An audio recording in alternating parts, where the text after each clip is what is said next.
What's going on, everybody? I hope everyone's having a fantastic evening, afternoon, pre-noon, no matter where you are in the world. I'm Hassan Piker, and this is the HasanAbi broadcast coming to you live from sunny California, Los Angeles, folks. We're live and alive, and I hope all the boys, girls, and MBs are having a fantastic one. It is 88 degrees and sunny here in California, Los Angeles, folks. I'm live and alive, and it's yet another wonderful, fantastic evening, afternoon, pre-noon. That's right, baby. We're back. Yes, Leftovers was taken down. It did not get removed by YouTube. Ethan got a strike and then removed the Leftovers episode just to be careful. So fear not. Love you, Hassan. It will be uploaded eventually. So everybody calm down. Everybody, nobody panic. Nobody panic, okay? The Leftovers were consumed, okay? But it will be. It will be consumed. Once again, in Modern Warfare 2 campaign, you have to find a streamer named Hassan that looks like Andrew Tate. A streamer? Call of Duty campaign is out, I guess. I have not downloaded it. Everyone in the new Call of Duty campaign that dropped today is looking for you. Your enemy numero uno. Wait, what? He's not a streamer, I don't think. Anyway, regardless, what is going on in the world, we're going to talk about it. Okay, here's the new Call of Duty campaign. Yes, I know that there's a guy, the main villain's name is Hassan, I think. Guarding 3 structures. Major Hassan may be holed up inside. I don't know about taking out my own work colleague, you know? One helo will insert I get he said the whole American 9/11 thing, but this seems a little aggressive. Will sweep and clear buildings 1 and 2. It is a compound he lives in, though, yeah. All shooters have execute authority. What the fuck? Bro. Yo, I'm suing, dude. But we want Hassan alive. How the fuck did they get my real Discord photo, dude? For interrogation. Surveillance into Yes, I know the Leftovers stream got taken down. Okay, that's a wonderful shirt. Holy fuck.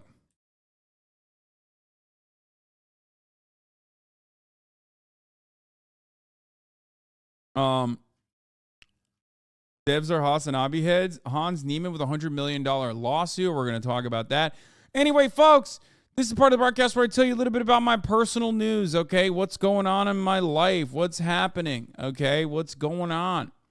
And what's going on right now is that last night I watched Chainsaw Man episode 2, and it was wonderful. It was fantastic. I'm a big fan of the show.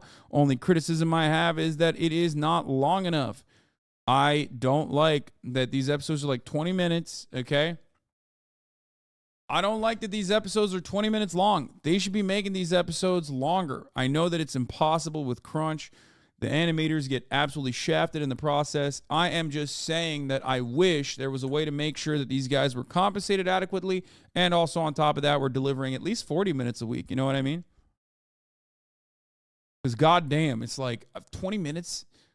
20 minutes of watching an anime, especially sometimes when they do like flashbacks and shit to fill time, is so goddamn frustrating.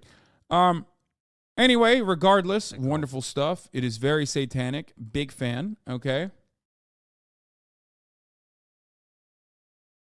I'm in a bad place right now, not mentally, just England. I love that. Anyway. Back from jail with the rest of them. Did you see they removed the part where Denji sings about his union job? Yeah, not surprising that they did that. Even though they briefly allude to the fact that monster hunters that work for the government have a best job because they have good pension plans. And devil hunters, I mean. Which was kind of funny. We will talk about all of that. Probably not the anime part. Anyway, regardless, I did that last night. I went back in and dove the fuck in, okay? I dove the freaking heck in. I dove the freaking heck in back into Valorant head first. I had a game that was really good. I had another game that was not so good. And then I had a final game with Nesua Ludwig. You know, some of you might have even seen it if you were watching Nesua's stream. But, you know, I was cracking off a little bit, which made me feel pretty good, pretty solid after rage quitting yesterday. So, yeah, love the stream, but didn't know the campaign dropped. I'm out. Okay. I never respected how good the old camera was. Okay. Everybody calm the fuck down. We're going to fix the camera situation, but for now, just live with it. Okay. Will I be playing the new Call of Duty? Potentially. The girl that Crowder shit talked. Oh, look at that. Wanting to thank Hassan for defending me yesterday against Crowder on a stream. Love you both. Says Maddie May. Respect to Maddie May.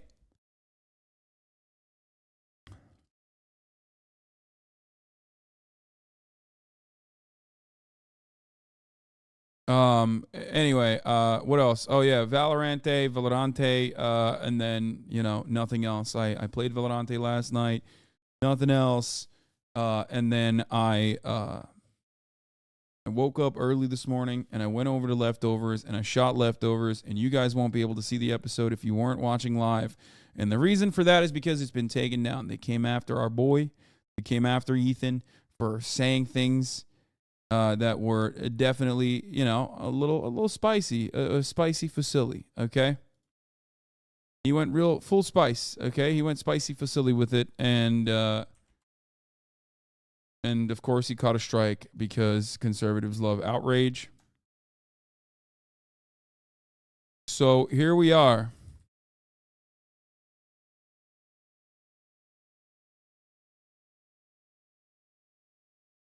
Will it be re-uploaded? Yes.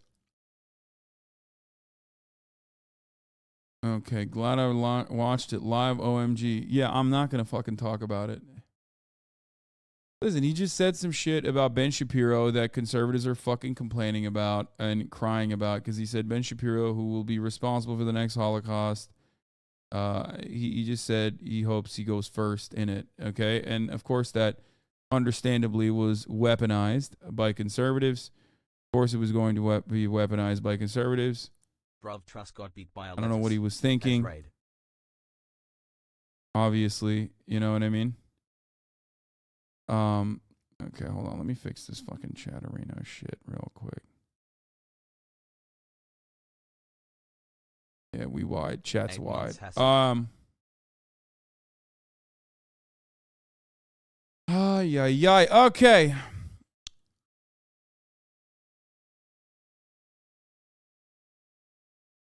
You can get the himbo gear that's dropping tomorrow everywhere around the world. It doesn't just have to be the United States of America. The Macy's, thank you for the playlist. We're going to be going right into the fucking news, man. We're going to be going right into the fucking news, yeah. We're going to do a lot of Oibro news today. Other than that, what is some light commentary? Here, let's take a look before I go blast off. Hassan for 27 months. I miss God of War. Serious right now. Okay. This when I come in. This when I come in. I go to the club and shit like, hey nigga, you got my money? Where my money at, nigga? If somebody owe me, have that shit front line. So I say, hey, where my money at, nigga? You don't want this shit to go left. You feel what I'm saying? Oh, I don't got your money right now. What? Go left. Where my money at, nigga? Now if it could go there, if it gotta go there, it will go there. But we're not gonna make it go there yet. I said, where's my money, nigga? Oh my God. Yo, KC3000. Chill, bruh. Bah. Nah, you got a gun in your hand. Bah. Okay. Bah. Bah. Okay. Oh, you playing with me? Oh, guess what now? Guess what? Okay, you get hit and you still crying like a little bitch. Guess what now? Yes with it. So sick, dude. You lucky motherfucker. Apparently, men with broad shoulders are more successful at making women orgasm, lol. Where did this come from? I mean, I'm not going to say no, but where did it even come from? How do you feel that America could probably take over Canada if they wanted to? Is this the last gasp of Pax Americana? Breathless machismo with no actual passion behind it? Yes, we may be in silk slippers heading down a lacquered mahogany staircase, but if we wanted to, we could still give you a black eye. Okay. It's fucking true, bitch. It's true, and you better recognize it, okay? You better recognize it, dog. We will come, and we will privatize your motherfucking Socialized medicine. Do you understand me? Going through the You better watch out, that's dude. almost This 2 guy's years talking I a brought. big game, talking about mahogany, okay? Oh, how about mahog in Canada, okay? That's right. Better watch out. We will do it. We're a rabid dog back in the corner, baby. And guess what? Leftovers all right. Barking dogs don't bite, and we ain't barking.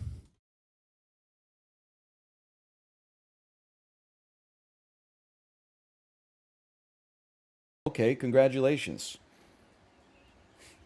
Is that what you wanted? Oh, whoa, what a big tough guy.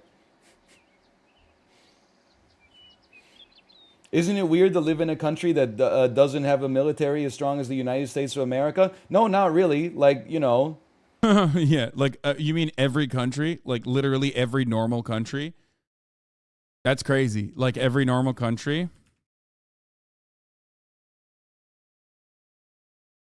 Like the immediate retort to this literally is, "Hey, how about I pose you a question?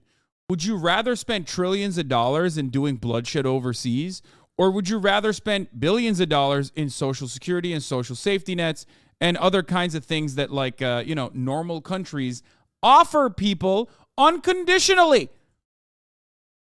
Hello, have you thought about this? No? Okay, shut the fuck up then.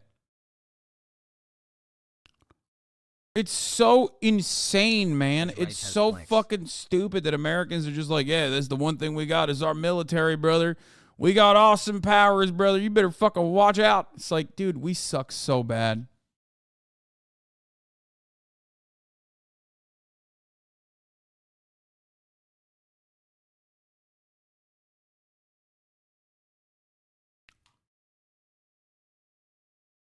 Or you could be a petty bitch like me and ask how Afghanistan went with all that military power. That too. You could hit that. There is no fucking way. Is this a real Roman emperor? Oh my God, he just straight up looks like. No shot. That's crazy. That's actually insane.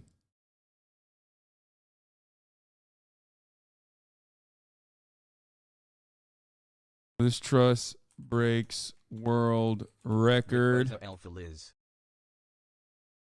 Resigning in 44 days. UKL.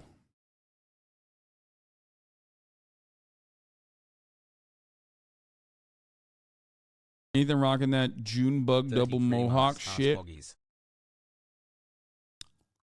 Yeah, that's true. Anyway, let's keep playing this. Something like Common 96% UKL. of the world's population lives under that. I mean, it's just like.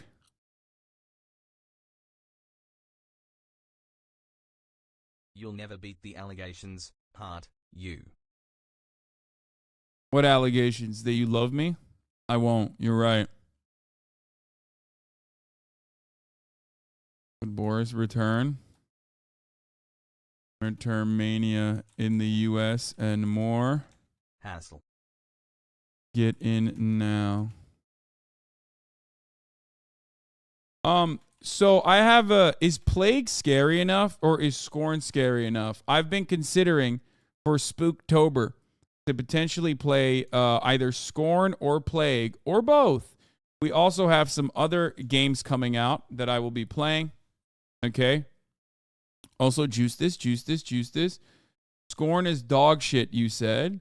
Don't play Scorn. It's boring as fuck. Scorn isn't scary. Scorn is a puzzle game, not a shooter, but I do like puzzle games. Play BioShock. It's scary, but very political. I have played BioShock on stream, actually. Mortuary Assistant is another one. Here, by the way, juice this, ladies and gentlemen. We're late, but, you know, we're still here. 18-month brain rot.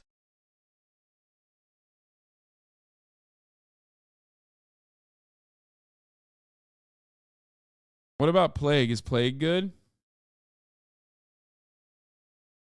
Aiden says the title is not good, mate. Why are you fucking saying that about the oi bruvs? Why? Because I said the oi bruvs are not having a laugh. Are they having a laugh then? I thought they weren't having a laugh then, Aiden. What you mean, bruv? Are they having a laughing note? It doesn't seem like it, right? Aiden, I don't sound like that. I've literally met you. This is exactly what you sound like. Anyway, leftovers taken down will be re-uploaded. Liz Truss breaks world record by resigning in 44 days. Common UKL. Could Boris return? Where's Boris? Midterm meeting in the U.S. and more. Get in now. Here it is. The collaboration of a lifetime. HasanAbi with your mom. 11 a.m. PST. And also this shirt that someone made. Hassan Piker just like a 90s Taco Bell, and he can wreck my ass just like one. Love this shirt. Plague 1 was a good story, but nothing scary. P2 should be sick. It hit me like a train. Wow. Do you feel personal kind of... Bro, come on.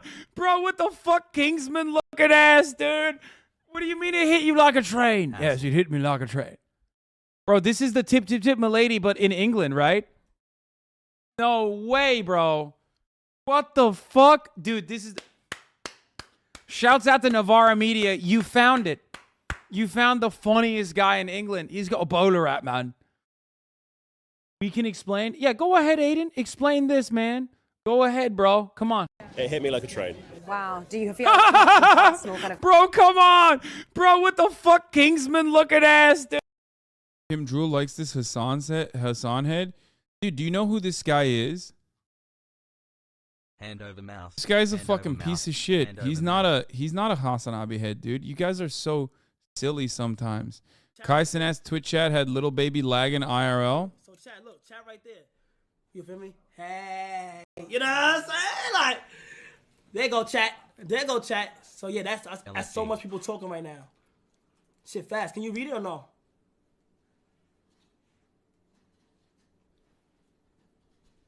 You can read it?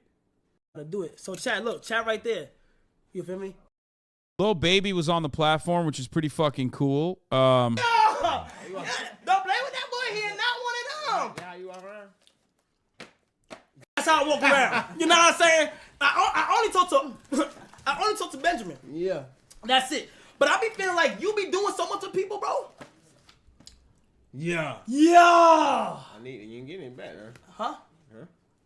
I twitch my ass. Yeah, you. As I get some in my hand, I keep that. What you got ass in there? That's about it. That's about it. You can hold that down though, bro. I will hold it down. You feel what I'm saying? So now we locked in. Oh yeah. How We you, locked in. I heard you count money I ain't gonna fast. lie, this will lock you in. That right there? Pull up on me like that. Lock him in for what? I don't understand. Is he like gonna get a feature or something? Like what the fuck? Yeah. That's way too much. Yeah. for him. Yeah. It's a meme, right? I assume. Don't play with that boy. He is not one of them. Yeah, you all right? That's how I walk around. You know. 200K for a feature? That's no shot. No fucking shot. There's no way that's real. First of all, that's fake money. And secondly, that's not 200K for a feature is not real, dude. You guys are so silly.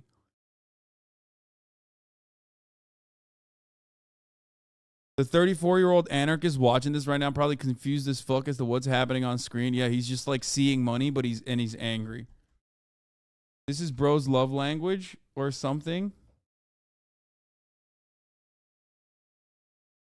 To be fair, he does that in a month. Oh, Kai does that. Yes, but that's crazy. No shot that 200K is a feature. Snoop does not get 1 million, dude. I don't believe that. You guys are crazy. You're literally no fucking shot. Lil Baby charges up to 350K for a feature. I don't believe that. It's all hitting me, man, how tired I am now, dude. Oh, my God. I'm going to knock out after this.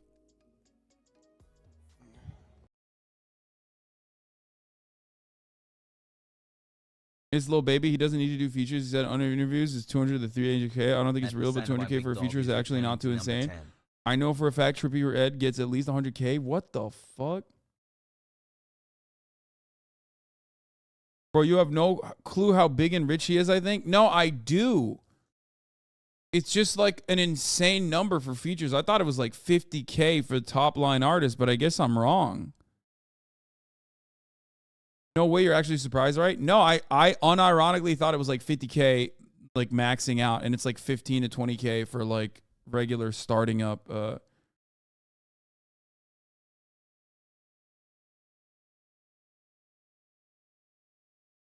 Lil Baby's popping right now. He could charge more than 200K. Lil Baby offered to sign Kai to his label. I heard this.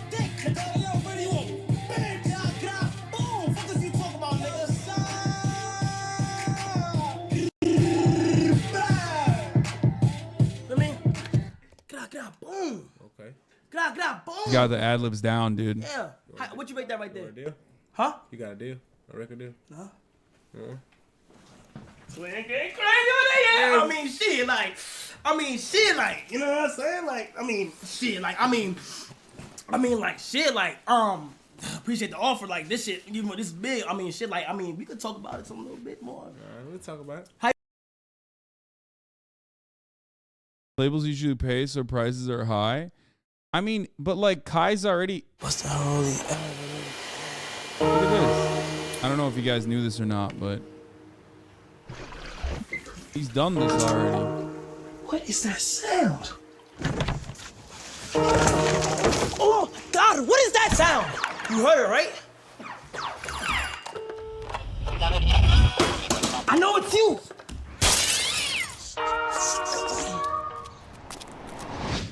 You heard that?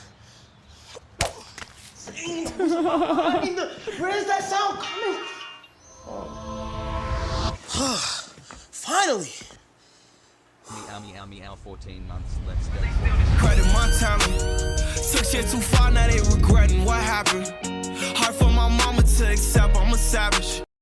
Anyway,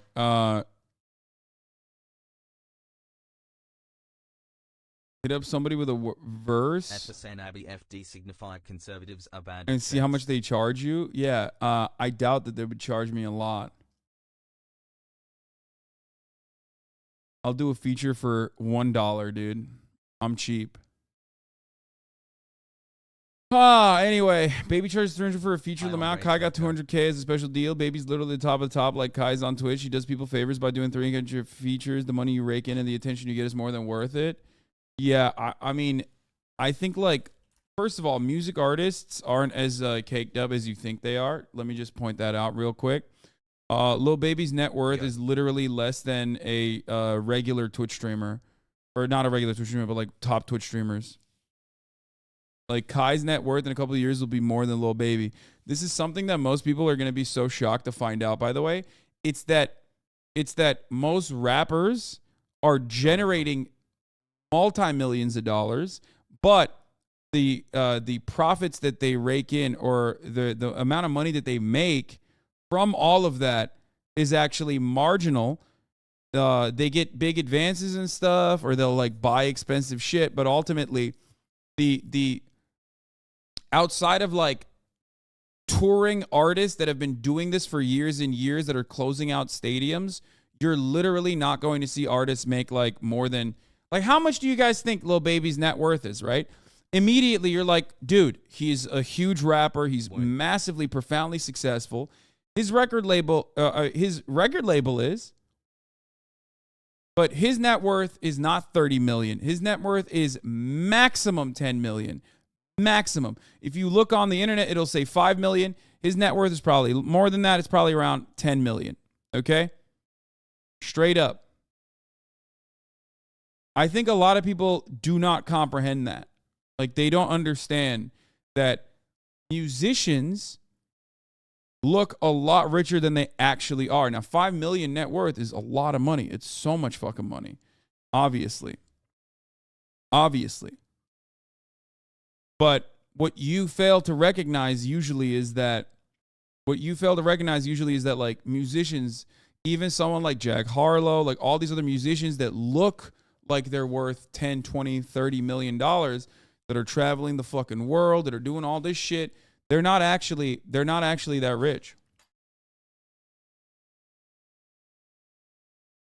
This man cited Wealthy Gorilla as a fact, okay? Wait, what? No, I just said all those websites usually are false. Did you not play the mortuary assistant? Live Nation and Spotify steal money from them. Musicians are undervalued. It's a huge labor problem. You should cover it sometime. I have covered it sometimes. I have covered it from time to time. What is this? Your net worth is 100 million? Wait, what? Did you just make this website up? What the fuck?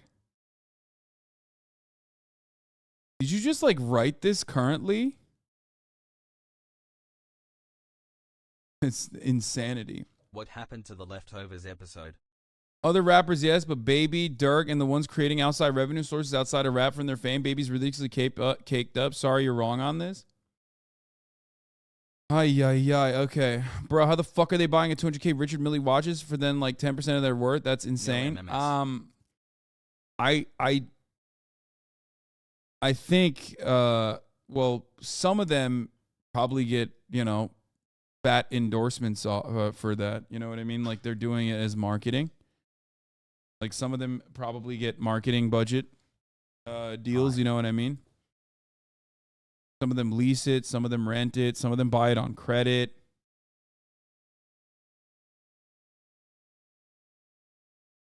But yeah, overall, rappers, like I said, your first bad take, this is not a bad take, man. I don't know why you don't realize, like, people oftentimes mistake rappers for their output and for how much money, like, they're generating for a massive industry, but they're not doing it on their own. They're a part of a record label. There's so much that goes into it.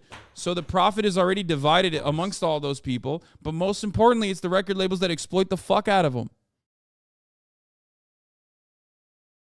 What is this? Net worth 2.63 million at 29. You look 49 though. Sadly, you're in a hurry. What? Hasan's net worth is below 3 mil. I look 49. What is happening right now, dude?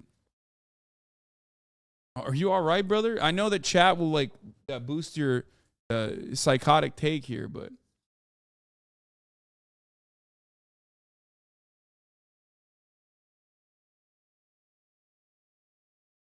my mom says hi. You think rappers would just lie about how much money they have? What are you, crazy? Yeah. Yeah, he literally knows rappers. He's friends with 24K and Peggy. Why the fuck are you questioning? Yeah, I don't know why people don't recognize Going that. to Complex Con?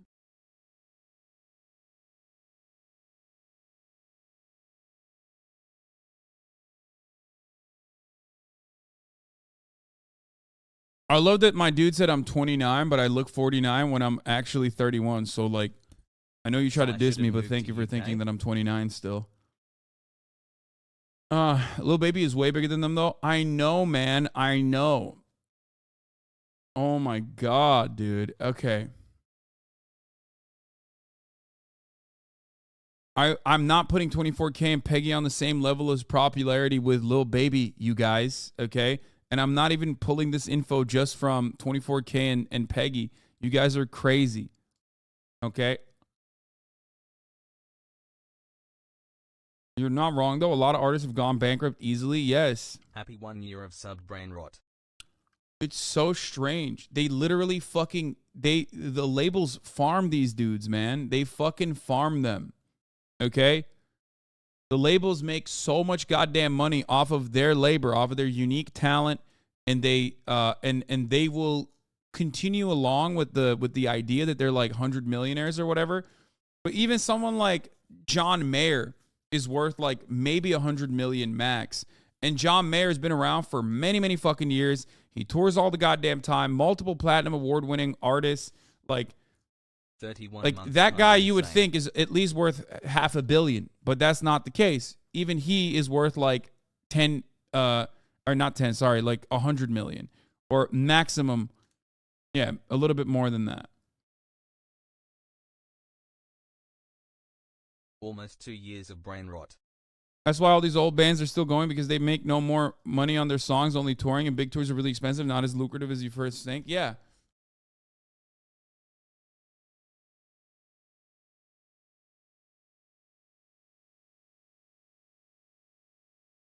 WKXQCL. You motherfuckers literally look at Lil Baby and you're like, oh, he wears a lot of jewelry and cool shit. He must be worth 100 million because he said so. This isn't a fucking diss, by the way. Like, I'm not dissing him. But the reality is, like, YouTubers, like top YouTubers, And top Twitch streamers probably make more money than most artists because most artists are getting fucking shafted.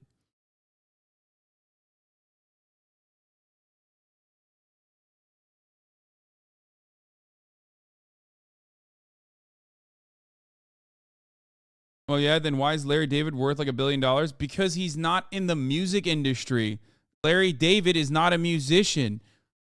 Music is an incredibly exploitative industry, both historically and in contemporary society. Hollywood, on the other hand, has better unions, or unions in general. Okay?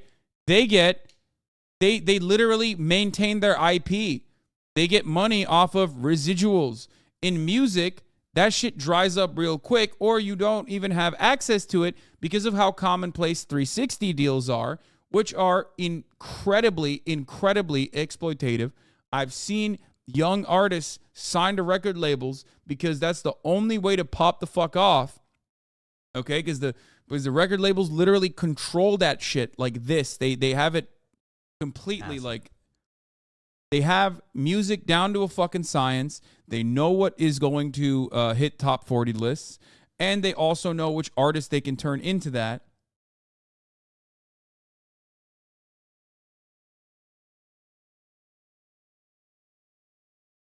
At HasanAbi, way too white to understand what is happening here.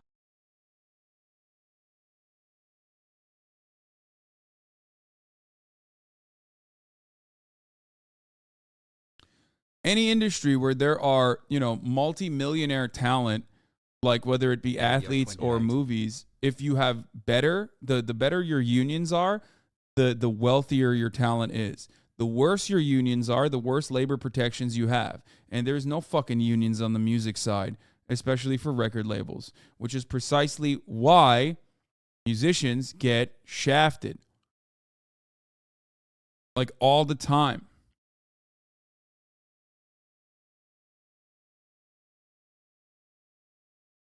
Okay? Like, there's people that fucking have Grammys and shit that are, as someone in the chat pointed out, like, driving fucking... There's people that have Grammys that are driving Uber to survive, you know what I mean? Like, MC Hammer went broke, 50 Cent was bankrupted. Like, unironically, a part of what Kanye talks about without the anti-Semitism is true. Record labels are incredibly exploitative. Incredibly exploitative. Anyway, which is ironic because, Kanye West chose a hyper-capitalist industry that is built around so much exploitation and decided to turn it into being fucking anti-Semitic. Francisco Franco, I answer only to God and to history, says Representative Antoni Sabatini. Oh, this is why Italians should not be in office. Okay, my anti-Italian sentiment is thriving today. Hasan, you didn't tell us you were in the new Call of Duty. I mean, goddamn.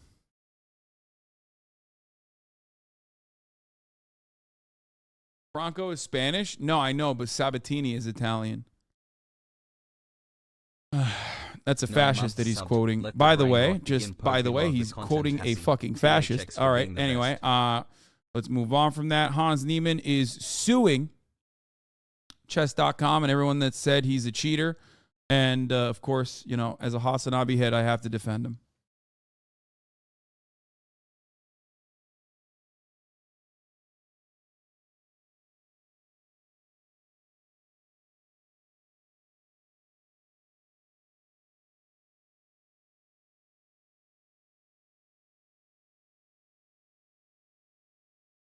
You're underestimating his grind and the payouts he gets from shows versus merch endorsements and sponsors, let alone streams on YouTube. Lil Baby is different. He's been popping for the last 5 years almost. Very connected with Jay-Z and Diddy. He does a lot of shit outside of music. I think you guys are in the wrong community if you think that, first of all, Drain Gang 9. If you think that I'm saying this like as a diss, okay? I know that outside of this community, okay, and everywhere else, you would find my commentary to be like a diss on your favorite artist. Like, oh, no, he's a grinder. He's doing Sigma Grind set. He's a hustler. Like, but when I talk about rappers, specifically musicians, but specifically rappers, not making as much money as they as most people think they make. I'm actually talking about the rampant exploitation within the record labels, okay? You, on the other hand, think that I'm just dissing them, and you're just like channeling into that and saying, no, you're wrong. You're fucking wrong. He actually is popping. He makes so much fucking money outside of the music industry. He's friends with Jay-Z and Diddy. He does a lot of shit outside of music. I don't think you realize that. No, I'm sure he does. My point stands, though. People think rappers are incredibly wealthy, musicians are incredibly wealthy, when they're not. They should be, and they present themselves as such, and they're generating millions, if not billions of dollars, okay, for their respective record labels, and yet they still are they're still getting shafted and not making that much money. Okay? Has mods.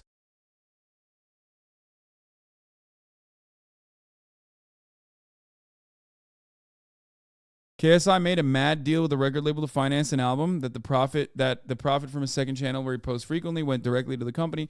Obviously, he grew way more than what was expected, and the trade was one-sided. He hasn't earned a penny from there in the past years.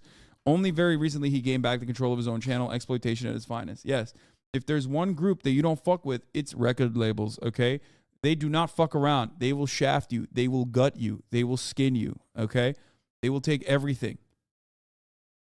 And they will fucking lock you in. Lil Baby owns his own label. Okay, that in and of itself requires a lot of upfront capital, okay? I'm stating that even his own record label, which is, I assume, smaller in comparison to, like, the fucking music giants that we're talking about, is... Hey, man. Is going to be... Is absolutely going to be... Just attention? One that is limited in its finances. This is why dividing people up by payrolls fuck. So many people who make millions don't have their own means of production. T-Pain mentioned that he made more money on Twitch than his music. I know. That should be the end of this conversation. Multiple fucking platinum winning T-Pain. And he's not like, he's one of the largest artists for his time, or was one of the largest artists in his time, but he is not one of the largest Twitch streamers. You know, he's a Grammy Award winner. Like, he's been in the fucking industry for, you know, almost 2 decades now. And even then, he's making a lot of money. He's making more money on Twitch.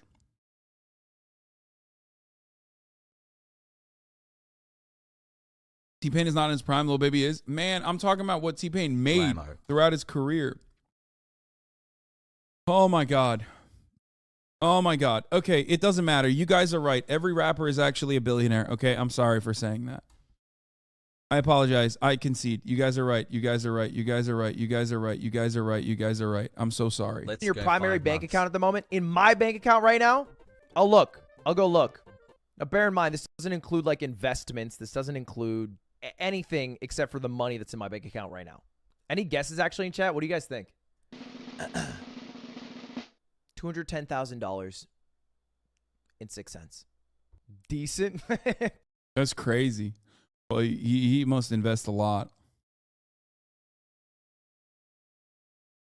Broke boy. If you already know you're right, stop getting one man, ignore them. Y'all exactly the sucker music labels exploit. Y'all really think you're knowledgeable? Yeah, no, I know. You're trying to explain this to real life babies? Yeah, real life babies who also personally think that like wealth overall is like a signifier of status and power and moral goodness. So when I am talking about something, when I'm like lowering someone's actual wealth, they think I'm diminishing their like important qualities. That's the real reason why people are actually fighting back, because like they think that wealth inherently is like a person's like importance. Hasan.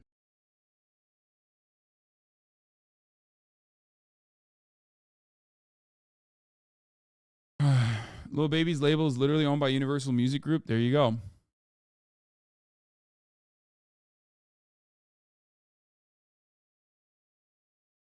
Thank you, Hasan. Smile.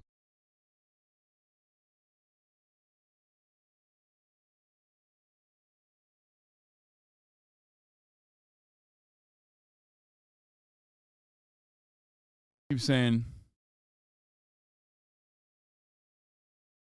This is how I can tell. This is not a lot of people that work in the music industry up in here, because there's a lot of people up in here that really don't know how any of this works. Lamau. Yeah, I know. I've literally seen a 360 deal.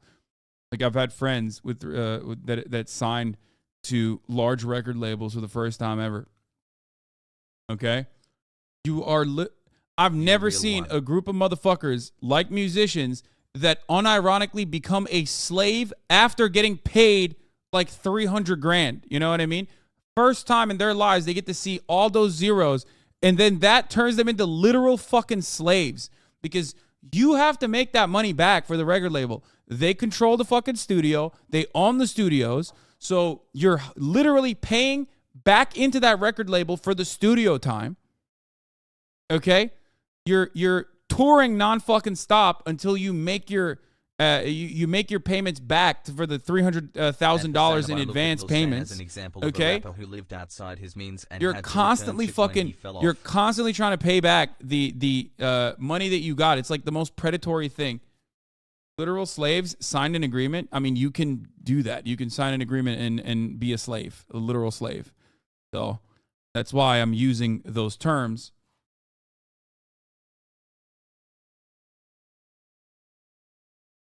And then also, once you hit the advance, then one, you don't maintain a lot of ownership over your own fucking IP unless you're like, unless you're like Taylor Swift, right? And re-record them. But once you hit that advance, then you're only taking a piece of the money that you're generating for the company still. And it's not a gigantic piece, it's a tiny piece. Now, if you're with a record label, they put you in a nice fucking house, okay? They'll put you in a fucking mansion. They own plenty of them. They'll give you a nice car, as a gift even. They own plenty of those. They'll put you alongside other wealthier, notable artists, okay? They'll make those artists be on your fucking new record that's coming out. So when you're a young artist, you're like, oh my God, this is my dream. And it is quite literally people's dreams. They are giving you the fantasy that you always decide that you always wanted. But it's so weird that people will turn around and act like that's not the case, when every fucking rapper throughout time, every musician throughout time has talked about how awful this is.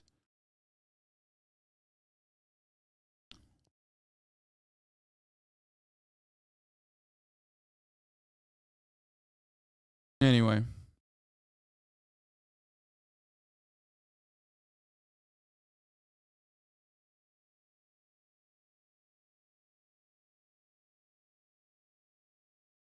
Plus, you got to pay your team, manager, agent, legal. Yeah, I mean, that part is just, that part is consistent throughout the entertainment industry, though. Like, I have that, too. You know what I mean?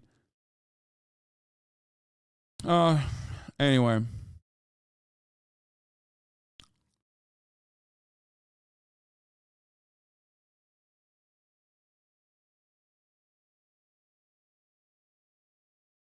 The record companies know the car and house are needed to present the right image.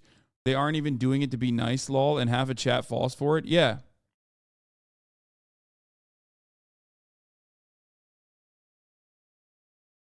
How big labels hate Frank Ocean. How Frank Ocean finessed Def Jam out of 20 million. Wait, really?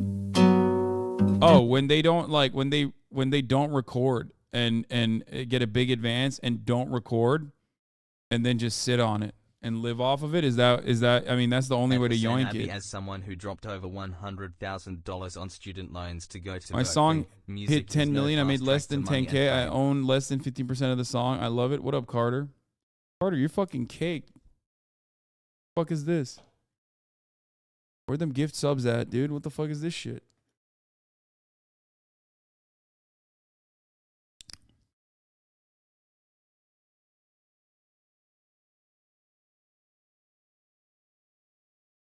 Anyway, what happens when Liz Truss resign and how will the new prime minister be chosen?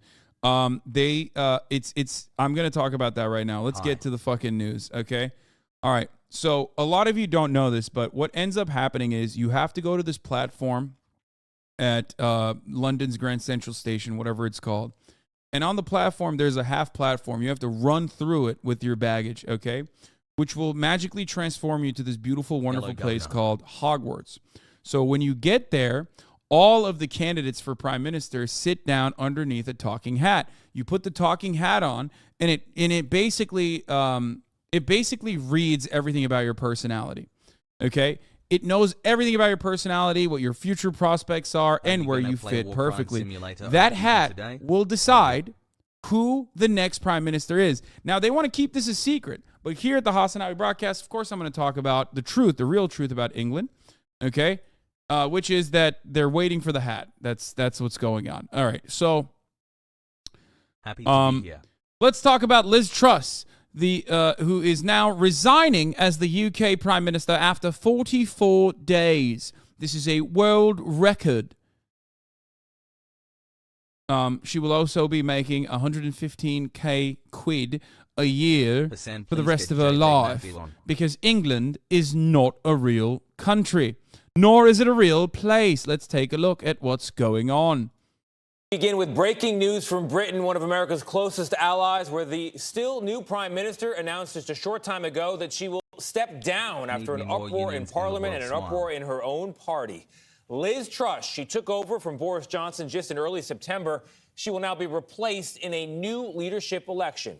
The upheaval threatens to undermine Britain's pivotal role in the global economy, not to mention NATO. And our Remy Inocencio has made his way to 10 Downing Street. That's the Prime Minister's headquarters in London. Remy, good morning. Quite a whirlwind. That's right. Yes, Liz it Truss is now the UK's a whirlwind. shortest-serving prime minister. Following months of political chaos and growing uncertainty, she will remain in office as a lame duck premier here at 10 Downing Street until a successor is named. Her resignation was widely rumored, but this announcement still came as a shock. Given the situation, I cannot deliver the mandate on which I was elected by the Conservative Party. What mandate, bro? She tried to do Thatcherite shit and got fucking absolutely cumstered in the middle of this, like, inflationary period. There's instability in the country. She came in after even Boris Johnson, who was our wonderful best boy, Boris, all right. Even after Boris tried his darndest to save the UK, to save England, and failed. Smile. She came in and tried to do Boris's legacy, and immediately tried to do tax cuts on the wealthy during an energy crisis. I have therefore spoken to His Majesty the King to notify him that I am resigning as leader of the She also killed the Conservative Party. Queen, so there's that. Leader for just 6. It's wild that she literally came in, killed the Queen, tanked the UK economy, and dipped out. Like I said on the Leftovers episode, which many of you have not actually been able to fucking see because it was taken down, I'll be real with you. I'm going to repeat some of those jokes there. Liz Truss is a radical Marxist fifth column agent, okay? She intercepted the Tory party, knew that, like, it would have been infinitely harder to, take over England through the Labour Party side, took over from the Tory party, killed the Queen, tanked the UK economy, and then fucking peaced out, okay? And she did it for Ireland. I'll say it at the top of the fucking hour. She did it for Ireland, ladies and gentlemen.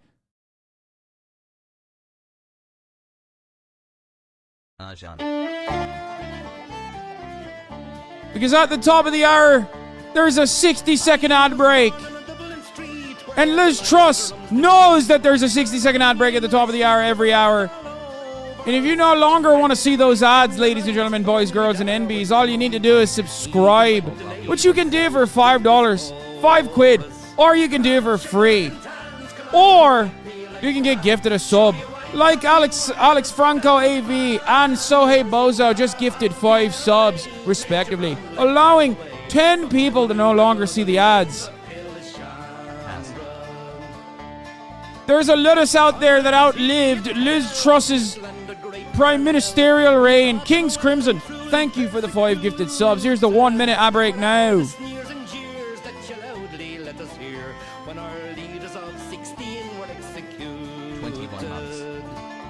She's an agent, ladies and gentlemen. Liz Truss's father and mother. Liz Truss's father and mother were both Marxists. Radical Marxists, I tell you.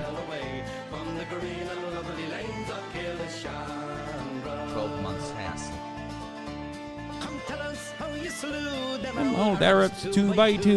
Like the Zulus, they had spears, a bow and arrows. Oh, bravely you faced one with your 16 pounds This ago. video was And you frightened them down. They were People to sign up using the link below will get 20% off an annual premium subscription. Since 40 days in power, Truss has hit the lowest approval rating of any Prime Minister since polling began, gifted Labour a steady 30-point lead over the Conservatives, and with a wet napkin, a wet noodle in charge of the Labour Party too. Remember, Keir Starmer absolutely fucking sucks. So that's how bad Liz Truss was. And I'll be honest, England deserved this, okay? The UK, you deserved it. Not many of you in the UK will disagree with what I'm saying here, but it's almost identical to the American story of Bernie Sanders. You had a wonderful person who was genuine, who was a decent human being, who had too big of a moral compass. Sure, there were some flubs within his campaign within the Labour Party, and I'm of course talking about Jezza, okay? The Corbyn himself, the man, the myth, the legend. He was incredible. He was wonderful, and he was too good for this. Too good for the UK, and they fucking ousted him. They destroyed him. They destroyed his reputation, and then and then basically put Keir Starmer in a position of power. Keir Starmer is a neoliberal Labour representative. Check out top of the hour bot, 929 out of 10. Let's fucking go, dude. ASAP WAP, thank you for the 5 gifted subs as well, by the way. So now here's the situation at hand. apparently single-handedly crashed the UK economy. The UK's borrowing costs, which used to be among the lowest in the G7, have spiked to historic highs, forcing a desperate intervention by the Bank of England. And the UK all of a sudden looks worryingly vulnerable to a full-on financial crisis. Now, that's a lot to understand, and we've seen people in the comments, especially from outside the UK, asking how this has all happened, how it went wrong so quickly. So in this video, we're going to try our best to explain, well, how all of this happened. How in literally the space of a month, Truss has turned the UK from a low-growth but stable economy into the basket case it's apparently become. Well, I'll tell you why. I'll tell you how I will. We're going to start this story with the Conservative leadership election to replace Boris Johnson, which began in mid-July. I'll tell you why I will. Conservative MPs had narrowed down the field of candidates to just 2. Then Chancellor Rishi Sunak, an old-school fiscal conservative who essentially represented the moderate wing of the party, and the then Foreign Secretary, Liz Truss, an avowed libertarian who made her name among the Tory membership by taking conspicuously hawkish positions on all things Brexit. Now, it's worth noting that during this time, Truss wasn't particularly popular with either the general public or Conservative MPs. As for most successful libertarian, I know. I mean, oh, boo-hoo, right. Fucking Liz Truss, man. Also, here's another classic Catholic Brandon, Dark Brandon Rises meme. Excellent work, Agent Truss. The Queen is dead, the British economy is destroyed, and the Tory party is in shambles. You can resign now. You've done your fucking job. That's right, ladies and gentlemen. Dark Brandon rises once again. From the moment that he first said, BBC, I'm Irish, to the last breath he'll take in office, Dark Brandon has decided to strike the first blow of the death toll, of the death knell of the British Empire. Secretary, her approval rating with the general public sat steady at about negative 10%, and not that many MPs voted for her in the runoff rounds of the leadership election. In the final round, for example, Truss got only 113. What? Official offline chat wide hardo. You still support kids being raped by Reuters? What the fuck? Bro. Brother. Where? What the fuck? Dude, you are... I don't even know what to say to like... 2 months, love you. I don't even know what to say about these dudes, bro. Take your medication, dog. What the fuck's wrong with you? You should not be online right now, my friend. You should be seeking help immediately. And if you haven't taken your meds, you should be taking your medication because you are posting some insane shit in the chat. Okay? Here, I'm going to ban you for your own good. Like, I get it. A lot of people make stuff up about me, and then they come into the chat, and they're like, well, you know, you're a bad person. You love Vladimir Putin or whatever the fuck. But some of them actually unironically turn into, Everyone forgot you about know, Brexit cake. they just, like, break their brains.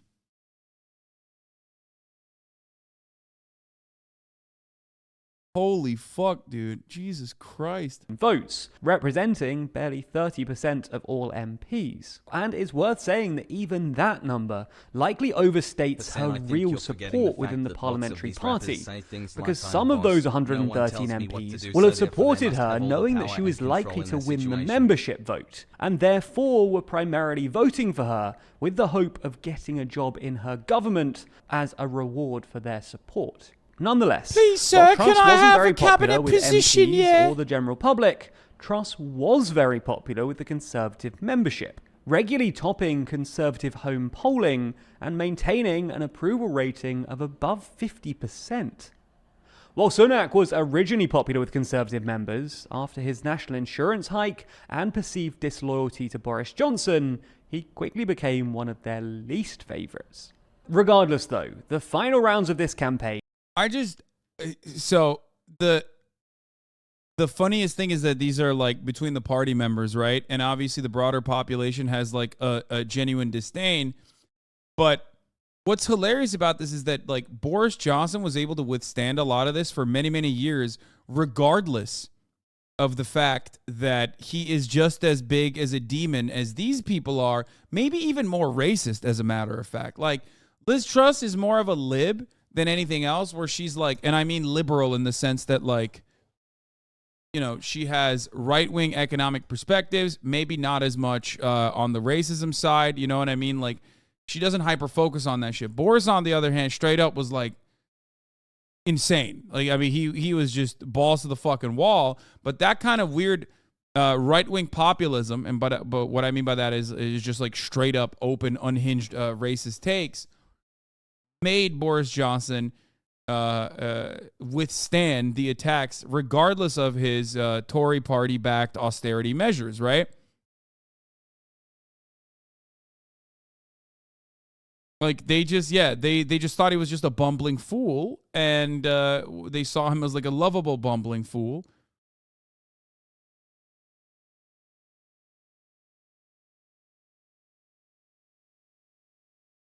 And Truss was batshit too. I mean, of course, she's a Tory. I'm not saying she wasn't right-wing conservative. I'm just stating that the main message for Liz Truss, the main thing that had staying power for Liz Truss at a time when, you know, there's the railway strikes that are looming, that are slated to restart once again, and, you know, she has taken over a suffering conservative party, was the immediate Thatcherite economic proposals that she tried to state to implement. And that was what was leading the papers. That was what was leading in the papers. That's what people were talking about. They saw her as a neoliberal wannabe Thatcherite at a time when the British economy was already fucking up. If they had seen her as like a racist, that probably would have played a significant advantage in at least the Tory audience and the party membership, because then you're not focusing on the econ aspect. You're not focusing on the austerity. You're not focusing on the tax cuts for the extremely wealthy, right?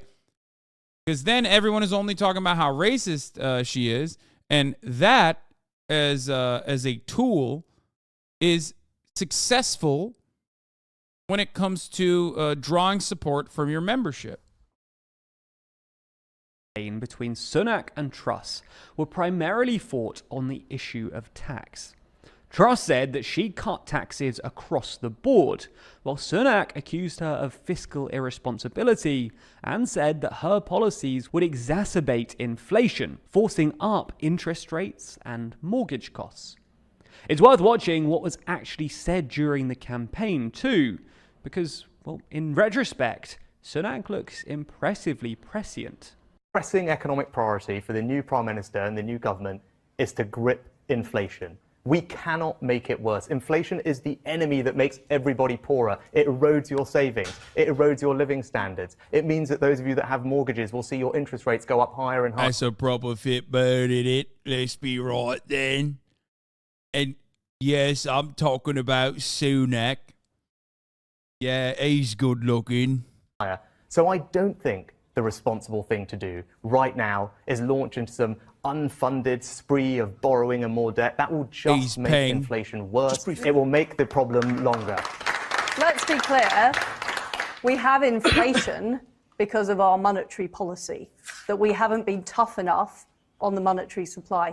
That's the way I would address that issue. Okay. But it is wrong. Interest rates up, mortgages nightmare. It is. Liz, we have to be honest. We have to be honest. But borrowing your way out of inflation isn't a plan, it's a fairy tale. Nonetheless, Truss's pre-existing popularity within the Conservative Party membership and her tax-cutting policy program eventually prevailed, and she won the final round of the contest with 57% of the members' vote.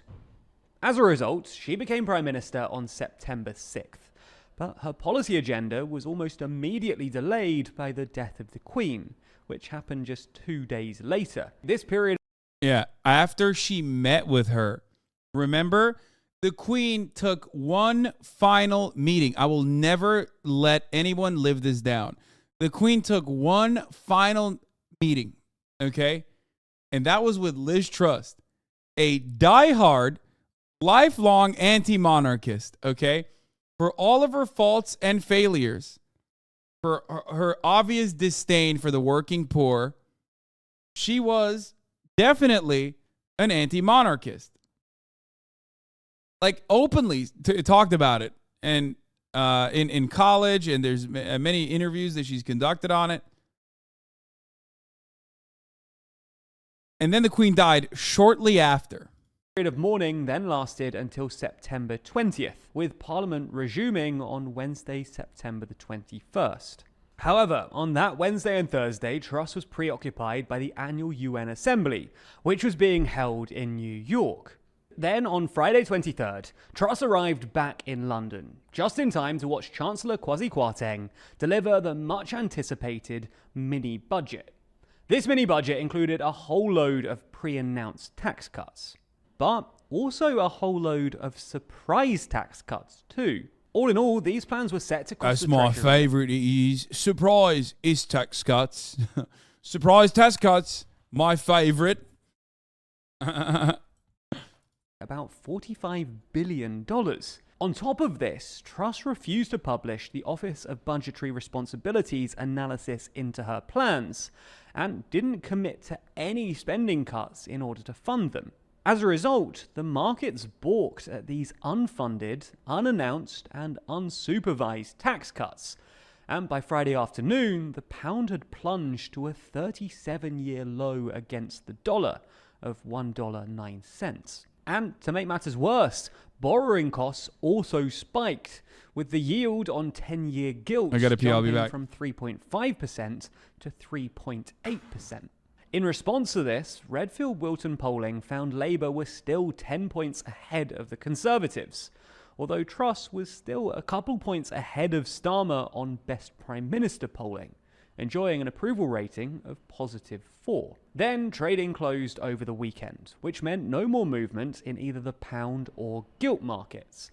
But there was public outcry over the fact that certain measures in the mini-budget, like the reduction of the top rate of tax and the removal of restrictions on bankers' bonuses, seemed to disproportionately benefit the wealthiest in society.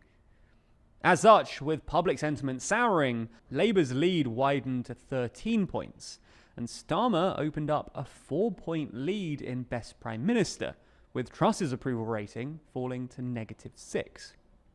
When markets reopened on Monday 26th, the pound fell to a new low of $1.04, and 10-year gilt markets spiked even further to 4.3%. By Wednesday, gilt markets had climbed to a new high of 4.5%, in part because pension... If you're making Starmer appear popular by comparison, you have fucked up, okay? This guy is a real wet noodle, okay? Even during the fucking railroad strikes, he failed to adequately criticize the motherfucking Tory government. Even after Boris Johnson imploded the Tory government originally. Like, I've never seen a dude successfully fail upwards as as consistently as Keir Starmer, okay? Labor Party implodes. There's like the anti-Semitism allegations. We find out that that was actually internally created, cultivated, and also was not addressed adequately, specifically to fucking send off Jeremy Corbyn, okay? Labor Party then chooses Keir Starmer. There's not a lot of, there's not a lot of hope for the prospects of the future of the Labor Party. People are leaving the Labor Party. They're saying this fucking sucks. Then Keir Starmer, Keir Starmer is just so woefully inadequate, okay? Because his job is not to actually win. His job, much like the Democratic Party, is to just maintain stability and also consistently lose to the Tory Party as they try to put on a strong front. He has shown time and time again that he's not necessarily on the side of labor. He doesn't really give a shit about anything. And on top of that, he's not even an effective politician. Everything that has happened so far has happened because the conservatives, the Tories, have been blowing their own shit up over and over again. I don't understand. I do not understand how lucky the Labor Party has gotten.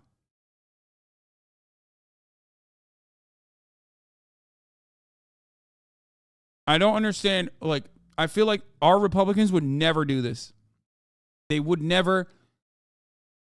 Our Republicans would never allow for this level of like incompetence to thrive within its party.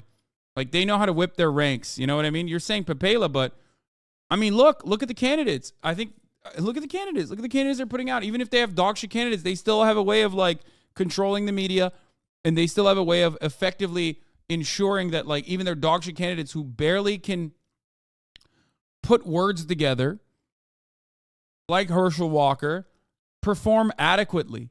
Herschel Walker should get no more than 10 points in any normal election, okay? Meanwhile, he's close. He's like almost in a fucking, he's in striking distance of winning the Georgia Senate leader, the Georgia Senate seat from Herschel Walker, who is and has been fairly popular in Georgia.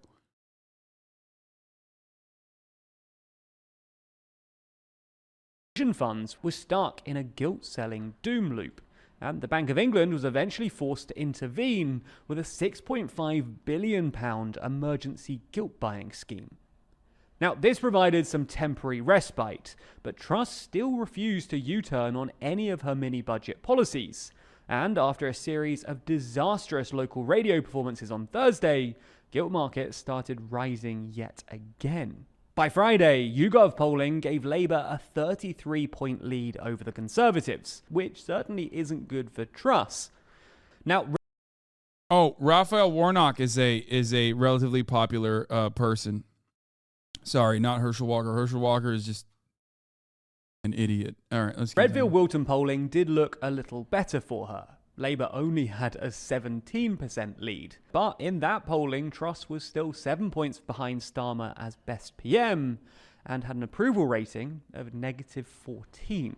Then on Sunday, October 2nd, Truss went to the Conservative Party conference, which is usually a pretty easy affair for new party leaders. Unfortunately for Truss, though, the conference was chaos.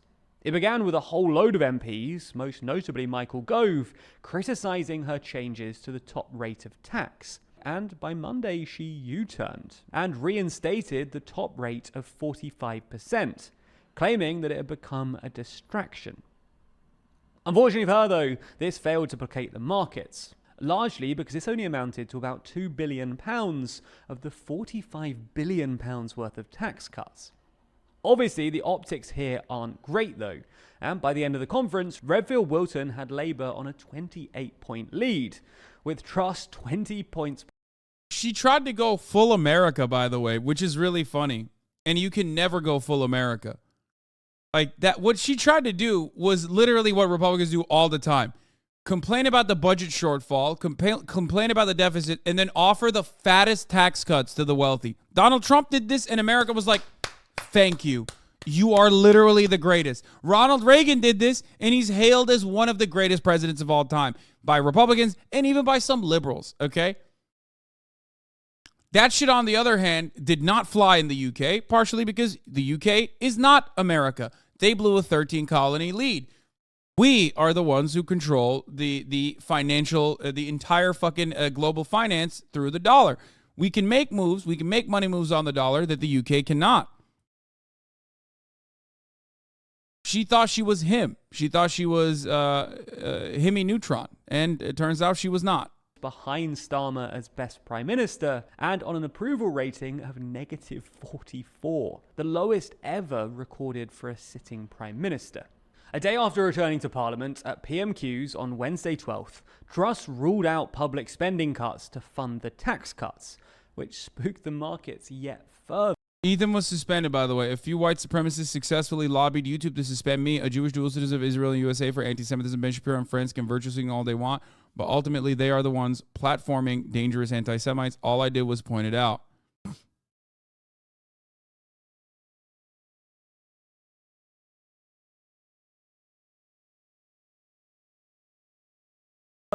In a desperate attempt to appease them, on Friday, Truss sacked Kwarteng and replaced him with Jeremy Hunt. Then on Monday, just 3 days after his appointment, Hunt made a statement which basically reversed all of the mini-budget.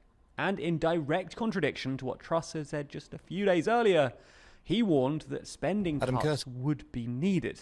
While this... Wait, this just came out? Shut the fuck up. Adam Curtis on the fall of Soviet Union's worrying parallels with modern Britain? No fucking shot. Did this just come out? Yes, it's called Trauma Zone. That's absolutely mental. That's bloody mental, man. That's bloody fucking mental. Adam Curtis. I told you days ago there's a new Adam Curtis shit. New Adam Curtis just dropped. Nice. Nice. Very nice. New Adam Curtis. Do I have a license for that? No. Will we watch it anyway? Absolutely. Absolutely. We'll be doing it. We'll be doing it. This did calm the markets, with her whole project in the bin and Hunt clearly in charge. Truss's approval ratings fell to -61%, which for context is about the same as Prince Andrew, who's on -65%. Worse still, polling suggested that Labour had a 36-point lead and Starmer a 47-point lead on Best Prime Minister. This means that since the Queen's mourning period finished a month ago, Truss's approval rating has fallen 66 points, or just about 17 points per week. She's also gone from being 10 points behind Labour, which would translate to about 220 seats in the next general election, to being 36 points behind Labour, which, according to the Electoral Caucus, would mean literally 1 seat for the Conservatives at a general election. In other words, she's lost roughly 55 seats a week, or 10 seats every working day. Now, while this result is unlikely to ever happen, it's hard to see things getting much better for the Tories anytime soon, especially given that they're about to commit to a... That's not true. I can think of a different way that the Tories could make a killing. Turn it around, if you know what I'm saying. I don't know. I don't know.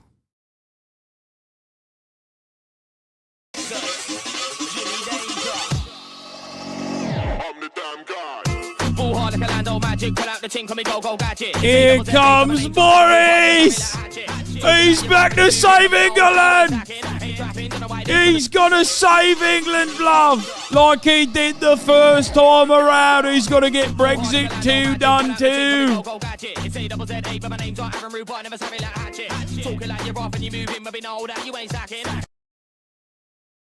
That's right, love! Here comes Boris. Bring back Boris. Bring back Boris. We love Boris.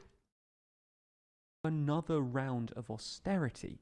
All in all then, with her key promises failing, her agenda chucked in the bin, and a new proxy prime minister in place, it's easy to see why some are questioning why Truss is even still in number. Oh, by the way, if you think that that's a joke, what I just said, you're very wrong. Boris Johnson is weighing up a stunning comeback, allies say. That's right, Boris Johnson, the most favored son of the Ottomans, okay? Boris Johnson appears to be on the verge of attempting a stunning political comeback. Allies of the former UK Prime Minister, who resigned in disgrace only 3 months ago, believe he will stand in the leadership contest that will follow the resignation of his successor, Liz Truss. 2 sources who worked on Johnson's last campaign for the Conservative Party leadership in 2019 said he would run again this time. Multiple allies have made the case that Johnson could be a unity candidate who could bring stability to the country, despite being forced to quit in July after a series of scandals made his position untenable. Asked how they could justify Johnson standing to be Prime Minister again, one MP who campaigned for Johnson in 2019 leadership campaign told CNN, "Socialists will destroy our economy, and if you don't understand that, then I genuinely fear for our future." Another MP who supported Johnson in 2019 said he was the only candidate who could comfortably win over both Conservative MPs and members of the Conservative Party. Now, of course, socialists will destroy the British economy, even though 10, 12 years of austerity led by the Tories have certainly led to the economic collapse you're experiencing. They are the ones who keep fucking up the economy and then turning around and saying these socialists in the shadows are going to be responsible for the inevitable demise, even though we are the ones doing it, which is funny when you think about it. How crazy and how similar, too. It's like, oh, man, listen, you don't understand. Socialists will destroy the country. It's like, brother, you're the one who's leading, though. What the fuck do you mean? Guys, I know we're fucking long-dicking the economy, okay? I know we're long-dicking the economy currently and have been for a while, but holy shit, imagine if the socialists came. I mean, that would be crazy. Oh, maybe it wouldn't. You don't know that.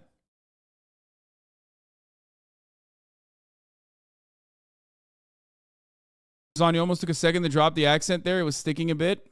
What do you mean by sticking? You happen to mean that it was my real accent that I've been hiding for many, many years as I portray myself as an Ameriboo, as one with the American population. That is my real voice. Yes, the Tory voice is my real voice. Yes, Ethan Klein has been suspended from YouTube.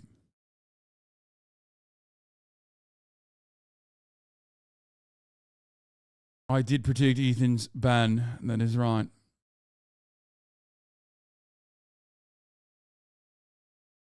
All right.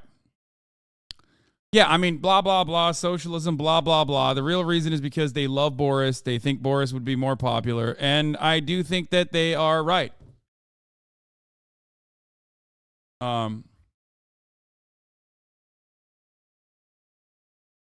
Is it a perma or temp? I think it's probably going to be a perma. Yeah.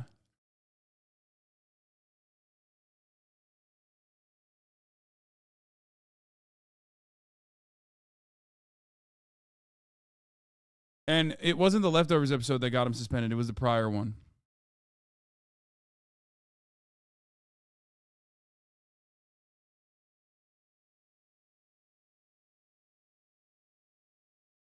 For 10. Regardless, as Truss and Hunt are quickly discovering, we live in an increasingly complex world where things are feeling less stable, especially economically. So it would be great if politicians were better at, well, decision-making and finance. And they could do exactly that. No, I didn't say perma. Someone else in the chat said perma. I'm not saying it's perma. One week. The STEM learning platform where you can learn everything from quantum computing or algebra to logical decision making, a skill many are severely lacking at the moment. Now, Brilliant's logical thinking course might start simple, but it builds, teaching you logical reasoning skills. Oh, did I say it? I'm sorry. I was reading a chatter. It's 1 week. I meant it's probably not a perma, but no, I know what it is. It's 1 week.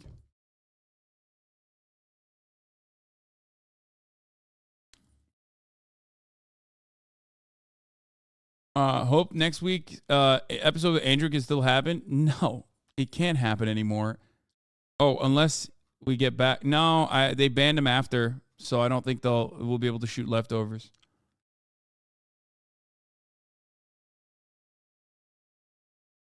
Too late, bro. It's already on Mogul Mail. Dude, he's going to be so fucking anti-Ethan because he's so far right. It's crazy.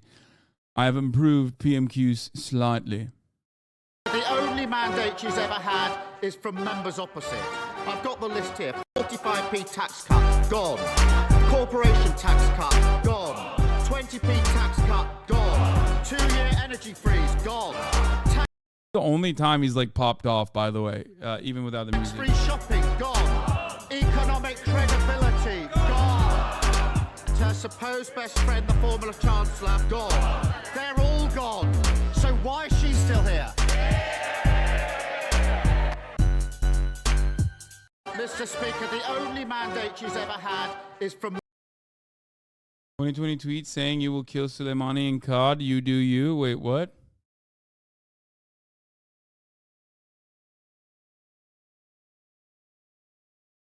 I'm eyes on. What do you see?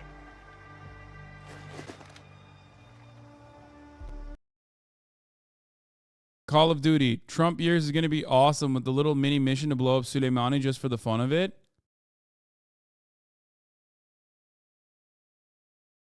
Shut the fuck up.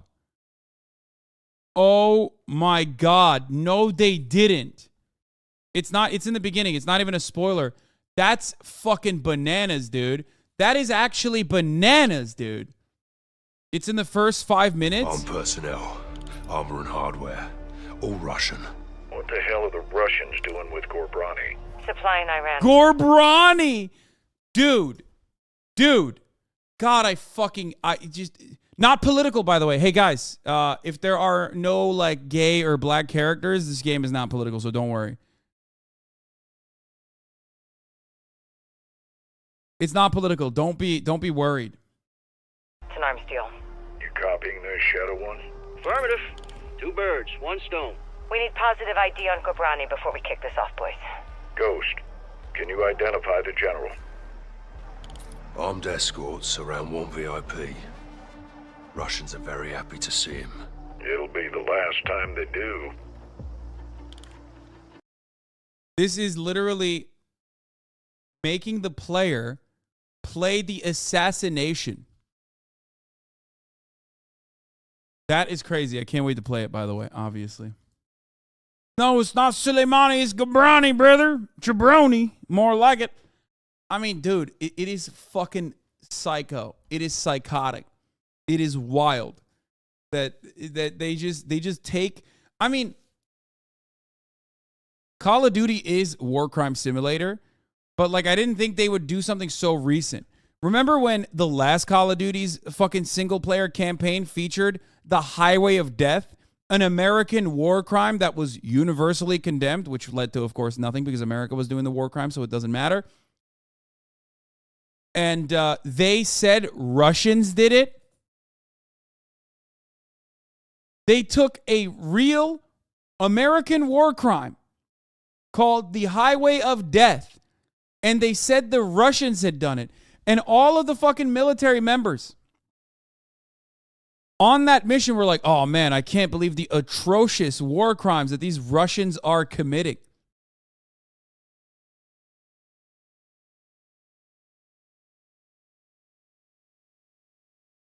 In the first mission, you commit war crimes while the bad guy, Hassan, talks about American war crimes on a nearby TV. Stop. What? No. Bro. That's fucking... I'm gonna get killed, dude. It's real? 7, Shadow 1, all visible threats are down. Be advised, resupplies are low. Conserve your ammo. Sergeant, 3 schools!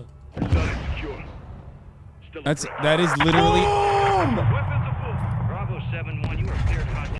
Wait, he says Hassan says you're. Wait, what? You're clear to shut the Hassan the hell up. Incoming.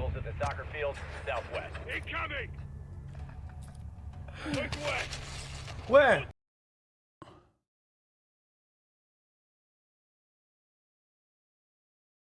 He shot up 3 schools. They make you bomb schools.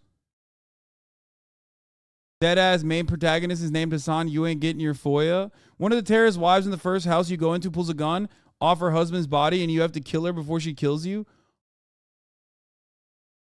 Bro, this is fucking insane.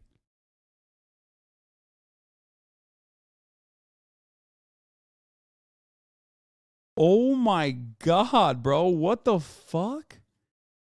It's the more egregious American imperialism gets, the more egregious our justification and our propaganda gets alongside it, it feels like. Like it straight up feels like they're gonna have you bombing. They're gonna have you helping Saudi Arabia resupply their fucking planes as they're like cratering out fucking schools in Yemen. You know what I mean? Like they're gonna play some of America's greatest hits, like the Raytheon missiles that fucking struck that school bus with like 30 kids in Yemen. Like either they're saying America is doing these war crimes and it's good, or when it's really fucked up, they're saying our enemies are doing these war crimes. But why is there a guy named Hassan streaming on laptops spreading propaganda about American war crimes? What is going on?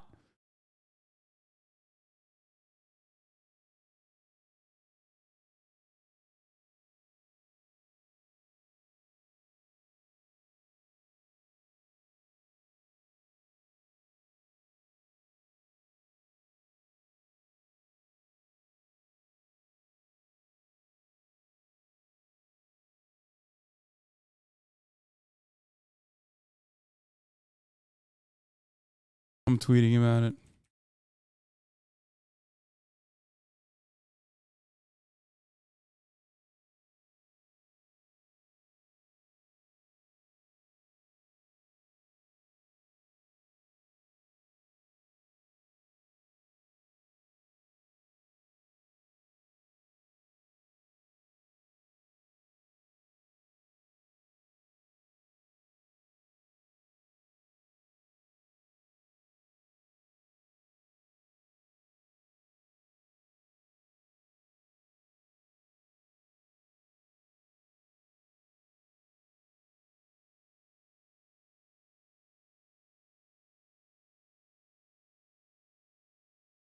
Activision does have you on the second monitor, depending on how specific the depiction. You may have a cause of action against Activision. No, dude, that's crazy.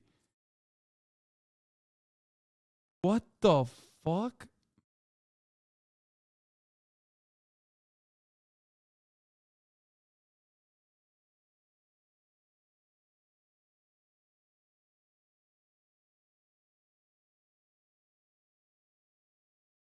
The only thing saving you is the hair. Do not go bald, no matter what.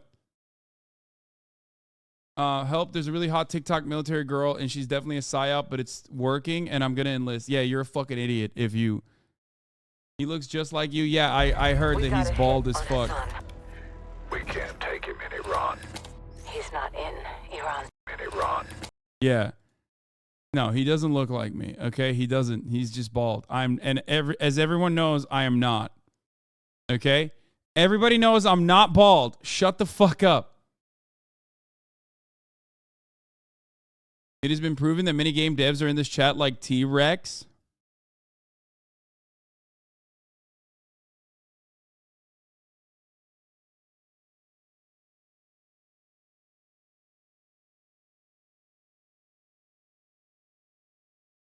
In 2019, you banned a gray name and said you fucked his mom. At that moment, he made it his life mission to write a Call of Duty game.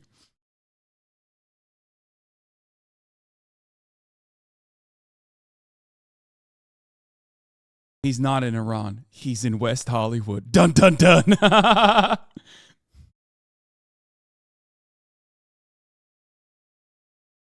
His full name is Hassan Yamani in game.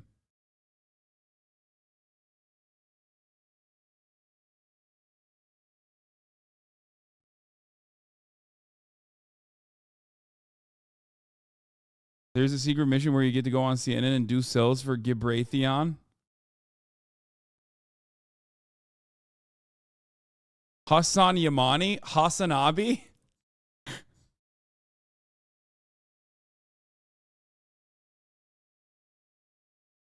It's a joke. It's a joke.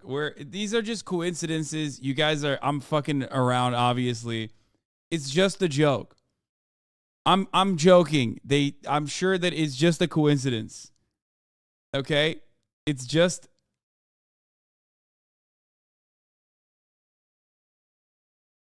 it's obviously a coincidence that the main villain is a fucking dude who talks about America's war crimes, whose name is Hassan Yamani, which kind of sounds like HasanAbi, but no, it's not. It's definitely a coincidence. Okay.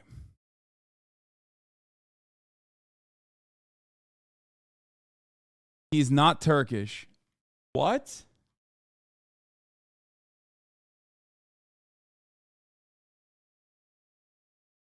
Okay, that's just my Discord PFP. They don't know who that is. Whoa, this is sick. What the fuck?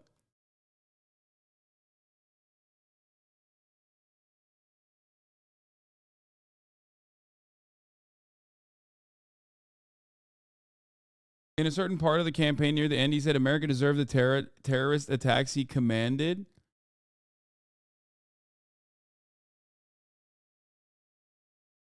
What?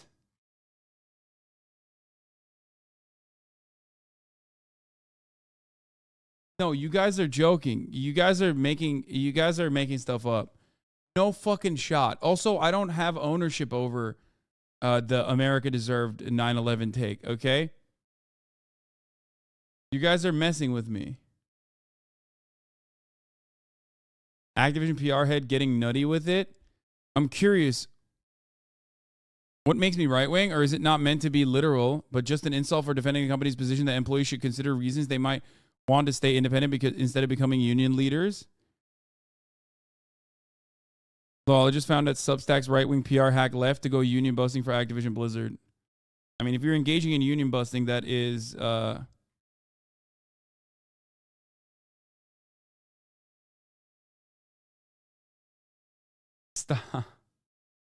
Stop.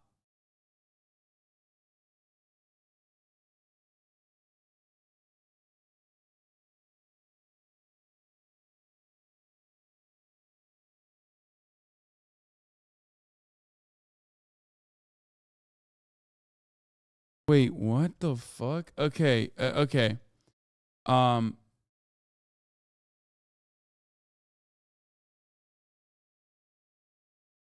There's a mission near the end where Hassan the villain fucks your mom. Okay. It's just a joke. Maybe this will clear up questions about whether you were the inspiration. Yeah, it will. It will clear up the question of whether or not I will ban you. Okay. We're done with the Call of Duty thing for now. Okay, we'll get back to it later. I don't want to spoil it.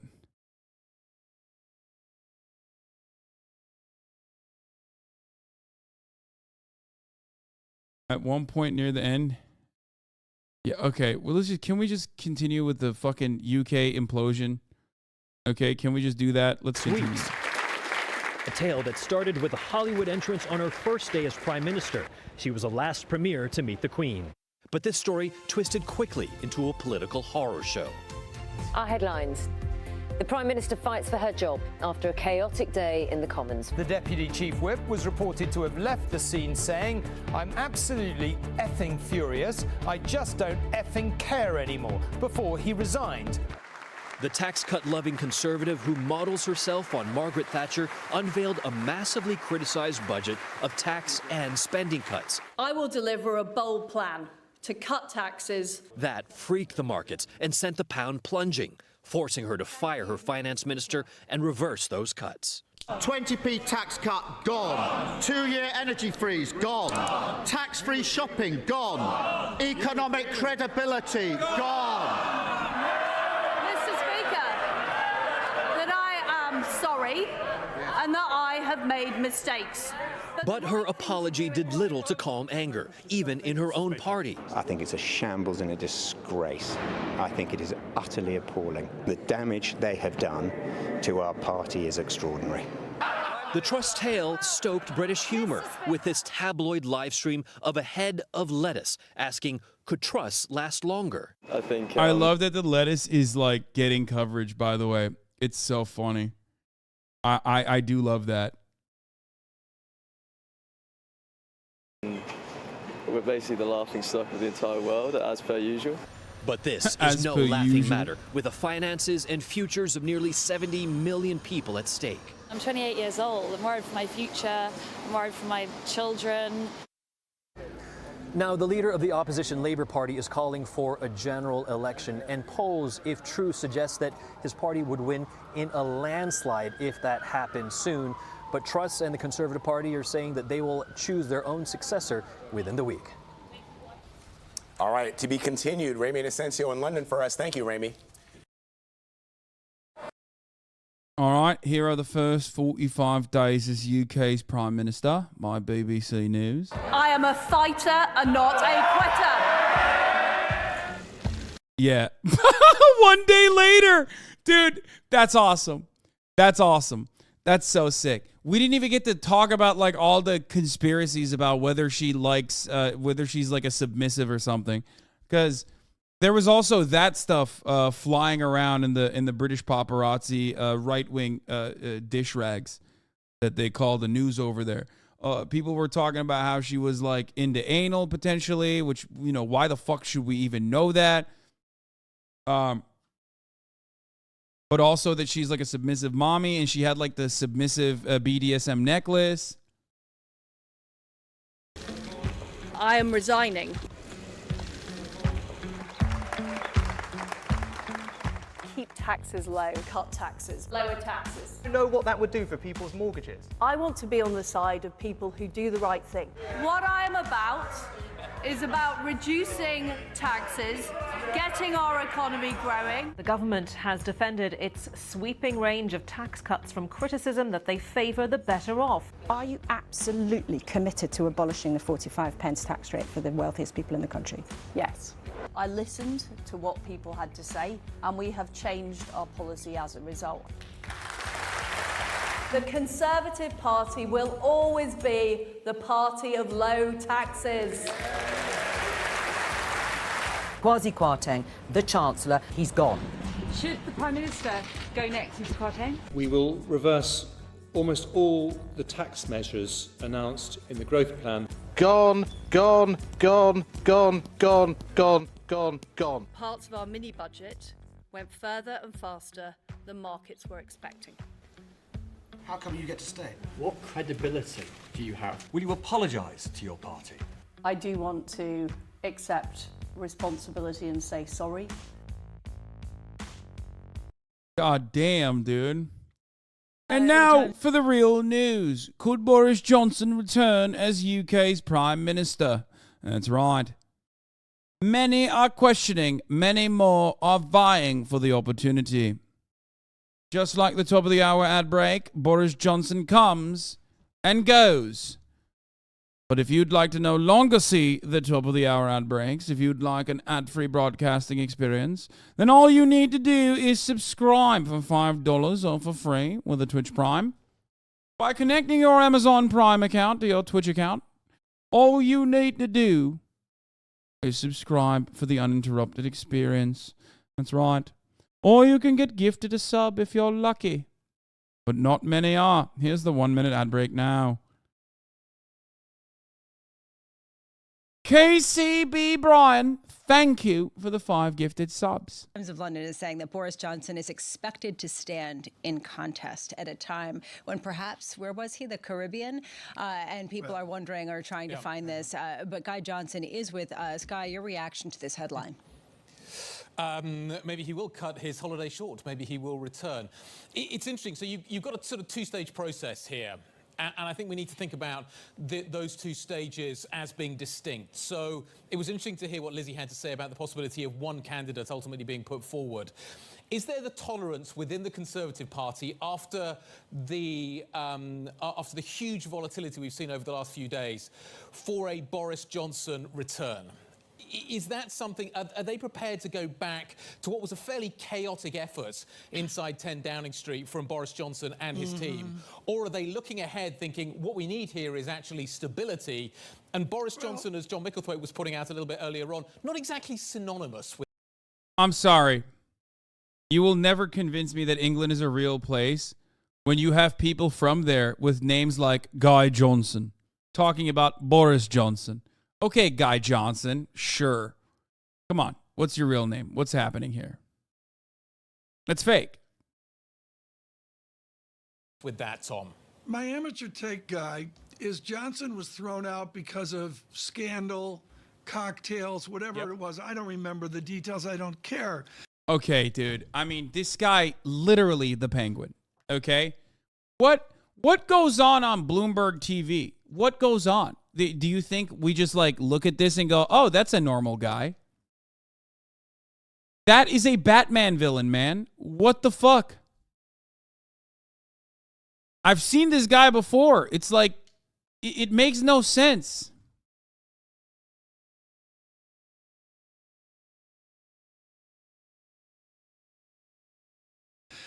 Are the Brits, as Farrell would say, are they forgiving of that to say you were thrown out, you served your punishment, and would we see a different or new Prime Minister Boris Johnson October 29th? There's been very little evidence of a new Boris Johnson, but I guess anything is possible. Boris Johnson, I suspect, is very popular within the Conservative Party grassroots, i.e. the party, but within the parliamentary party, which ultimately is going to decide... Yeah, why? Boris Johnson is on board with the same austerity bullshit. Why is he more popular within the membership? Because Boris Johnson is a fucking racist, okay?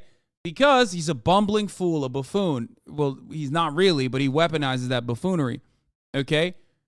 But that's it. It's because all the scandals that precede him oftentimes revolve around him flubbing, gaffing, saying some fucking hideous shit, okay? That all the dummies who have no interest in the government ever actually, defending their rights, who see austerity destroying government programs and think like maybe privatization will be better, who knows, okay? Like the railroads and parts of the NHS, that look at Boris Johnson and think, well, he's the type of guy I could have a beer with.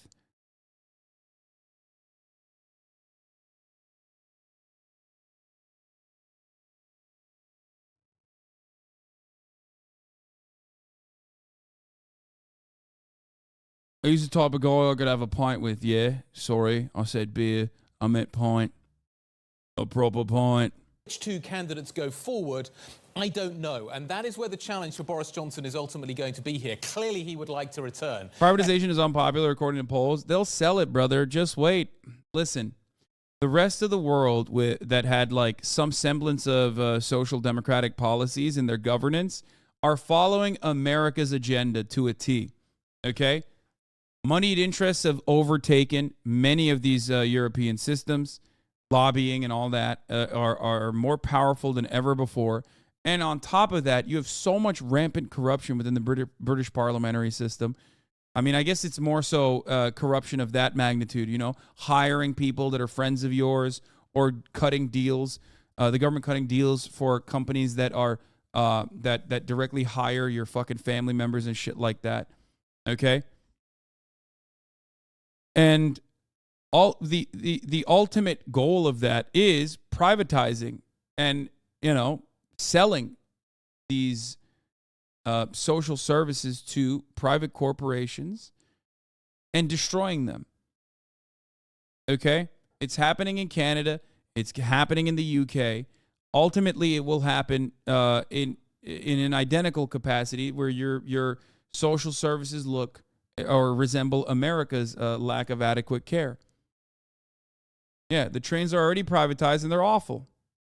That's precisely what happened. And it makes it harder and harder to maintain that nationalization on these incredibly valuable and incredibly important services that are important for a viable economy to prosper. Because the more they privatize it, the worse they can make it. Okay? The more they privatize it, the worse they can make it. And the worse they make it, the more they can privatize it. The more they can justify privatizing other parts of it. And the way to get there is by underfunding it and crippling it from within.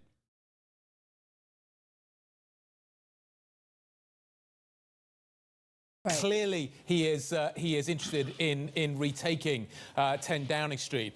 But nevertheless, he has got to convince the parliamentary party that that is a good idea. And I think they threw him out because they were sick and tired of the turbulence. We just had even more turbulence. I'm not sure that they want any more but Guy, at this point. There's also an issue here with the overhang of Brexit, because Boris Johnson oversaw the whole process. How much is Brexit still a popular decision, especially in the wake of the turmoil that we've seen over the past couple of months? It's still a hugely divisive issue, Lisa, and as we were hearing earlier on, it is not a completed project. And therein lies the problem. Boris Johnson didn't get Brexit done. Do we want to return to the instability also that the issue of Brexit, when pursued aggressively, can generate? The Northern Ireland Protocol, we haven't talked much about that, have we? But it still lingers as an issue. It was interesting to hear what Mr. Macron over the channel had to say an hour or so ago. Yeah. The issue now is the parliamentary party is in job preservation mode. Is Boris Johnson, is that boosterism, is that cakeism going to be enough to get him back into prime position? I don't know. The battle for... I kind of want to watch parts of this Adam Curtis documentary. Hello. Hi. How are you? I'm fine. Thanks for inviting me. Oh, this is just that's just not even the documentary. The Trauma Zone, Part 1, 1985 to 1989.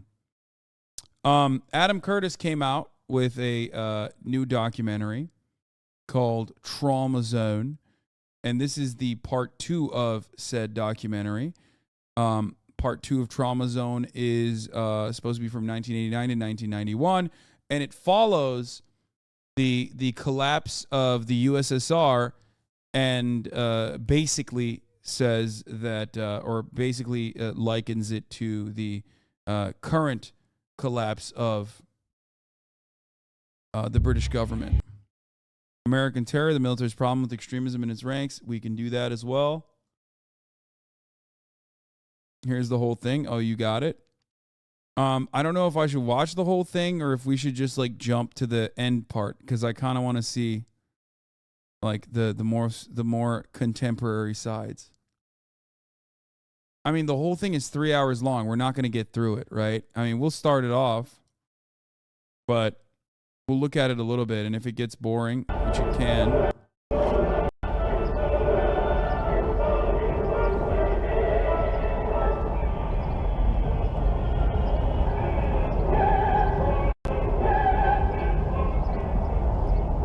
The problem with Adam Curtis is that he puts a lot of TOS shit in there, so I don't know.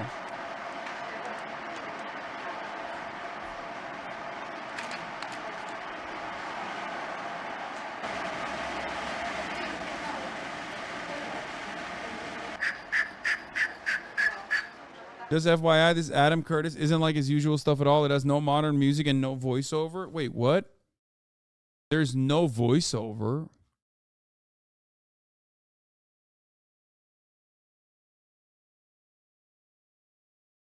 There's porn in part 3 of 4. There's a dead body 5 minutes in. Wait, what the fuck? If there's no voiceover, then what? Okay, then we're not watching it. Like, that's crazy. Y'all are bugging on a cap. Most. on a cap, on a stack. He said no more voiceover. He doesn't want to be made fun of. Wait, what? Okay. Let's get back to Liz Truss and what will now happen. A new conservative leader who will be the next prime minister will be in place by Friday, 28th October. The chairman of the influential 1922 committee of the backbench Tory MPs has said. Sir Graham Brady said they will be in the top job before the fiscal statement on October 31st. Prime Minister Liz Truss announced their resignation after she met Sir Graham and agreed for a leadership election to be completed within the next week. This is what Sky News understands about how the process will unfold. In the last leadership election, a Tory MP needed to be nominated by 8 colleagues to take part in the race. If more than 2 MPs put themselves forward and secured enough nominations to run for leader, a series of ballots was held to whittle them down. The individual who received the... Dude, why is there so many people who want me to watch the bald in Afghanistan video? What is going on in this community? Like, I have avoided it. I don't really care for it. I don't really want to watch it. I have never had so many people for so long, for weeks and weeks and weeks, like, since it came out. Every single day, you guys fucking spam it. I don't understand why you guys did it. Why you guys want me to watch it. Sure, we'll take a look at it, okay? It's literally a fucking hour long.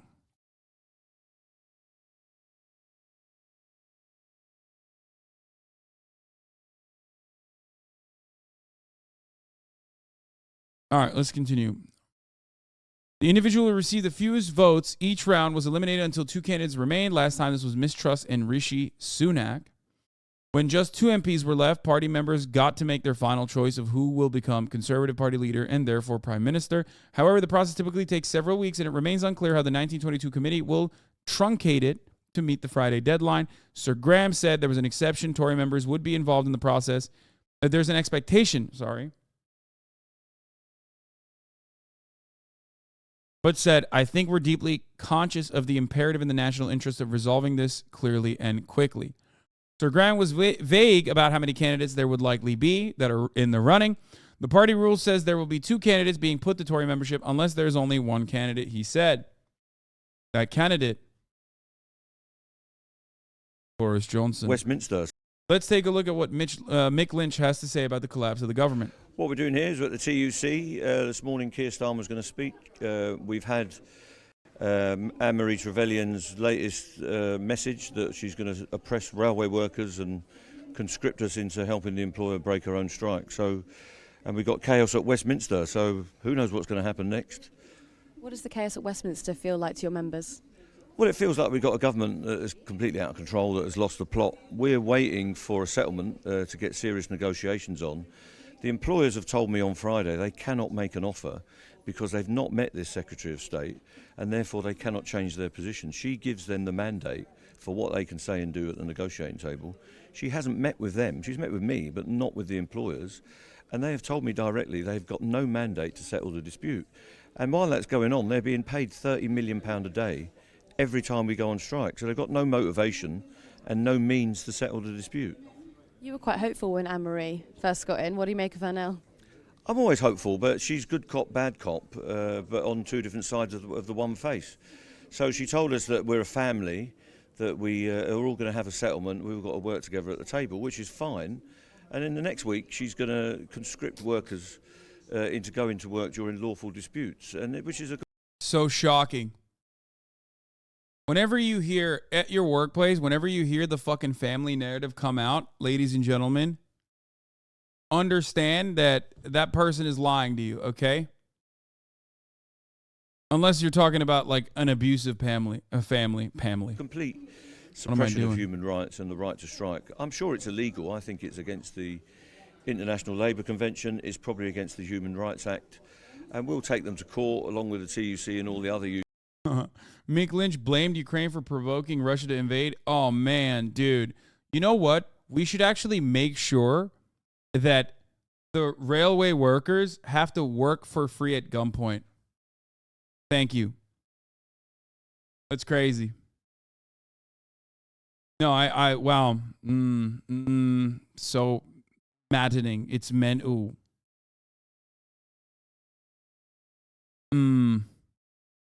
Unions, and we want support of the British people. They cannot have their in the UK it'd be knife point. True. Freedoms and knife point privileges as free people suppressed in this way. Would you say that they were trivialising strike action? Well, they seem to be making it more serious. These events could have been resolved within a matter of weeks when we started, but they seem to be escalating these disputes all of the time through the hype we've had off Grant Shapps, who suddenly reappeared, having been sacked 6 weeks ago. He seemed to hype them up at every opportunity, castigating me and other trade union leaders, castigating our members. All we want is a square deal, and we know that the employers could give us a deal if they were allowed to negotiate it. Just looking at all of the chaos that ensued last night, what does that mean, Westminster chaos, to your members, people right now who are struggling with their salaries? What does it mean to them? Well, I think the country has the right to expect serious politicians. Even if you don't agree with everything that a particular government's doing, they've got to conduct themselves with a bit of professionalism and dignity. And what we're seeing is people scrabbling around, worrying about who's going to get a P45, worrying about who's going to get a red box next. And frankly, it could be all of them. They could all have a turn at being a minister the way it's going. But it's just a ridiculous situation. There is a clear difference now between the opposition and the government. We need a general election. They need to sort out who their leader is, the Conservatives. They need to put that leader in front of the public in an election, and they need to let us make the choice as the voting people of Britain about who we want to govern us. Do you think that this government takes pensioners more seriously than workers? Well, they have got this cliche that pensioners need to be looked after in a way that workers don't. But pensioners are workers as well. They're just living on their deferred wages. A lot of pensioners are angry about the way this country is governed. We want the triple lock to be enforced, but we want workers who are creating the wealth that pays those pensions to be treated properly as well. The problem in this country is that wealth is not distributed properly. There are too many rich people who've got too much of the wealth, and there are too many poor people who haven't got enough. That's a fairly simple equation to work out. The poor need to get wealthier, and the wealthy need to get a bit poorer, and then we'll have a more balanced society. They've announced that they're ending the cap in April on energy bills. Have your members spoken to you about that at all? Well, we haven't had a chance. For people who say Mick Lynch, oh, that's a sock dem response for the fucking one guy in the chat who's a radical, vanguardist, Maoist, third worldist, okay? Suck me, all right? You have to remember that he is a political figure, okay? He is a political figure.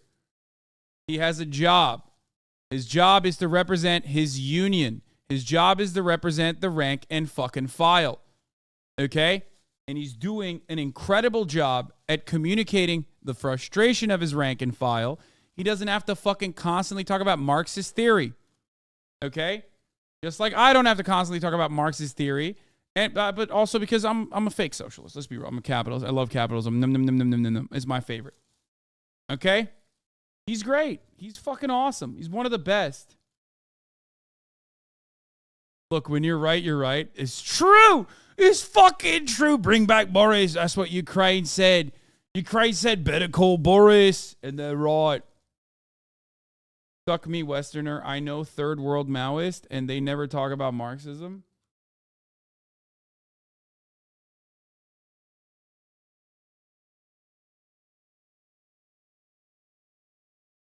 Members will be as worried as anyone else at how they pay their bills. Most of our people have not had a pay rise for 3 years. That's part of what this dispute is about. But you've got to have a job to get a pay rise. So we want to secure their jobs with decent conditions and a decent pay deal. They could sort out the cap on energy bills by capping the profits through tax of the energy companies. If they were threatened with a massive tax, they could lower their prices and not depend on the market rate. We don't have to have a market rate for energy. We could have a controlled rate, and of course a publicly owned energy company would solve that, or a government that was willing to direct the energy companies about what they can charge, as we have done in previous times. The Chancellor said he would look into windfall taxes if they were legitimately windfall, in his opinion. Do you think that rail profits are legitimately windfall? Well, rail profits are. The rail companies are making £500 million last year.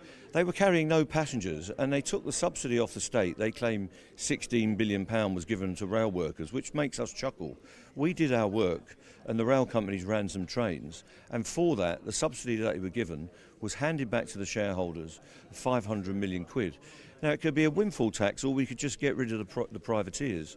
We could have a publicly run railway that's in the interest of the people, in the interest of the passengers, the interest of the workers, and the economy and the climate. And we could have a really good integrated transport policy. But at the moment, we've got no transport policy because they've dropped the transport bill.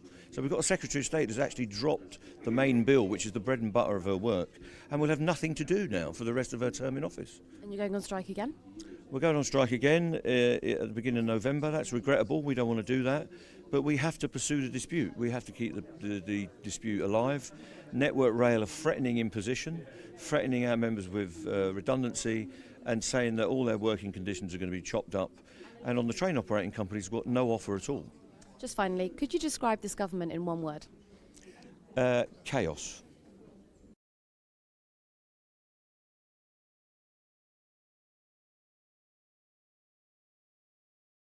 That's Mick Lynch, the legend, head of the Railroad Union, a god, a king in his own right. Big fan of him, and that's it. That's enough UK news for the day. That's right. Let's move on now to news in Pew and Ukraine. All right. Control of southern and eastern Ukraine is intensifying this morning. Ukraine's army is moving to cut off Russian forces in the key city of Kherson, hoping to build on other successes on the battlefield. Russian President Vladimir Putin has now declared martial law in 4 provinces that were illegally annexed earlier this month. Holly Williams is in Kyiv, Ukraine's capital. Holly, good morning. Good morning. Vladimir Putin's announcement of martial law could be another sign that his invading army is running into serious problems. In Kherson, one of the regions occupied by Russia, the authorities installed by Moscow have started moving tens of thousands of people away from the front line, ahead of an expected Ukrainian counteroffensive. As Russian troops battle to hold on to land they've seized, the mood on Russian state TV seems close to despair. Don't expect any good news in the next 2 months, says this correspondent. The anchorwoman asks why Russia thought President Volodymyr Zelensky would run away and NATO wouldn't help. She doesn't say it, but those are really questions for Vladimir Putin, the man who started this war. President Biden said yesterday the Russian leader's in a, quote, incredibly difficult position. It seems his only tool available to him is to brutalize individual citizens. He's doing that with swarms of so-called suicide drones targeting Ukraine's cities and attacks on the power grid as a harsh winter looms. But Ukrainians, as always, have responded with stunning resilience. Kyiv's subway has served as a bomb shelter for civilians during Russian attacks. But this morning, we found it packed with busy commuters, apparently determined to live their lives as normal in the face of a vicious invasion. But I think we'll go through it and we will win soon. We believe in it. And also surrendering is not in our DNA. Andrei Zagorodnyuk is Ukraine's former Minister of Defense. These so-called suicide drones, Yes. they seem like a very conscious attempt to terrorize the Yes. civilian population. Yeah. Is it going to work? Very simple answer, no. Yes, they will damage some infrastructure, that's for sure. Are they going to terrorize civilians, which are then change their mind about the course of the war? Absolutely not. Power outages of up to 4 hours are expected across Ukraine today. The national energy company has urged people to ensure that they have warm socks, blankets and hugs from family and friends. Gail. Holly Williams reporting from Ukraine. We thank you. Martial law. Putin's martial law now at this hour is in effect in parts of Ukraine just after midnight local time. Russian President Vladimir Putin doing a move not seen from Russia since World War II. Here, his declaration, martial law. And this order does a few major things. First, a decree of martial law in 4 Ukrainian regions that Putin has illegally annexed and, frankly, are in large part, in many places, under Ukrainian control. So that opens the door for Russian-backed leaders there to impose sweeping new restrictions, curfews, seizing property, detaining people, forcibly moving people to other regions. Now, the order, like many Russian laws, is open for a lot of interpretation. Putin could take these new powers even further. All we know is what he said today. We are working to solve very difficult, large-scale tasks to ensure Russia's security and safe future. Now, Putin also gave authority. Yeah, things seem to be going really well for Russia.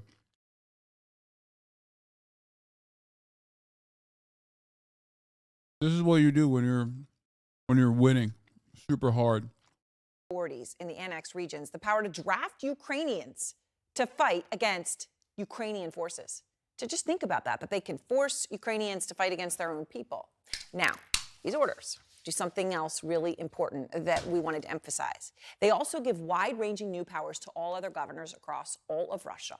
All of Russia, not just in these annexed areas, all of Russia, allowing them to do, well, it's unclear. It could be a whole wide range of transformational things. Tracking down on travel, just one of them. These Wes would never admit if things were going well. In fact, they've been saying for months Putin's army will give up. It's just not true. No, but it doesn't matter. Things are not going well. Because how the fuck would things go well in war in general? America in Afghanistan was a fucking catastrophic disaster. How many times have I covered it? It was a gigantic disaster with respect to what happened to the Afghan population. And it was still a massive disaster for the American military as well. Russia has even less money than America does, obviously, and less of an arsenal to conduct an ongoing occupational war like they are currently.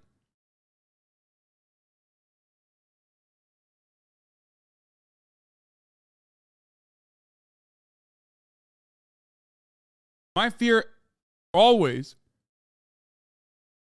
since the jump, is that the moment that Putin feels so threatened by, how hardly he's getting fucking owned, is that he's going to do something catastrophic.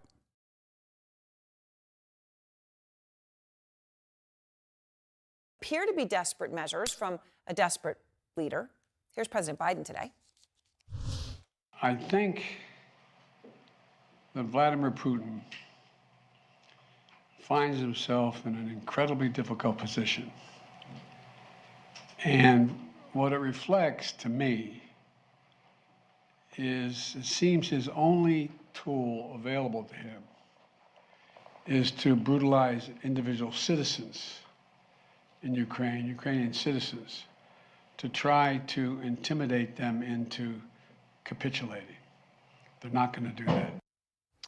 Now, Putin's decrees, signed and stamped here, show that he is still escalating his war in the face of devastating losses. Now, we have exclusive and incredible new footage tonight of what is actually happening to Putin's front line that's causing him to need martial law declarations. Our Fred Pleiken is on that front line, and today was just feet away from incoming Russian fire. Watch this. We're going to wait and hope that there's not any hits anywhere close to us. What? Bro, they're covered. Dude, this is the same shit as like tornado coverage, bro. My man said, I'm going to stand right there to see if it hits close to us. Hello?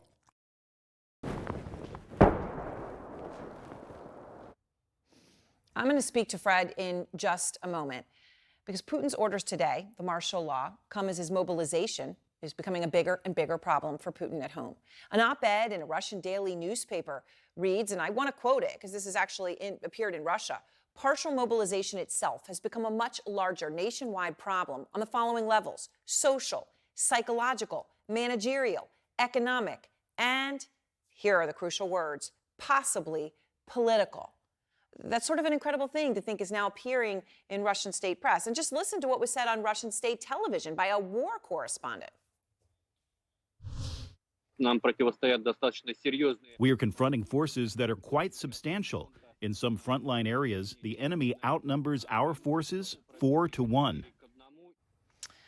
Fred Pleitgen is out front live in Kramatorsk. And Fred, Putin's martial law now in effect. We're just an hour or so into that. He's doing everything possible to turn the tide of the war. What you experienced on the front lines today shows the incredible devastation that his forces are facing. Yeah, and I think you're absolutely right, Aaron. There certainly is a great deal of escalation on the part of the Russians, of course, throughout all of Ukraine. You know, in the past 10 days or so, we've seen all those strikes on the important infrastructure here in Ukraine, with power plants being hit, long-range strikes being conducted by the Russians as well.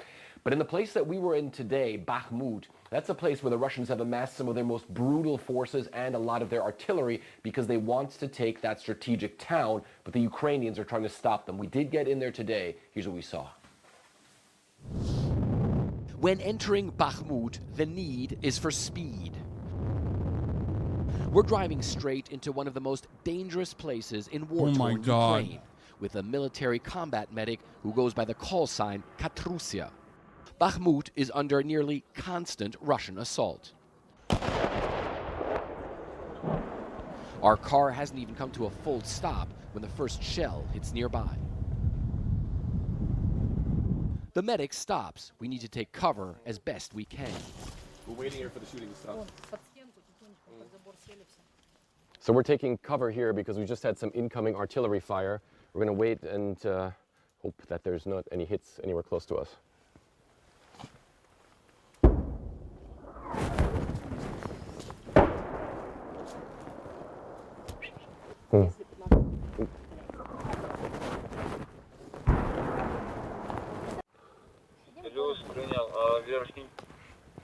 We're at the receiving end of a full Russian artillery barrage.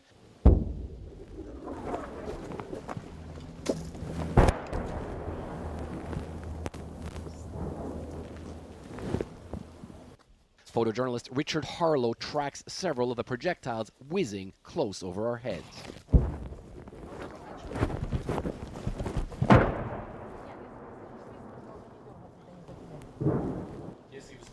Katrusia says Ukrainian troops face this kind of shelling several times a day.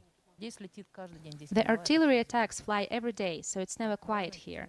Other parts of the city take hits many times a day. There are times when several mortars hit within a minute. Katrusia's own husband was killed here a month and a half ago. While Ukrainian forces have been gaining ground against the Russians in many places, in Bakhmut, things are different. Kiev is trying to fortify its positions, but they acknowledge the Russians have more artillery and are using seasoned fighters from the Wagner private military company. Still, even pinned down with artillery flying overhead, Katrusia says her confidence isn't shaken. Absolutely we will win, but price of victory will be huge. Unfortunately, every day civilians are dying, and there are a lot of dead and injured soldiers on every part of the line.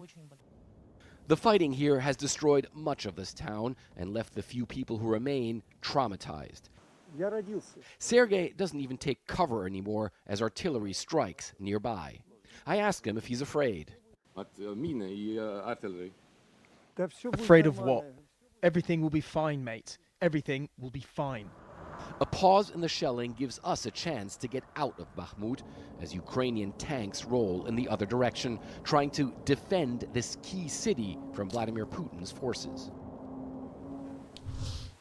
And you know, Aaron, that combat medic didn't even flinch as those artillery shells kept raining down very close to us. And she said that's because she simply sees this so often, unfortunately, in that place in Bakhmut, where the Russians are expending so much of their power to try and take that place. The Ukrainians acknowledge the situation for them is extremely difficult in Bakhmut, but they've vowed not to cede even an inch of territory to those Russian forces. Aaron. Fred Pleitgen, thank you so much, and I'm so glad that you and your team are safe tonight. I want to go to Andrei Soldatov, a Russian investigative journalist whose website on Russian secret services has been breaking so much news on the secret services. It has been blocked in Russia.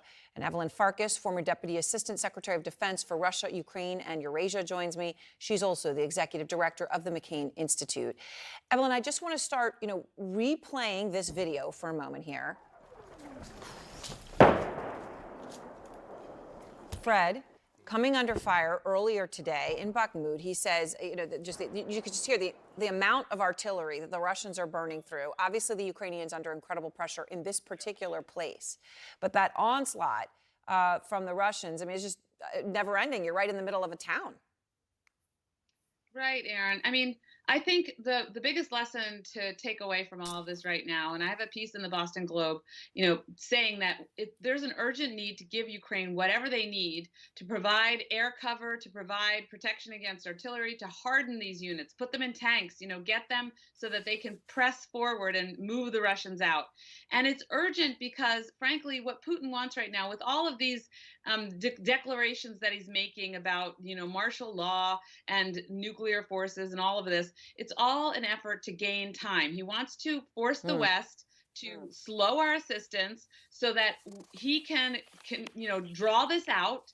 And frankly, for us, that's a losing proposition, because if this gets drawn out, there's increased risk, first maybe through Belarus or elsewhere, that we get drawn into the war. And he's using social media. This is the last point I want to make, Aaron, because it's really important. He's using social media now also to try to influence U.S. policymakers. If you watch trending are arguments that the Russians are using in our social media. So we need to be on the alert here.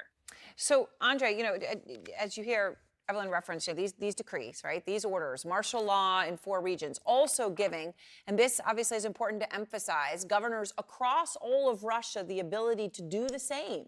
How far is Putin going to take this declaration of martial law, Andre? And it's a really good question. It's absolutely obvious that essentially it means further militarization of the Russian society, because essentially it means giving more powers to the military and giving more powers to the FSB. The governors would play some role, but it would be the military who would decide what to do in this particular region. And the regions which are bordering Ukraine would be used as a testing ground, and the practices might be expanded to the rest of the country. It is an historic week for China, where President Xi Jinping is tightening his grip on power. I don't know what other further commentary to give on this. I feel like with respect to Ukraine, it's always the same shit I keep saying over and over again. Like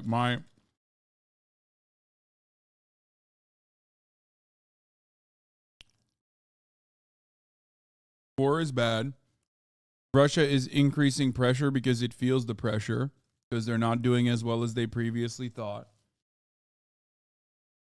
Hopefully they don't ever fucking use a nuke, whether it's a baby one or not. And I hope that this ends.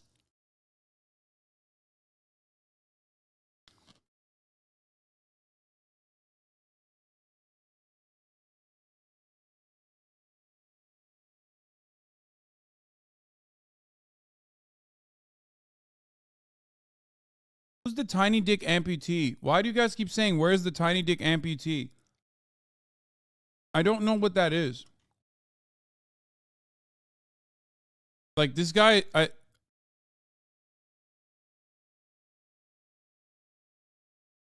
what? Oh.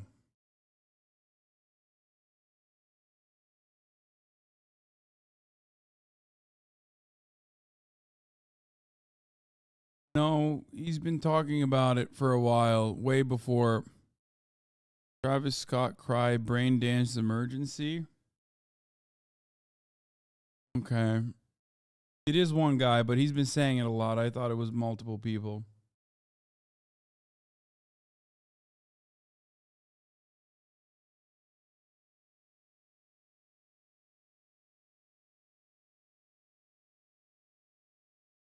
It's white now.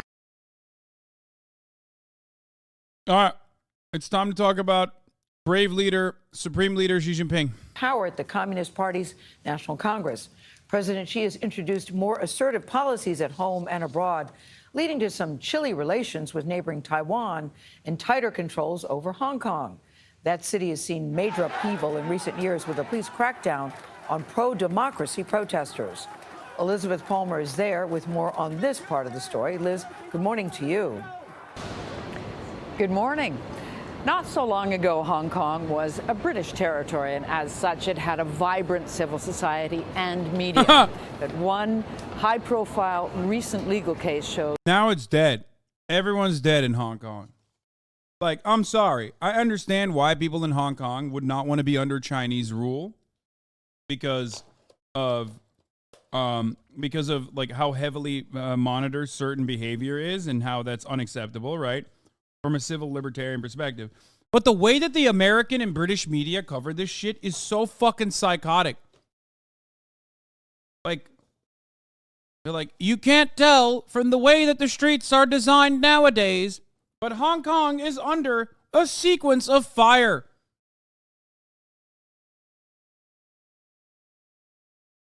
Like, that is fucking insane. Also, what do you mean? Oh, it was British and it was a vibrant civil society.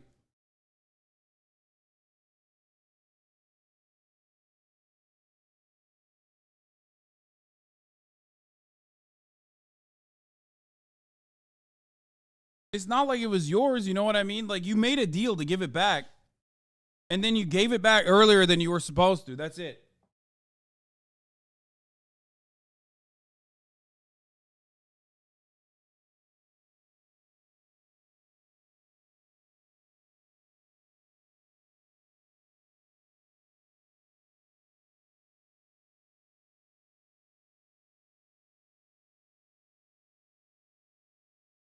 just how much that's changed. This hooded prisoner's crime was publishing 3 children's books about a village full of sheep. The books were seized by Hong Kong police as evidence of... This is the shit I mean. Like, half the time, like, look, if it's like some fucking pedophile dude that they're arresting and bringing back to mainland China, that's one thing. But if it's dumb shit like this, then it's fucked up. That's it. That's what I mean.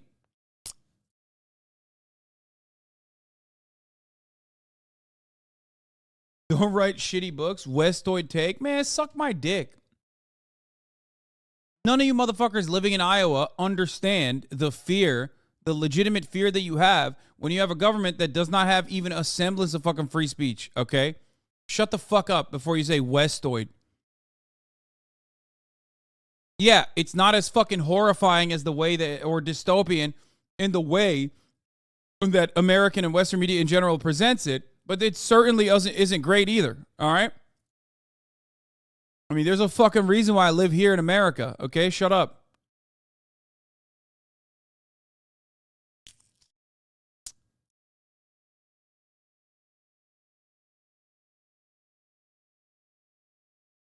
The books featured cartoons of sheep that were trying to repel wolves from their village. The publications reference real events in recent years during Hong Kong's political turmoil, including mass pro-democracy protests in 2019 and how 12 dissidents attempt to escape to Taiwan in a speedboat before being intercepted by the Chinese Coast Guard. Yeah, that's fucked up. Like, it's fucked up to arrest someone over this. Kids book. Man, shut up. Who gives a fuck? You're crazy.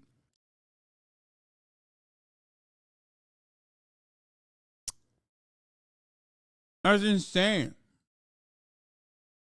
You're literally insane. I forgot I was on screen. Like, it doesn't matter if they made that for kids or not. It doesn't matter. What are you fucking saying that, like, this isn't a lesson that kids should learn about? Like, who cares? You live on the other side of imperialism? Yeah, even though I do have a unique perspective on, not imperialism necessarily, but certainly authoritarian governments that you know, put you in jail over petty shit. In America, we ban books too, right? Like, obviously, we ban like ridiculous shit, but never to this degree where they fucking black bag you and toss your ass in jail. You're being crazy. This is not a comparison. This is not adequate. This is not appropriate, okay? Sorry. Especially when you're China. Like, I even give a crumb of an allowance to a country like Cuba, which is under like a direct occupation, like literally. The world's largest imperial superpower is in its fucking backyard, constantly waging war against it, okay? But you're crazy when you're like, you know, you turn around and you talk about CRT, brother. They're, you know, what the fuck? You make fun of idiotic Republicans complain and cry about that shit, but then when China does it, you're like soy facing. Oh, soy. Oh, soy. It's great that China did it. No, it's dumb as fuck. Why can't you just say high-speed rail is fucking awesome, okay? And the way that China deals with billionaires is awesome, and then simultaneously admit that this kind of civil liberties not being afforded to people is going to be frustrating for people, and it's going to unironically make literally British colonial rule look better in comparison.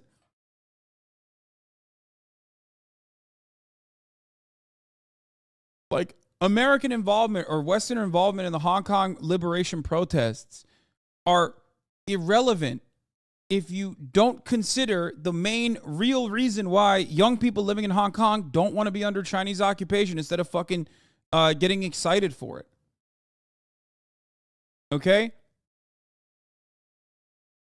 You always think that like the Arab Spring was like almost single-handedly fucking conducted by the United States of America. You're giving too much credit to the CIA. Those motherfuckers on a speedboat got owned by Venezuelan fishermen, okay? It's never just the CIA.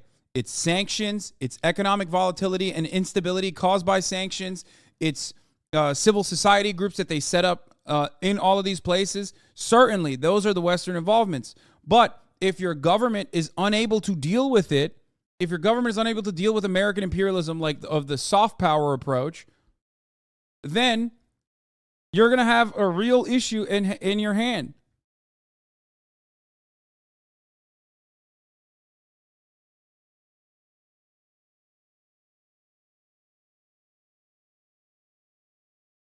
The Hong Kong protests are literally CIA operation, though. Like, all the escalating motherfuckers, etc., are agents. This shit has been uncovered so much. But it doesn't matter. There's still real people on the streets. You're missing the point. And the same goes for Ukraine. And the same goes for any other country where there are people protesting an anti-Western force, okay? Some of you on the left literally think it's just America. It's America that is the puppeteer. And to a certain degree, you're right. I talk about this all the time. You're like going to be right 98% of the time, okay? But the 2% of the time that you're wrong on, you're super wrong. It's weird. It's weird to assume that these massive fucking protests that are happening are exclusively a consequence of the CIA. They don't have that kind of influence. They do have a lot of influence, but not that. You have to have legitimate interest. You have to have legitimate interest on the ground. And people do have that legitimate interest. That's the reality. You got to read Lenin, dude. Oh, my Lord. Yeah, dude. Lenin. Oh, Jesus Christ.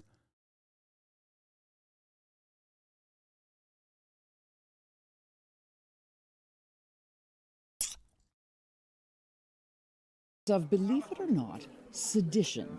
Some of the material inside, which is with a seditious intent, which bring the hatred against the government.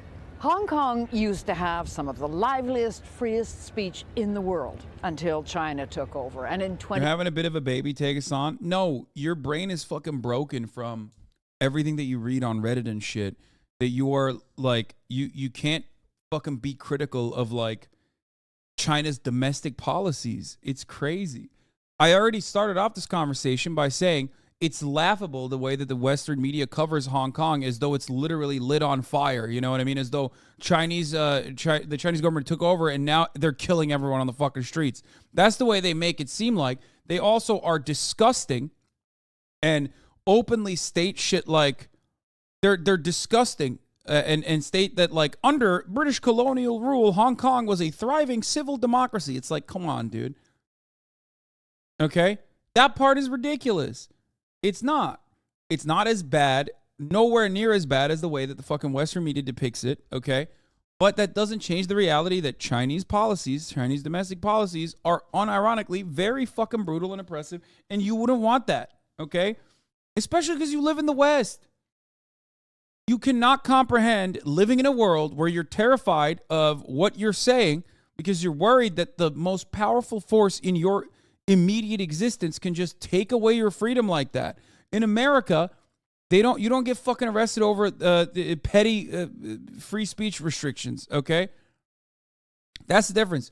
America still criminalizes every other facet of poverty, Do not misunderstand me. And it's fucking dog shit. And that deserves criticism, of course, as I talk about quite frequently, right? And that's bad. That's bad. I mean, they just tried to throw people in jail for voting, okay? How insane is that? I mean, if you said that was happening in Hong Kong, there would be every fucking outlet would be covering it nonstop. China is so bad, so oppressive that they're jailing people for voting in Hong Kong. Like, think about that. A new Chinese task force was immediately implemented that directly answers to leader Xi Jinping to ensure that anyone who votes for a party that they consider to be wrong will go to jail.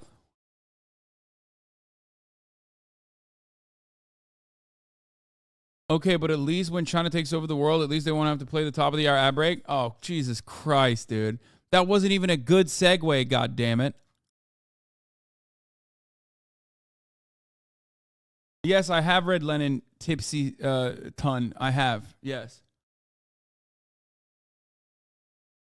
As the first generation immigrant from Iran, it's frustrating when some leftists minimize the oppression of governments like that in their anti-imperial fervor. You can criticize both without minimizing one. Yeah, exactly. It's so fucking silly.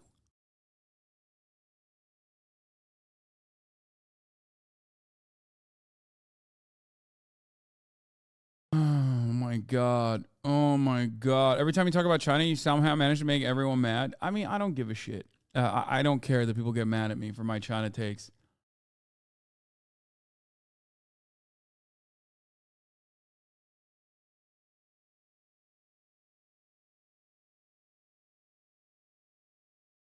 All right. Anyway,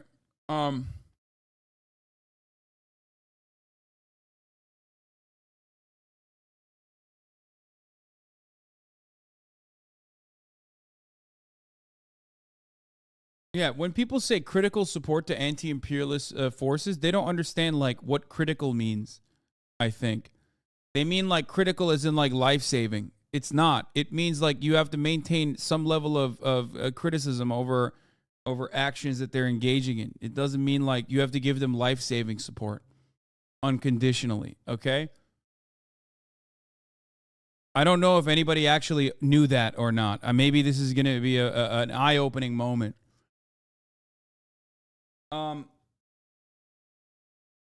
Being critical and describing the policies brutal and oppressive are not the same thing. Why? If it's brutal and oppressive, why not admit it? Shut the fuck up. It is brutal and oppressive.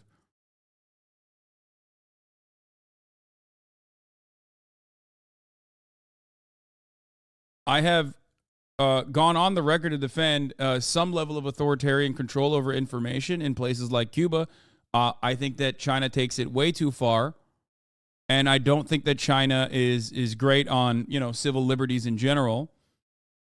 But you're crazy. Like, you're just not, like, I'm not going to fucking, you know, change my commentary on a particular subject, especially as it pertains to things I truly believe in. You know what I mean? Just to soothe the opinions of fucking Reddit-brained lefties. Like, ultimately, it doesn't justify doing anything, right? Like, it doesn't mean that, like, we should nuke China or whatever, right?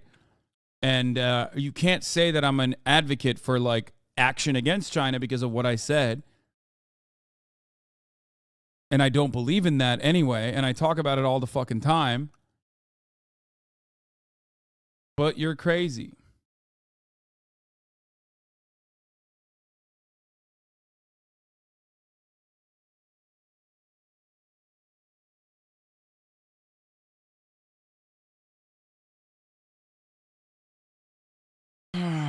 Anyway.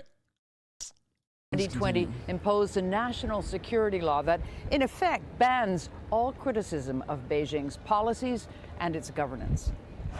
Soon after pro-democracy protests erupted in 2019, the Hong Kong government, under Chinese pressure, moved to shut down almost all independent news outlets, including the respected Apple Daily newspaper, whose senior staff were sent to jail.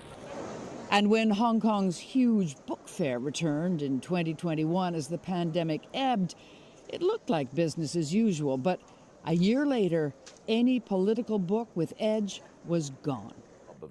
Keith Richburg is the head of journalism at Hong Kong University. They don't. It's like petty shit. But I think personally that exercising a level of control in such petty parts of people's daily existences is an effort to reinforce the power that they have over people. Like, I don't think that a couple fucking random books are unironically going to spark a liberation, okay? I don't think so. I think that's just another way to show people, like, no, we are authoritarian. Like, trust me, like, we will fuck you up, okay? That's it. Like, people are so dumb to consider, like, oh, Winnie the Pooh. Like, Xi Jinping was depicted as Winnie the Pooh, and he must have done it because he's personally upset. He's thin-skinned. It's like, no, man, it's not that. It's just that they want to maintain the facade of control. Well, it's not even a facade.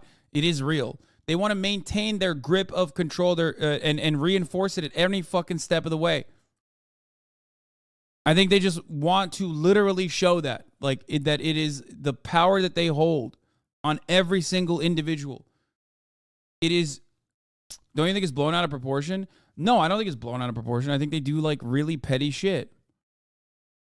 But then you see Americans and what they do with free speech, and you're like, well, I don't know. Maybe China has some good fucking ideas. Holy shit. Obviously, I don't believe that. But goddamn, do Republicans make me consider that? Holy fuck. Have you seen the shit that goes on Facebook? Motherfuckers think kids are shitting in kitty litters boxes at schools, man. There's hundreds of thousands of Americans right now that think that. And there's unironically nothing you can do, especially when you fucking carve out public education and destroy it from within. They want to show you that they're both the carrot and the stick. Yes, that is exactly the Chinese rule of governance. They give you the stick. They show you, listen, as long as you keep your fucking head down, we will take care of you. Okay? As long as you don't fucking speak out of pocket, as long as you don't try to change things dramatically in your neighborhood, you know what I mean? You can't do any of that, but we got you. We got your back. And broad swaths of the population recognize that reality. I mean, at least the broad swaths of the population that I have talked to. Now, that does not feature non-Han Chinese people and their perspective, obviously, but that much is just all the same state shit that every fucking state does.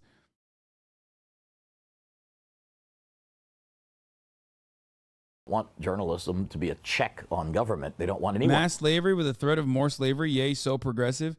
Bitch, what the fuck are you talking about, dude? Go listen, man. Without Chinese progress over the course of the past 20 years, the entire global economy would look dramatically different. You understand that, right? It's American capitalists that were like, oh yeah, we're going to get like super cheap labor here. That's great. And they fucking destroyed Western manufacturing. They moved it over there. And what did China do with that? They fucking prospered. They prospered. It's just the truth. You're out of your fucking mind if you don't see it.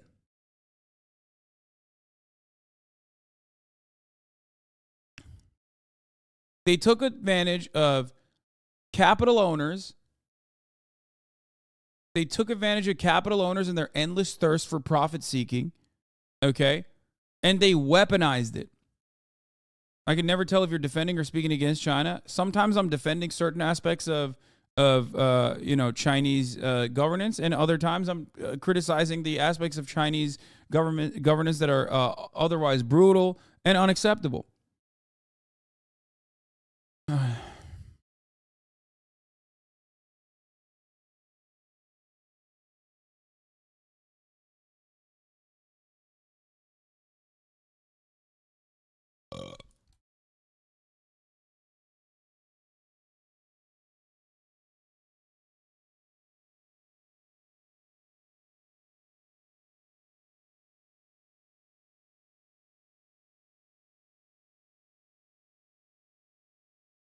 But there is one thing that is 100% a certainty. The top of the hour ad break, obviously, and the fact that you'll be able to avoid the top of the hour ad break, obviously, by subscribing for $5 or for free with a Twitch Prime by connecting your Amazon Prime account to your Twitch account, where you get one free Prime subscription a month.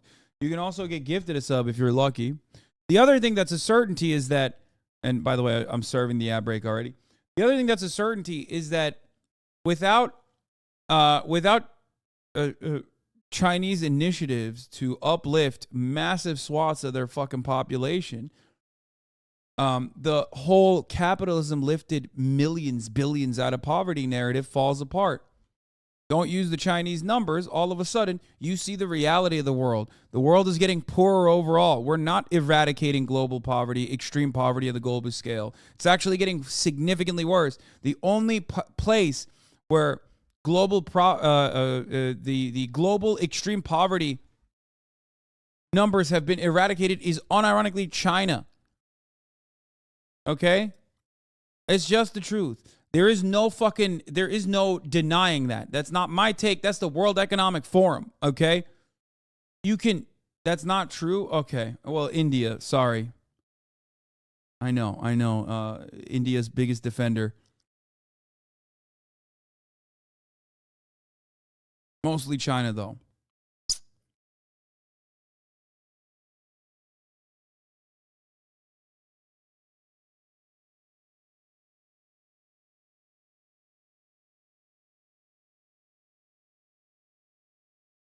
See, I knew he was going to come in. I knew he was going to come in and be like, there's been significant reduction in India too. Yes, you're right. You got it.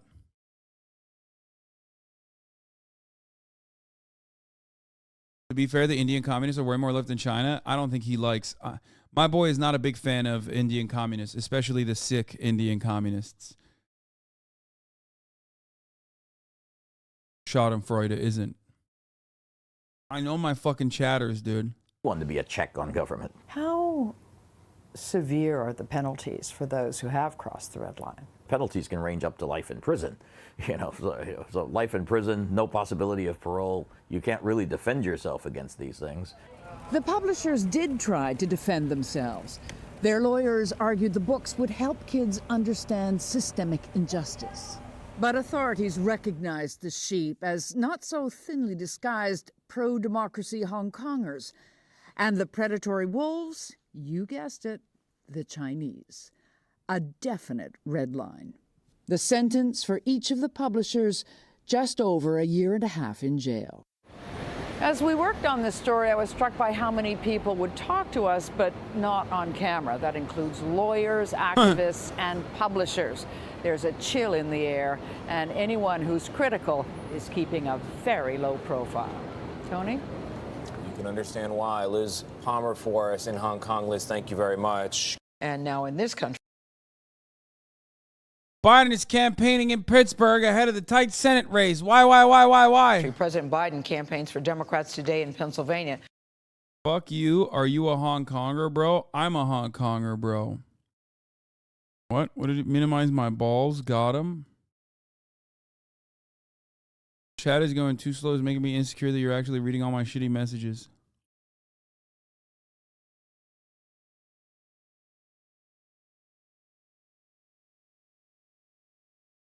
It's one of the few places where candidates actually want his support. The latest CBS News polling shows that control of the Senate remains a toss-up. One of the few places where the candidates actually want his support. Weisha Zhang is at the White House with more on that part of the story. Weisha, good morning. Good morning to you, Gail, and good morning to everybody. So President Biden right now cannot rely on his popularity to win over votes for Democrats next month. His approval rating remains stuck at 40%. So instead of headlining those lively campaign rallies that presidents typically do, he is focusing on his accomplishments. Families are hurting. You've heard me say it before, but I get it.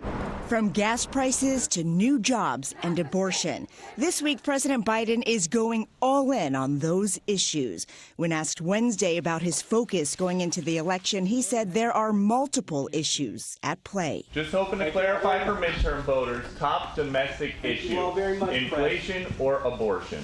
All important. Unlike you, there's no one thing. Today, the president is heading to Pittsburgh to tout the billions of dollars he signed into law for rebuilding the nation's infrastructure. He will revisit the site of a massive bridge collapse. This was fucking wild. I mean, let's keep it real. Listen, infrastructure going from China to America, bit of a whiplash there. You know, you look at a country that has been able to urbanize gigantic swaths of its population over the course of 20 fucking years. And then you look at America, who is still relying on the last semblance of social democracy from the civilian engineer corps in the aftermath of the New Deal. You have a country that was built and prospered on the backs of some semblance, a crumb of social democracy. And it's on its fucking last breath. And then you have China, which he toured back in January on the day the disaster unfolded, with Pennsylvania Lieutenant Governor and Democratic U.S. Senate candidate John Fetterman. This evening, the two will meet again in Philadelphia for a fundraiser. Republican challenger Dr. Mehmet Oz wants Fetterman to stay linked to the president, too, blaming inflation on both of them. On the issue of inflation, John Fetterman does not believe Joe Biden spent enough money. Oz has also questioned his opponent's health after he suffered a stroke in May. I genuinely hope that there was not a doctor in your life making fun of your circumstances. Fetterman released a letter from his doctor Wednesday that says he is recovering well, with no work restrictions, but occasionally there are words he will miss due to lingering auditory issues. Fetterman is one of the only Democrats fully embracing President Biden's support. In fact, this month, several high-profile candidates are holding events, but it's not President Biden who will be stumping by their side. It's former Barack President Obama. Gail. All right, we should thank you very much. Nevada, a state I will never say the name correctly, is also becoming an unexpected battleground state as the Senate race is razor tight. Let's take a look. Welcome back to CBS Mornings. We continue our team coverage of the upcoming election. No wonder you are Democrat. You deep throat China all day. Yeah, dude, you know the Democratic Party is such a fucking big fan. Remember when Nancy Pelosi literally almost started World War III by just straight up having a fucking random ass weekend party in Taiwan as she like escalated and went against the American government's attitude towards China? That's so crazy though. Everybody loves China in the Democratic Party. You already know. Dude, some of you motherfuckers are so stupid, dude. There's no saving you. Okay? There is no saving you, motherfucker. You are just so stupid. Like, you live in a world where people constantly fucking lie to you, and instead of like being just a little bit skeptical, you've just decided to eat that propaganda by the fucking spoonful, and you're just repeating it in here on a place where I can actually respond to you. Dummy. You are lying. You mean current President Barack Obama? Yep, that's right, brother. Election America Decides, looking at races across the country that could determine who controls Congress. One of them is in Nevada, where the CBS News Battleground Tracker, just released, shows Democratic Senator Catherine Cortez Masto locked in a close re-election race with Republican Adam Laxalt. Lilia Luciano is on the ground in Nevada asking Latinos, a fast-growing share of voters, what's influencing their decisions. Stakes in the Nevada midterm races are high, and odds are Latinos will decide. Making up 20% of the state's electorate, governor, House, and Senate candidates are reaching out to secure votes among the fastest growing minority. Few groups are more powerful and effective in eliciting those votes than the state's culinary union, knocking on more than 1 million doors ahead of this election. Why are you doing this? I'm doing. For the record, and I've literally door knocked on these streets. I'll just tell you something about Nevada, okay? The culinary union rank and file is super left, okay? They're great. Culinary union leadership, on the other hand, absolutely on board with the Democratic Party, hook, line, and sinker across the board. They will do anything and everything for the Democratic Party. Doing this because I think one of the issues that I'm most concerned about is the housing right now. I wish it wasn't so expensive. The Republicans are trying to take away their freedom. This year, the union endorsed incumbent Democratic Senator Catherine Cortez Masto, who made history as the first Latina ever in the Senate. But the CBS News Battleground tracker shows her statistically tied with her opponent, former Nevada. By the way, random question here, but what platform is Call of Duty on if I were to download it to play the single player campaign where apparently I am the main villain? Or not me, but a likeness. Is it Blizzard? It's on Steam? But even if it's on Steam, I still need to get Battle.net probably, right?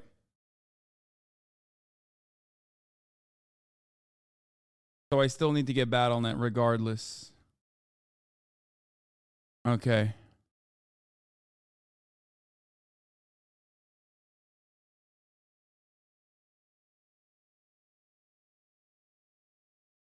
Wait, it's out already, isn't it? Why does it say pre-purchase? Is it not out already?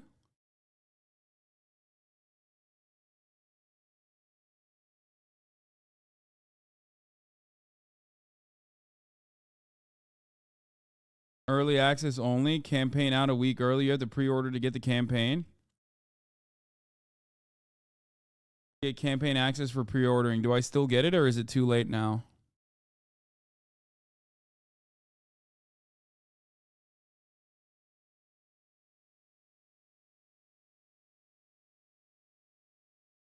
I can still get it. Okay. So how the fuck do I oh, it says pre-purchase and play now. Okay, I'm going to download Battle.net.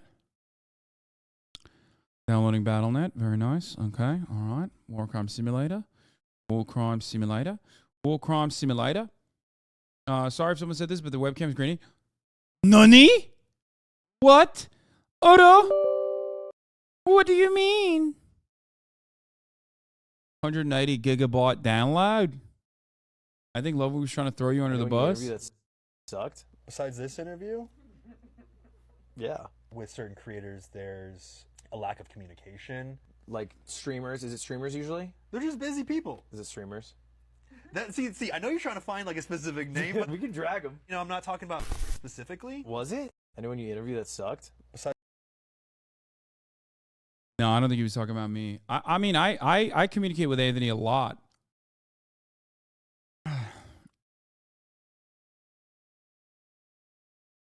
I talked to him. It's 36 gigs on Battle.net. All right. Nice, nice, nice. Very nice. I'm downloading Battle.net right now.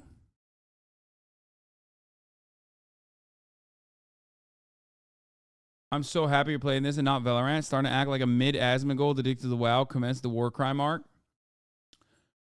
Dude, what are you talking about? I've literally fucking played other games this week. Like, I played the Mario Rabbids game. I'm going to play the Gotham Knights game. #ad coming up. Not like over the weekend, most likely. So, like, I'm playing other games as well. And also, I'm gaming. Like, you guys are fucking complaining because I never play games. And now I'm playing games where you're like, well, it's not the game I want. Of course, it's never going to be the game that all of you want and decide. We believe they're protecting something. Surveillance indicates soldiers guarding 3 structures. I understand that. Major Hassan may be holed up inside. Ghost Hassan. and Soap will lead a Marine Special Operations unit to kill or capture Hassan tonight. 1 Hilo will insert 2 teams at separate offset points bordering the target area. Yes. Bravo team will sweep and clear buildings 1 and 2. Alpha team takes building 3. All shooters have execute authority, but we want Hassan alive for interrogation. No! Be advised, Major Hassan is AQ's lifeline. If he is They made me bald, bro, which is kind of fucked up. Okay, I'll just say it. That is fucked up. They will die for him. Good hunting. Bravo team offloads here. Alpha team stays Motherfuckers are like, bro. on board to Landtown range. Motherfuckers are like, bro. Play spooky games. What's fucking spookier? What's fucking spookier than a war crime franchise naming me the #1 villain? What are you talking about?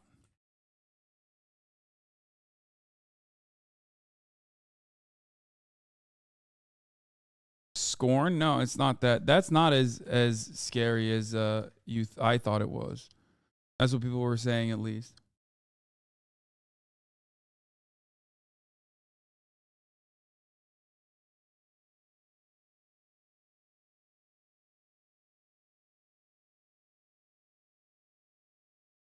All right, Call of Duty Modern Warfare action shooter.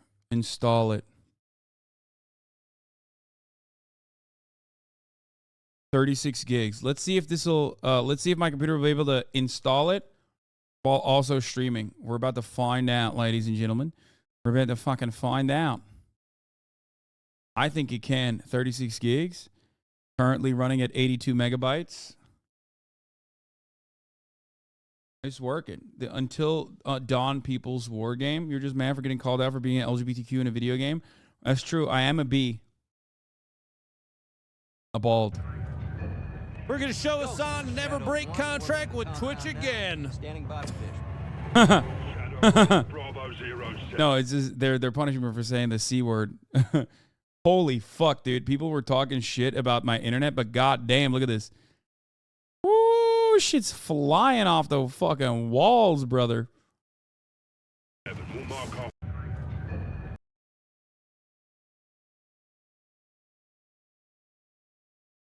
God damn.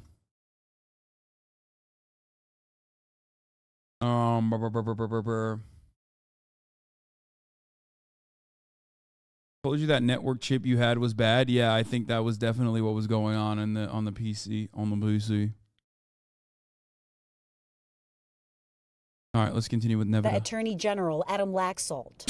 So even after hours, Cortez Masto is making the rounds. My focus is on Nevadans. That's always been my priority. Whether it's a small business owner like you have here, or it's families that want every opportunity to succeed for themselves and their kids. That's what it's about for me. That's the work that I get to do in the Senate every day. For a state hit hard by COVID closures, with inflation and gas prices among the highest in the country, voting in this election is about nothing more than making ends meet, says Laxalt's advisor, Jesus Marquez. Latinos in the past used to think that, okay, we need to vote for a Latina or a Latino, but now it doesn't matter whether it's Latino or not, as long as it takes care of the problems. I can only tell you, that what I hear from Nevadas and Latinos, and it really is the same story for all of us, which is that American dream. You know, it is the opportunity to succeed. But her opponent has a fierce finger pointed at Democrats as to why that dream is out of reach. I tell them to look outside, and everything they experience is a direct result of Joe Biden and Senator Catherine Cortez Masto. All the pain they're feeling today at the pump, at the grocery store, in their family budgets is a direct result of policy. They're killing the American dream. There's work that I've been able to do in conjunction with them to start figuring out how we lower those costs, because we know it's squeezing families. I think the Inflation Reduction Act was a great first start, but I do think absolutely there's more that we can do together. That focus on cost of living is something that we're seeing not just here in Nevada, but across the country. But I'll tell you something about voters here. They know the high stakes of this Senate race. According to our CBS News Battleground Tracker, 8 in 10 voters here see their vote as gaining their party control of the Senate in Washington. Tony? All right, Lilia Luciano for us in Nevada. Lilia, thank you very much. You said Las Vegas has a housing problem? Brother, we live in America. What doesn't have a housing problem? What place doesn't have a... Ohio has a housing problem. There's literally not a fucking place in America that does not have a... Wyoming. Bro. Wyoming has a housing problem. Can you understand? There's like 8 motherfuckers living there. What's up, bro? There's not enough space with all the cows?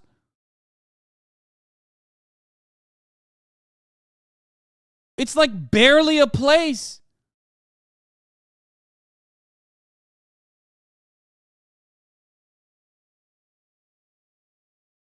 No, it's not Chinese corporations that keep buying homes, dumbass.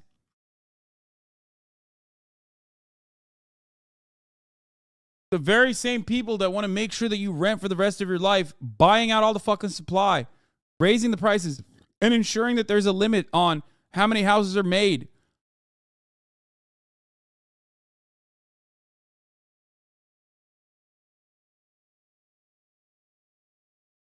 Homie said China is buying. Homie said Chinese corporations are buying homes in Wyoming, dude.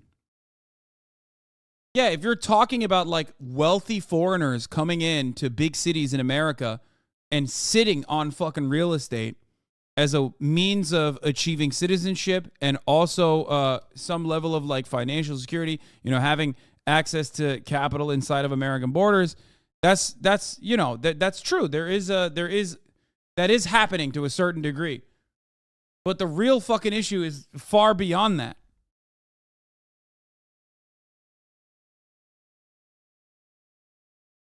Anyway, here's Kanye West. The president of the United States does not have meetings with Elon Musk. That is fucking, hey, here, come get me. That's fucking retarded.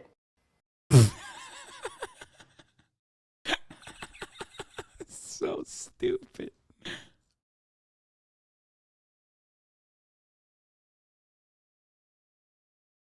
By the way, it's pretty funny when you consider that he literally fucking turned around and was like, no curses. No curses on my album, Donda. No curses on my album. Wait, where is this interview from, by the way? No curses on my album, Donda, even though he fucking cursed and had to censor himself. It's like, bro, it's your album. It's your lyrics. Why did you have to swear in the lyrics that you put down, which you never actually ended up saying? Like you censored yourself.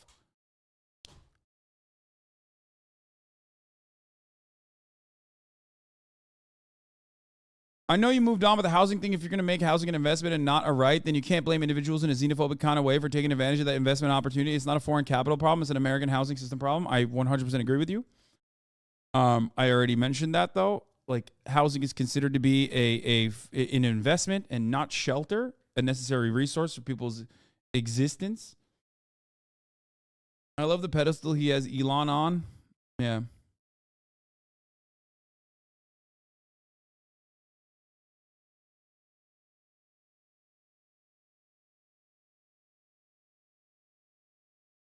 Now we're going to watch American Terror, America's military problem, American military's problem with extremism in its ranks. Ashless, we're in the military. Actually, no, we're not. I just realized that's a 43-minute long thing. I'm not going to watch that. I'll watch that tomorrow. We're going to watch how Frank Ocean finessed Def Jam out of $20 million.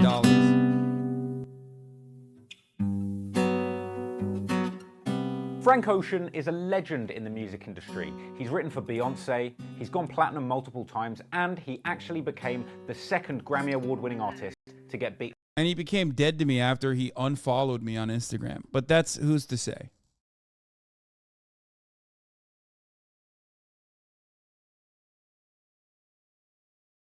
Up by Chris Brown. Now everybody knows a bit of Frank Ocean, whether it's a song from his original mixtape Nostalgia Ultra, his debut album Channel Orange, or his legendary... Oh yeah, we were going to do the Pootie video but too. The less attentive and iPhone-hating listeners amongst us may have missed Nostalgia Ultra, his debut album Channel Orange, or his legendary independent follow-up Blonde. But the less attentive and iPhone-hating listeners amongst us may have missed out on Frank Ocean's Apple-exclusive visual album Endless. This dropped as an Apple Music exclusive along with a bizarre 45-minute visual of Frank Ocean building a staircase. Well, if you didn't catch Endless, it's likely that you didn't catch the amazing story behind it, where Frank Ocean has been reported to have pulled off a $20 million finesse that left the head of Universal Music Group fuming. It was A$AP Rocky that brought this story to the mainstream's attention with a 2018 interview with Angie Martinez. That man figured out how to finesse the record industry, and people don't talk about that. It took that man 2 years to do that shit. And then Blonde, he already got a $20 million check from Apple from that shit, which he didn't have to give any of that shit back to the label because he was already out his deal once he gave them Endless. But the real story starts in 2009. Frank was living in LA and pursuing his music career when he... Motherfucker said music too loud. Like, you think that's me? You think I'm the one who did the soundtrack to this Trap Laura Ross? It's the video, dog. He met and joined the hip-hop collective Odd Future Wolfgang Kill Them All. It was joining Odd Future that introduced him to the hip-hop community and brought us a bunch of classic songs with him and the Odd Future gang. There's Analog 2, which is a beautiful duet with Tyler, the Creator, and also a ballad for making plans with indecisive women.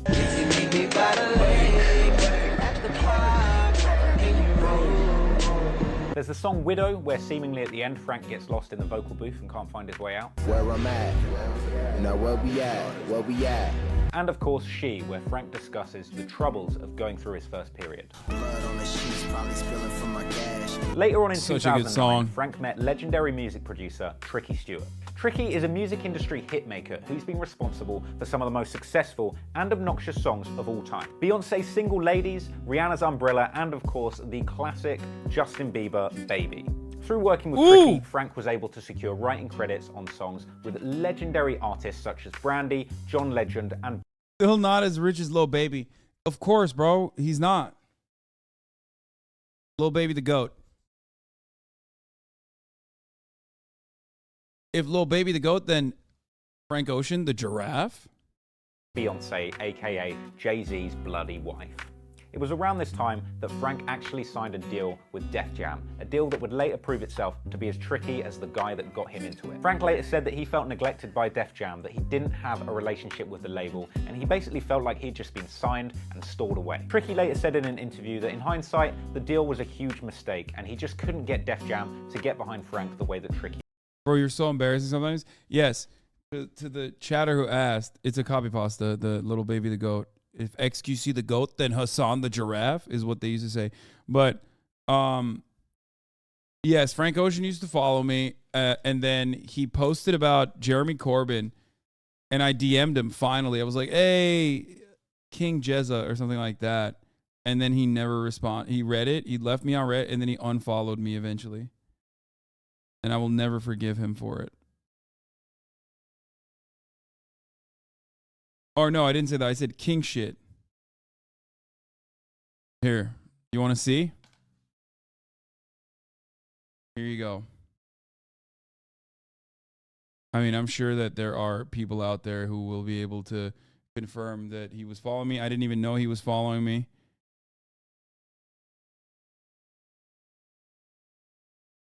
Left on scene.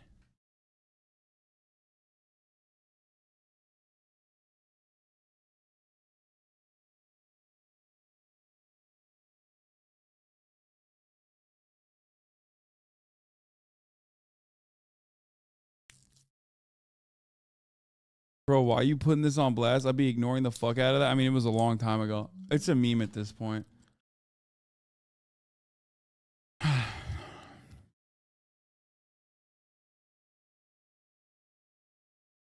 It's just a meme. It's not serious. But I heard Trevor Noah is dating him now. Yeah.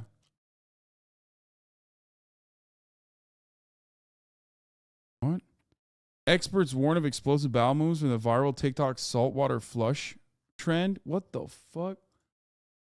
That's crazy, dude. People are so insane. All right, let's continue. It was in 2011 that Frank made the first in a long line of major finesses against his record label. After being inspired by Odd Future and their own genius approach at putting out their own mixtape and building a buzz completely independently, he decided to put together a little mixtape of his own. So at the start of 2011, Frank independently pushed out Nostalgia Ultra, which became a smash underground hit without any promotion. Suddenly, Def Jam are all interested in Mr. Ocean, so they decide to get behind the mixtape and release 2 of the songs as singles. Novocaine, which ends up charting at 82, and Swim Good, which ends up hitting number 70. It's at this point that Frank Ocean is contacted by everybody's favorite elevator punching bag, Jay-Z, and disgraced Maybach repairman, Kanye West. Def Jam were toying around with the idea of packaging up Frank's mixtape Nostalgia Ultra as a commercial release, but this was eventually abandoned due to the fact it was littered with unclearable samples. Now Def Jam are convinced of Frank Ocean's ability.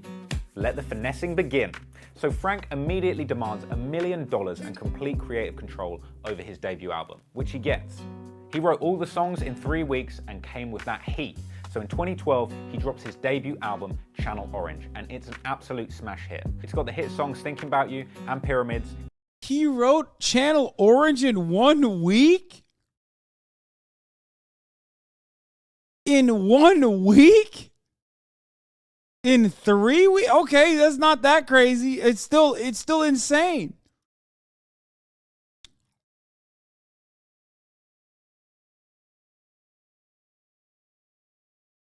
It's not that different than 1 week. 1 week to 3 weeks. That's fucking bananas.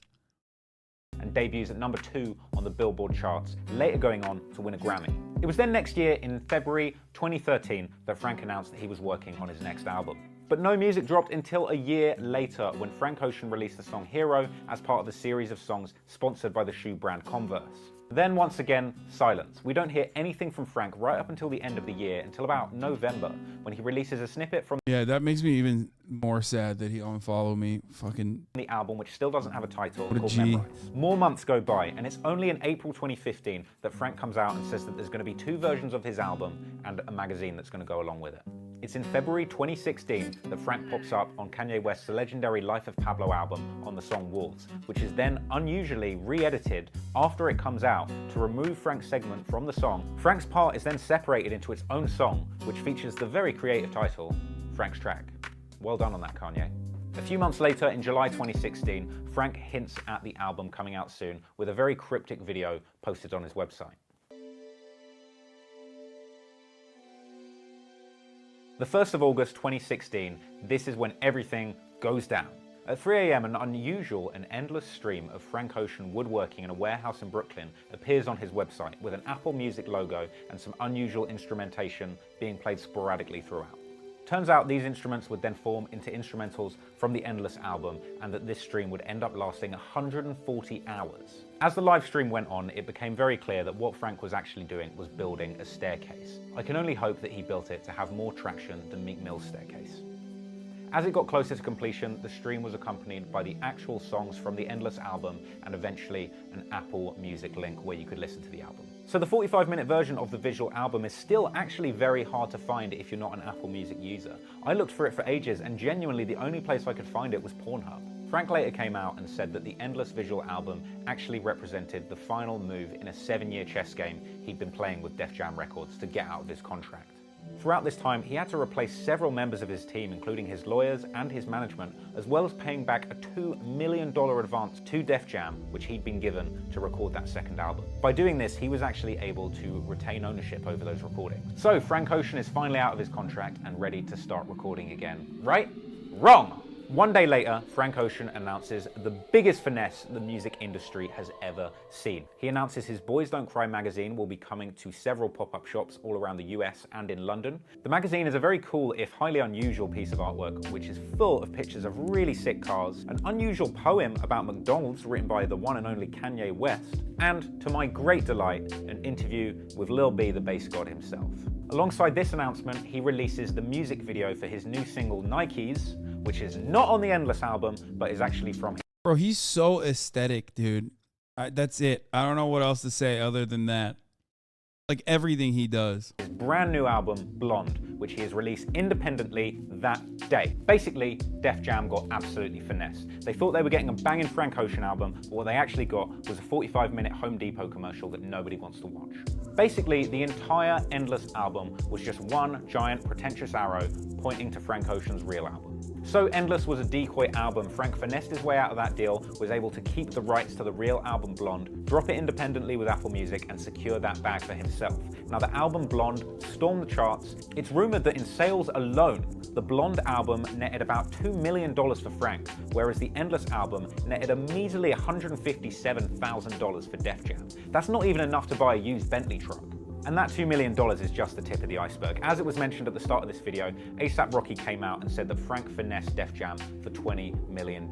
Now, I wasn't able to actually find any solid proof that Frank Ocean had indeed secured a $20 million bag. What I was able to find was that Apple are indeed rumored to have paid Drake $20 million, and also that Chance the Rapper was offered $20 million that he actually had to turn down. After this, Lucian Grange, who is the head of Universal Music Group, which is the parent company of Def Jam, came out and said no more exclusives with streaming services, and sources say that he was fuming. I've got to say, I'm genuinely blown away by the idea of promoting an album with a 140-hour stream of somebody building a staircase. When I release my hotly anticipated hip-hop album, I'm actually going to upstage Frank by promoting it with a 150-hour video of me in a lift. Beat that, Frank. Still stuck in this lift.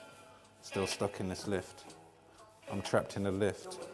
Feel like R. Kelly, but it's not a closet, it's a lift. There you have it. That is how Frank Ocean managed to finesse Def Jam and Apple Music out of $20 million. Madness. If you like that video, make sure that you like and subscribe below. Hit that notification bell so you can see every single time that I upload, and thanks so much for watching. Also, in honor of Frank Ocean's back-to-back album dropping finesse, I decided to do a little back-to-back video drop for you. So if you're interested, I just dropped How Trap Lord Roz made 10 million before YouTube. He did? I doubt that.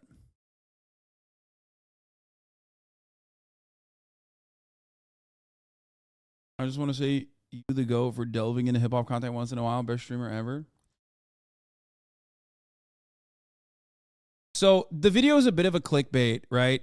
It mostly just talks about how he got out of his Def Jam contract. And also, I mean, not even a little bit of clickbait. It is clickbait. Because, like, the final part of that puzzle is, like, whether or not he made 20 million. And there's no proof that he made 20 million. We just only have what Apple has paid other people as whether or not he did. Which is whatever. I mean, it's still cool. It's a finesse video. A finesse of a video, you might say. I mean, it's still cool to see what he did specifically. Don't let this distract you from Lil Baby being the richest artist. Is that the meme now? We're just saying that now? Okay. Also, we're going to watch Pootie at the America's Most Racist Town. He went to America's Most Racist Town for 500 Act Black. I feel like this racism is bringing tourism now to this town, by the way. It's kind of wild that white supremacy, for once, is like, in a weird way, good for a town. When Tom Robinette moved in here, it took me 9 years to know what he was. And I found that out on TV when they was trying to make trouble with him. What's good, y'all? Y'all keep begging me to do another Act Black video. So we came all the way to the most racist town in the whole United States to knock out this one. Big shout out to my dogs, Gideon and Nico. I love funny race content. King Batch Vines next. Oh, Bad Chest. Shut the fuck up, bitch.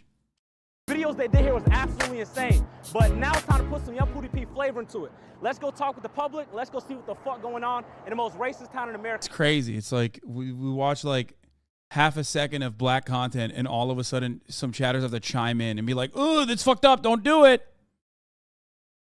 It's Young Pootie P. Fuck a pair, we clap him. Brody hit with a JP, say he need all the baggage. Why the fuck niggas taxing? Put the drop on the spot, Brody get the clapping. He burn like it's mad. Let me live till I can't live no more. Let's go. That's what I'm talking about, dude. Oh, that's not long cut though. Brother, that's a snus. If you're a real one, you're supposed to go straight, untapped, long cut, the chew. You know what I mean? Like, you got to see them leaves.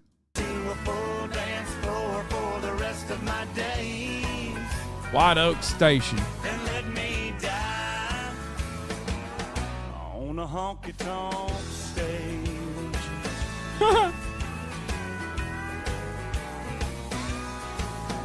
You helped me for a cash prize. Act Black. Act black for a cash prize. What about the I Have a Dream speech by Martin Luther King? He goes, I have a dream. Wait, I thought it was I'm Not Getting Up. I don't know. That was Rosa Parks. I have a dream that all the white kids and black kids will hold hands one day walking down the street. So you come. That was the most politically correct motherfucker from this town. I swear to God. Also, I saw that Walmart camo aisle, and god damn, dude, that shit looks like the latest HasanAbi collection. You know what I'm saying?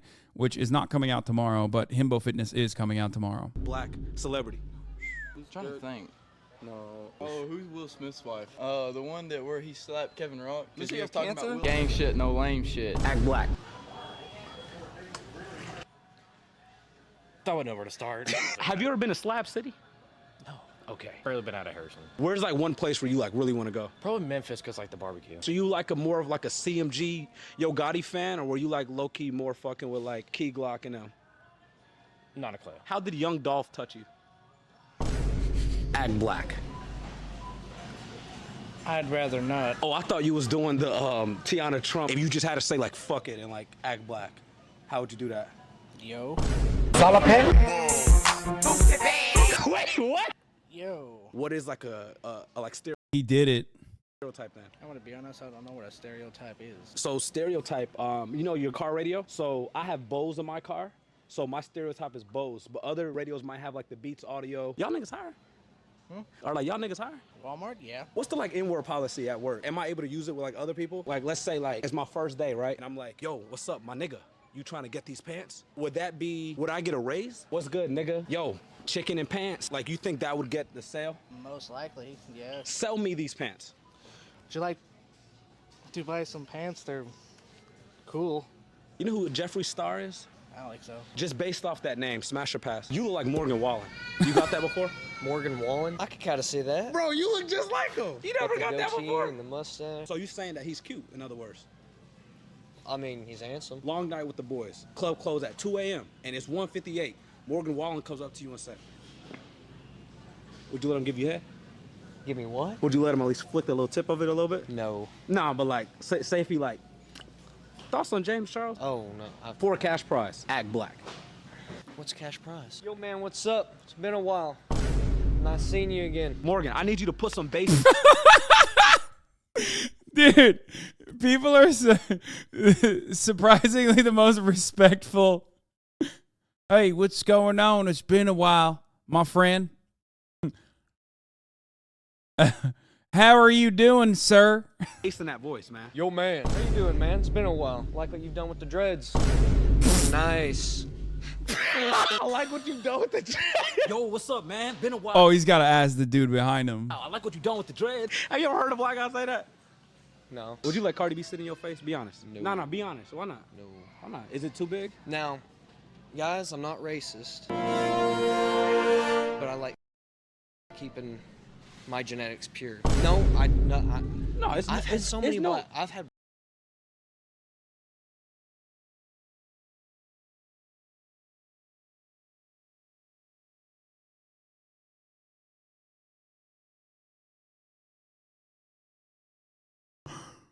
Yo, I've never seen someone hit the butt so hard.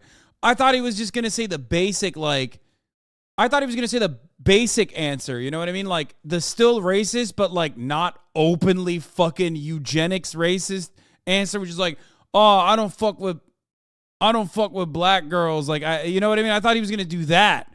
He just went straight no. Like, he went Arbeit macht frei. Like that. And he didn't even skip a beat.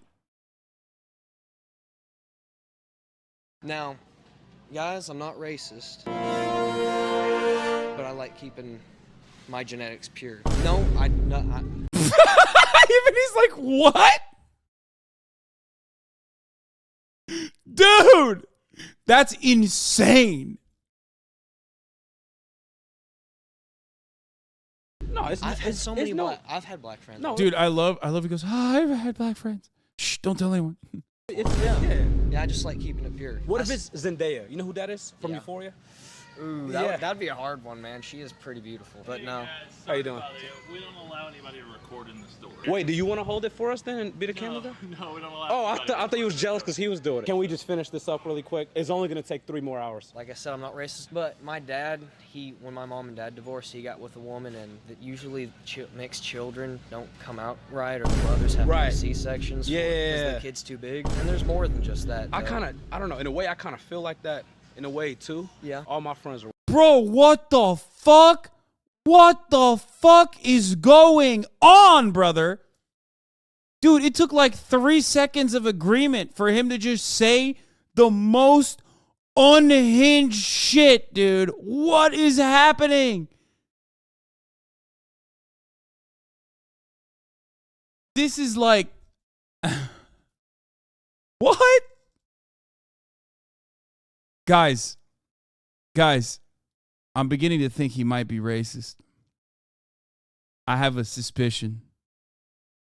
White, you know, and I've always, all right, well, if I grew up like that, keep it like it. Fuck it. You know what I'm saying? By me having that mindset in a way, is it wrong for me to try to hook up and have a kid with a white girl? What if it's like, all right, let's start a good strand of blacks? Because I'm a patriot. I don't think it should happen. If it does, I mean, heck, you can't do anything about it. Oh, man, he is so fucking open-minded. That's crazy.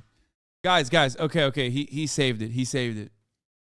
At first, I thought he was a racist, but look how open-minded he is. He said, like, well, you know, miscegenation is not illegal anymore, so.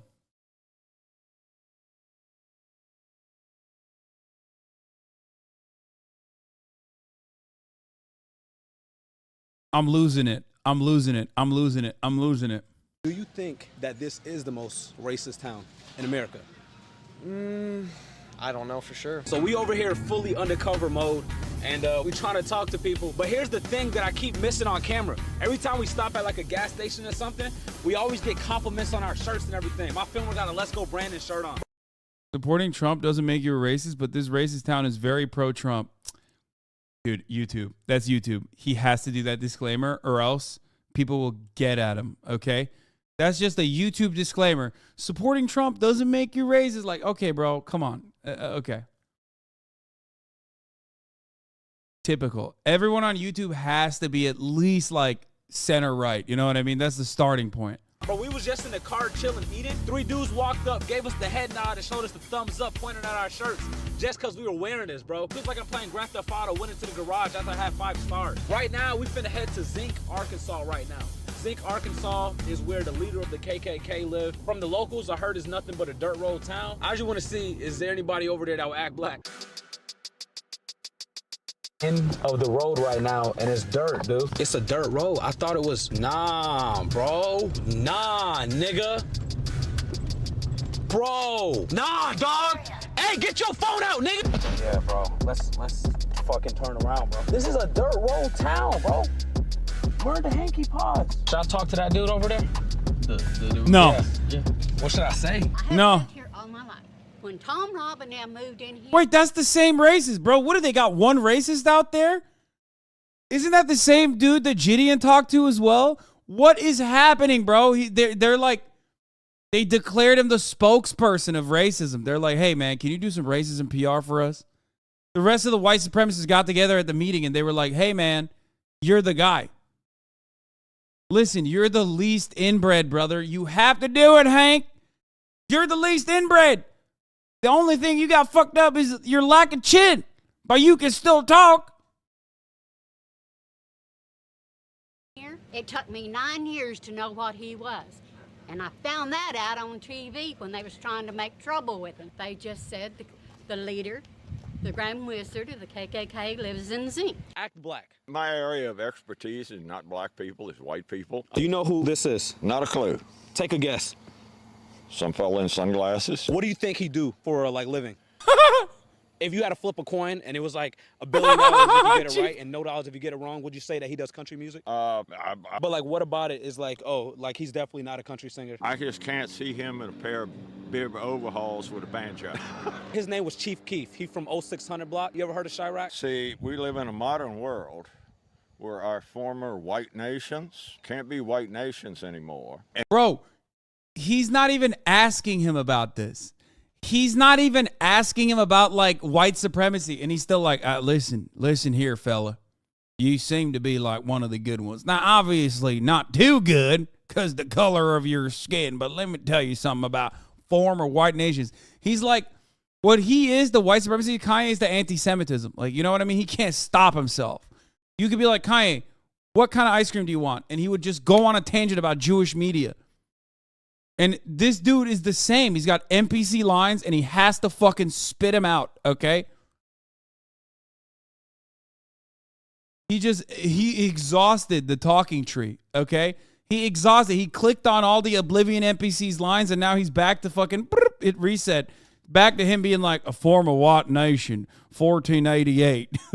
Any white neighborhoods can't be exclusively white anymore. I got enough problems around white people. Right. They're not perfect. Now imagine they was the same thing but had melanin in them. Holy fuck, right? You wouldn't want me as your neighbor? No. Have you ever heard of the Kodak bop?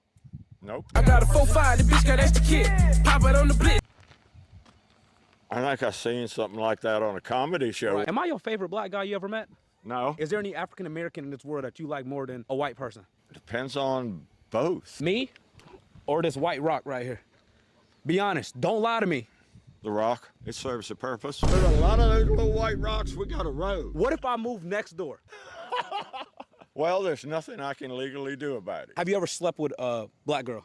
No. Keep it a buck. You ever like, would you ever sleep with a black girl? No. What's your type, by the way? I don't have a type. He doesn't have a type, and my sister. A lot of you liberal folk come into my town telling me I can't fuck with my sister. Well, guess what? That's my type. Can't do nothing about it. He's going to say, I don't have no type. Bad bitches is the only thing that I like, and bad bitch is Bertha. Bertha's the baddest bitch. She's my cousin. Away. I don't have a type. Like, what about it? To start with, I don't do that. Dre and Michelle. No. Would you let her sit on your face, though? Like, no. You've never been, like, down bad, 2 a.m., you damn near about to explode, and it's like, damn. You wouldn't even just let, like, Megan Thee Stallion, like, low-key, like no. sit on you? No. I don't indiscriminately chase everything. What do you usually chase? I usually chase. This guy, by the way, shouts out to the fucking UPS. I mean, dirt road, okay? Backwards town, and these motherfuckers are still working, okay? You see that? Delivery drivers, the backbone of this goddamn country. They will literally go to your fucking dirt road and deliver. No AC, by the way, of course, obviously. Wait, what was I going to say? Oh, yeah, I love this guy saying, like, I don't indiscriminately chase anything. Bro, have you... I mean, chasing is the only thing you're going to be doing. I don't know if you're catching. Hopefully not, but goddamn. Chase a bag. Who's your favorite black icon? Rondo number 9? Never heard of it. $500,000 or dinner with Jay-Z? $500,000. Why? It's worth something. Labor Day or Black History Month? Labor Day. If it was up to you, would you want all black people gone? I wouldn't want to be around them. If you was to go to LA, who would you check in with? I would not go to LA. You wouldn't be over there in like Slauson and like... Dog, this guy lives in a place where there's no working sewage system. And he's like, I would not go to LA. I heard the streets smell like shit over there. It's like, bro, you smell like shit. The fuck do you mean you wouldn't go to LA? LA's a liberal shithole. It's like, bro, you don't have a road to shit on. The fuck do you mean? There is no road to take a shit on. Why did Hasan get offended by that? Because this motherfucker lives in zinc, okay? That's why I took offense to that. Half of you motherfuckers are like, oh, man, LA sucks. LA sucks. You've never been, okay? And yes, there are a lot of shitty components to it. But, like, goddamn, dude. Motherfucker lives in zinc. There's like 8 people, and they're all a part of the clan. And he's like, nope, won't be going there. Like Crenshaw? Would you ever go to the Bronx? I wouldn't go back to any part of New York. Oh, he's Thoughts been. on Bronx drill rap? None. I like classical music. Shut the fuck up. These guys never listen to classical music, dude. He is such a fucking liar. He's like trying to run with the whole like supremacist narrative. Oh, I like classical music, you know, with the banjo. Shut the fuck up, bitch. Swerve just saw my op. He really bopping his ass, get flopped. Look. Trash. You wouldn't go to like a concert with it or nothing? No. Oh, hell no. I'm out of my element. Wheezy F, baby, and the F is for phenomenal. Okay, if he says so. Who do you think was the best president in the last 20 years? Obama. Dude. What? Wait. I paused this because I was going to make a compelling point about the top of the hour ad break, which comes at the top of every hour. And if you no longer want to see those ads, all you need to do is subscribe, which you can do for $5 or for free with a Twitch Prime. And that's right. The uninterrupted broadcasting experience behind the 60-second paywall is going to be why he likes Obama. Sorry, not sorry. Like I said, $5 a month subscription or free with a Twitch Prime, or by getting gifted a sub. You can also avoid those ads that way. Here is the ad break now.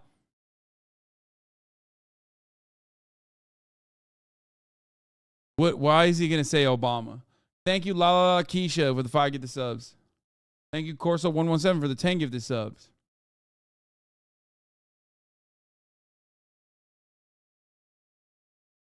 Wow, really? He made everything racial overnight. Oh, shit. That took a motherfucking turn. So you said Obama because you like that he made it racial? Oh, yeah. So would you consider Obama the, like, GOAT? GOAT? The greatest of all time? No. Do you think Obama did something that Tom Robb can't? Well, come on now. I don't like any president we've had in my lifetime. You don't like Trump? No. Fuck, so I'm not like low-key like dripping at all? He didn't pardon the January 6th people that were his people, but he did pardon a lot of rich people. He did pardon Kodak Black, and Kodak Black do be putting on for Broward. I don't like a traitor. Who was the greatest basketball player of all time? I have no idea. Just say Larry Bird, he's white. Just say it. Fuck it. Who's the greatest rapper of all time? Come on, it starts with not an a E. clue. It's your favorite candy. Eminem? Never. I'm out of my element. Who is this? Okay, the point I was going to make, the Obama one was crazy, actually. But the point I was going to make is that, like, that's the reality of racism, right? Like, this dude literally lives in fucking dirt, okay? Lives in dirt, is unironically super uneducated, okay?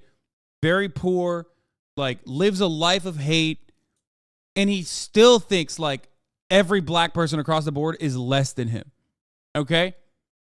That's just how it is. He is so fucking racist that he thinks like this dude is like social safety nets would help this guy tremendously.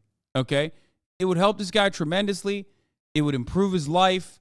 You know, maybe like public transport would be good too. It would open up his world a little bit. Right. He interacts with nothing.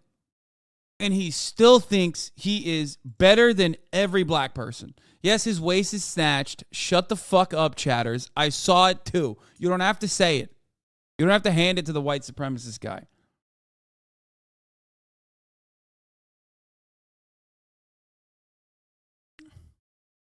Yes, he's got the perfect hourglass figure, okay?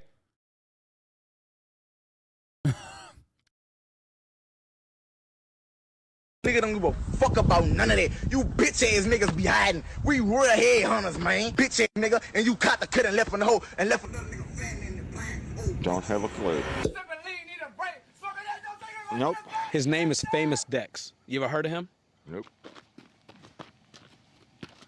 Do I look stupid? Be honest. Yeah, Dexter. You done showed me a dance move. Right. Let me show you one of my moves.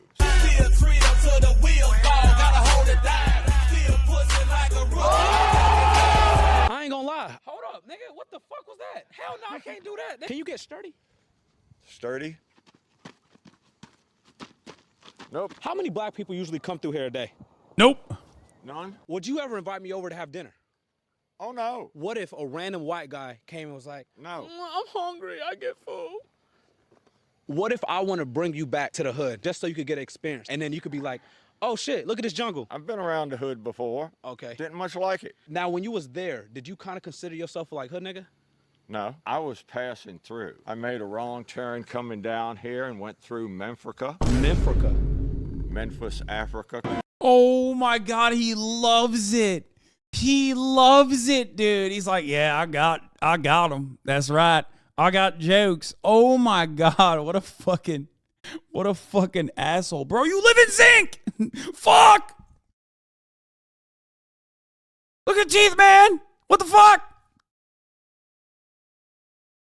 Level 12 racism.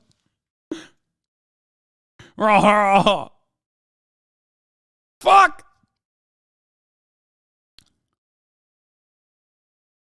Would you ever go to Africa? For what? To see all the great blacks. What's your pronouns? I'm a male. I'm a man. I'm a he. You know what's crazy about that? Like, this motherfucker lives in a dirt road town and he is tapped into the culture war shit, bro. Look at that. He's saying that because he's like, yeah, them pronouns, they're not coming for me. Bro, there's 8 people living alongside of you in the same commune and you're all related. Why do you know about he, him? Why? This motherfucker's life is just cooking meth in a bathtub and watching Tucker Carlson every night, okay? That's it. That's crazy, bro. That's crazy. Live your life, homie. What happened to you? He just sits there. He sits there and gets angry. What a fucking sad, pathetic fucking existence, man. Holy shit.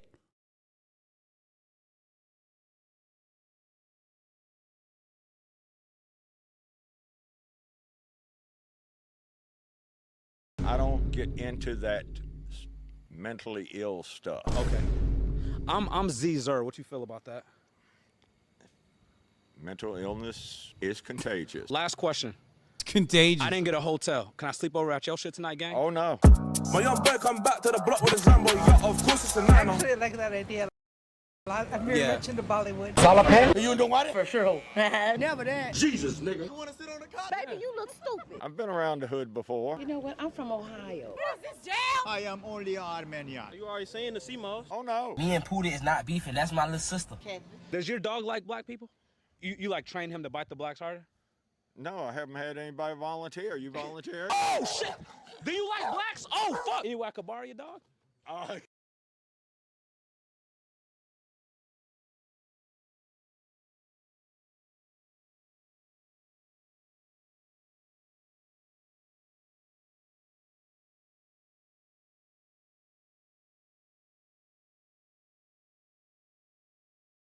Bro, they got racist dogs. I mean, that's not exclusive to that guy. Let's be real.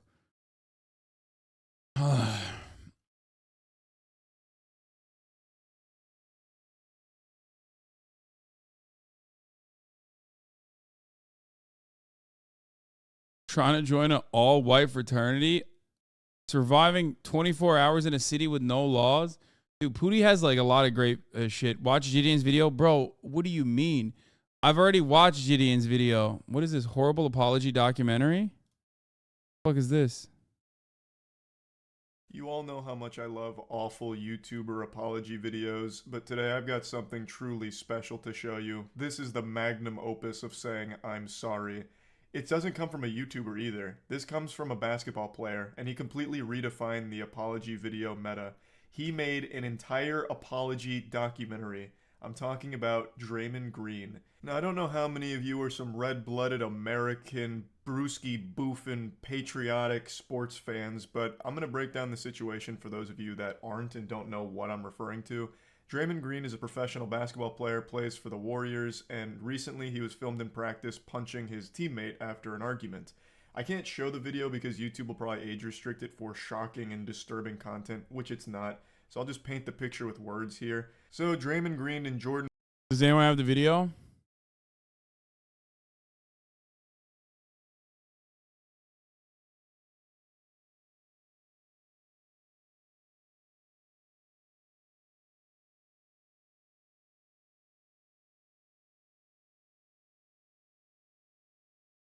Is brutal. He decks him, lays him out. Is 2 seconds long, not worth the watch? Yeah, I think not.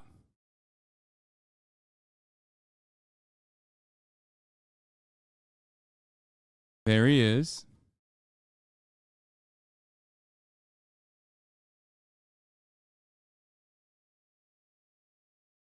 Charlie follows sports for real? No.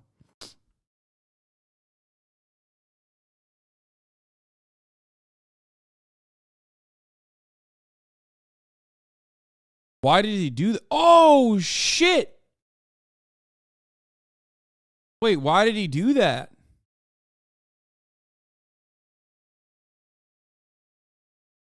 God damn.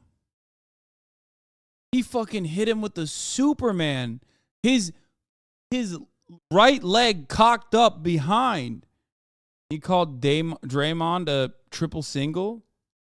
Poole are at practice, and then some words get exchanged between the two. I can't read their lips, and the quality looks like it's straight out of 2001 off of a goddamn Motorola Razr, so the quality's fucking abysmal. Don't know what they said to each other, but they were some not nice words being exchanged. Perhaps Jordan Poole hit him with a SpongeBob reference that he didn't appreciate, something like, "Hey pal, you just blow in from Stupid Town." Then Draymond Green gets up in his face.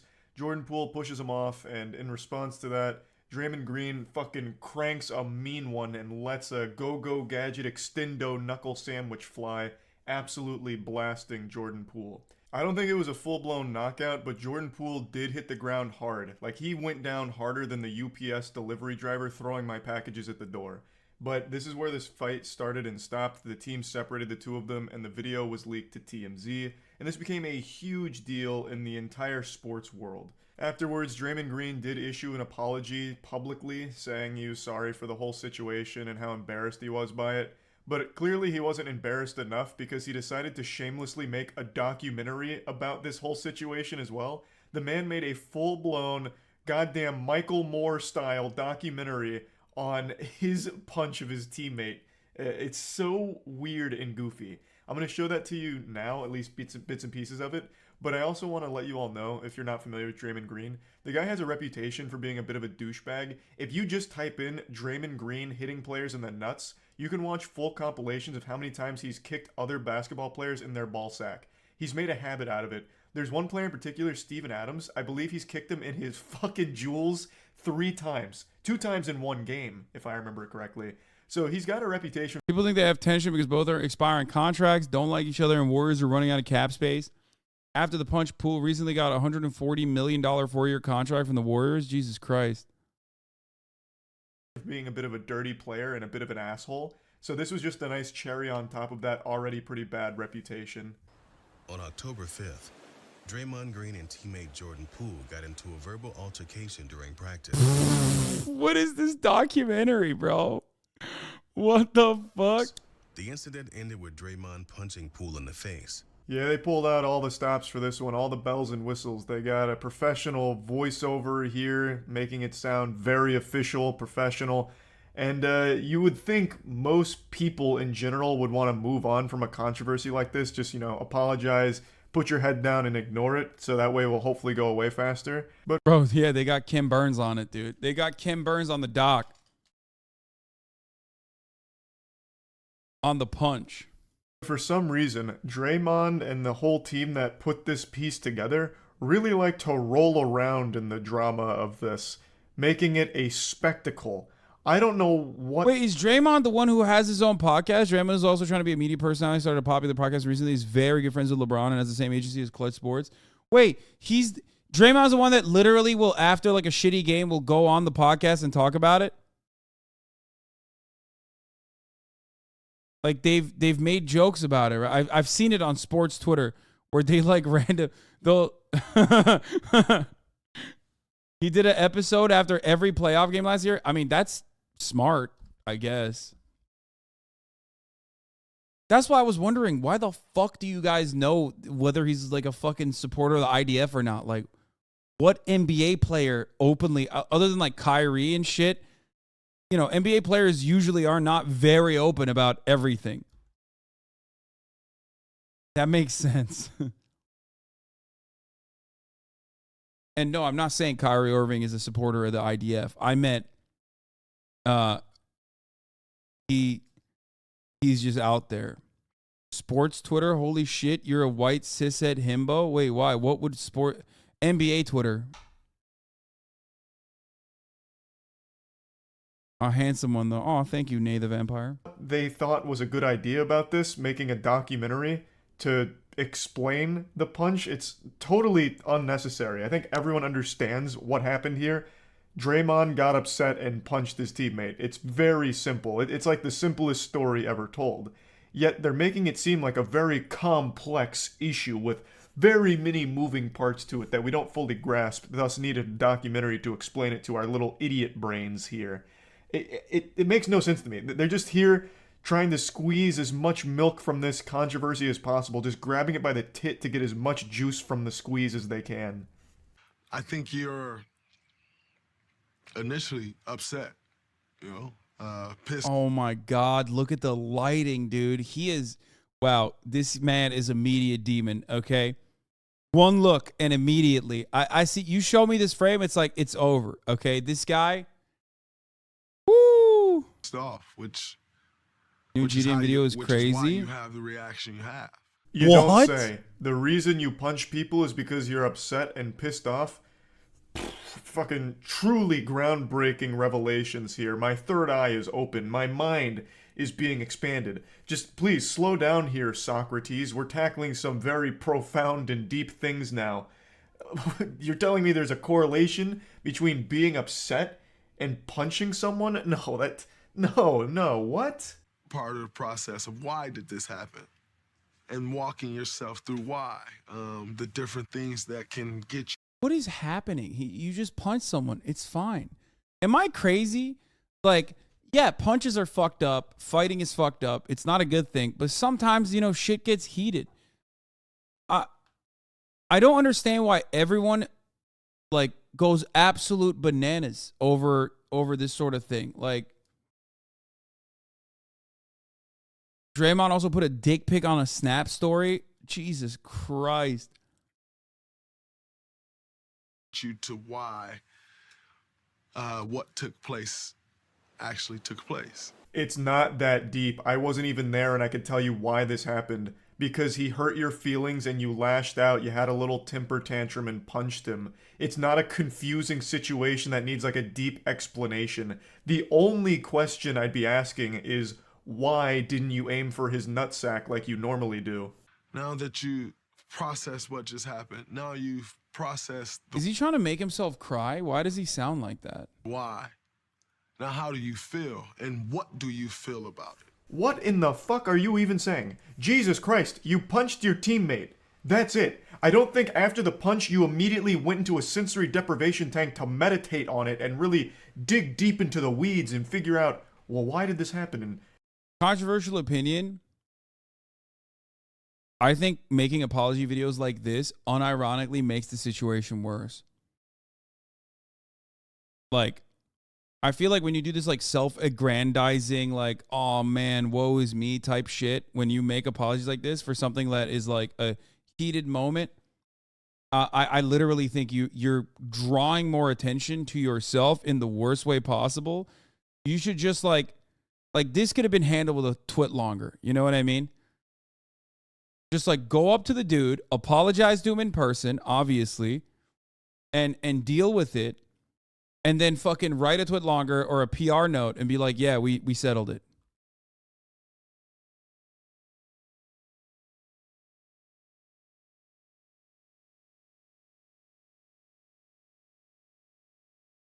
Jordan punched teammates all the time. Yeah, except that's Jordan, okay? That's Michael Jordan. And not fucking the Michael Jordan of podcasting his own, playoff games, okay? I mean, listen, I love LeBron James. I think he's the GOAT, but also, you know, you still have to respect Michael Jordan for being Michael Jordan. And how am I feeling about it? Like, did you go immediately and see a psychiatrist or something? Like, what are you going on about here? Jesus. Imagine Jordan Poole. You get punched and the guy who punched you makes a documentary about it. You already know Jordan Poole and the rest of the team are laughing at Draymond Green for this one. And rightfully so. The man is the Dude, people saying like, oh, Draymond Green has 4 rings. Like, he has the same amount of rings. Like, even, okay, well, didn't he get them with the Warriors? I'm not super into sports. You guys know this already. I mean, I guess, like, you know,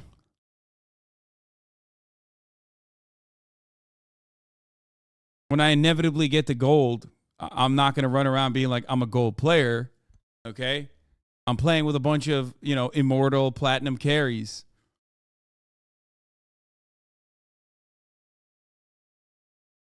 Antagonist of premium cringe right now. So you get at a time, you know, you give it some time to allow people to throw their opinion out, which quite frankly, I don't care about people's opinion.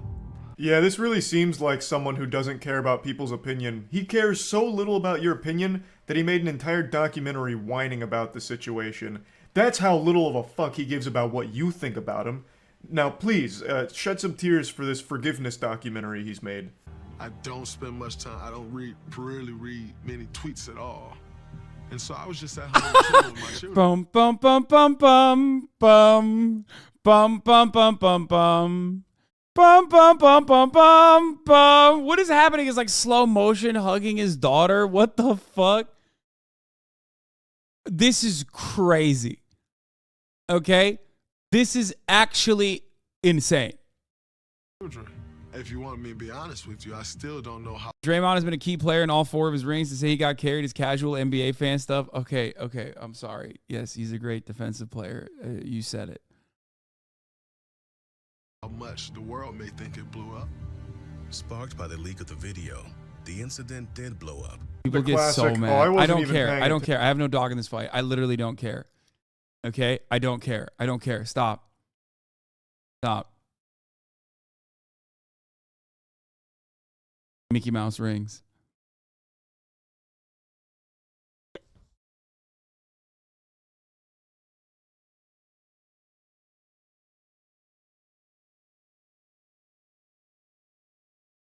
I know that's LeBron's, but still.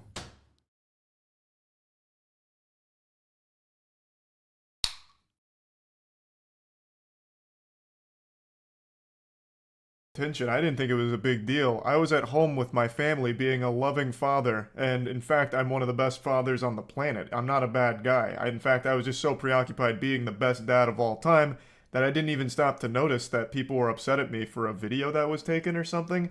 I don't even know if it was a big deal at all. I apologize to his family. For me, that is the task at hand, to rebuild trust in our locker room. I felt as a man, I felt as a leader, that I will do everything that I can to make this right. That's a clip from his public apology when this first started blowing up, and I actually thought it was fine. He said, I'm sorry to Jordan, his family, his team, and then explained how he's going to try and make things right and make things better and get trust back in the locker room. And then a week later, he makes this absolutely insane documentary about the punch. So clearly, Charlie needs to stay out of black people's business. Okay, bro. Okay, bro. Okay, dude. This is like the chatters that were saying, bro, you're being racist against the Golden State Warriors. Okay. Man, we're talking about the NBA, brother. That's crazy. Like,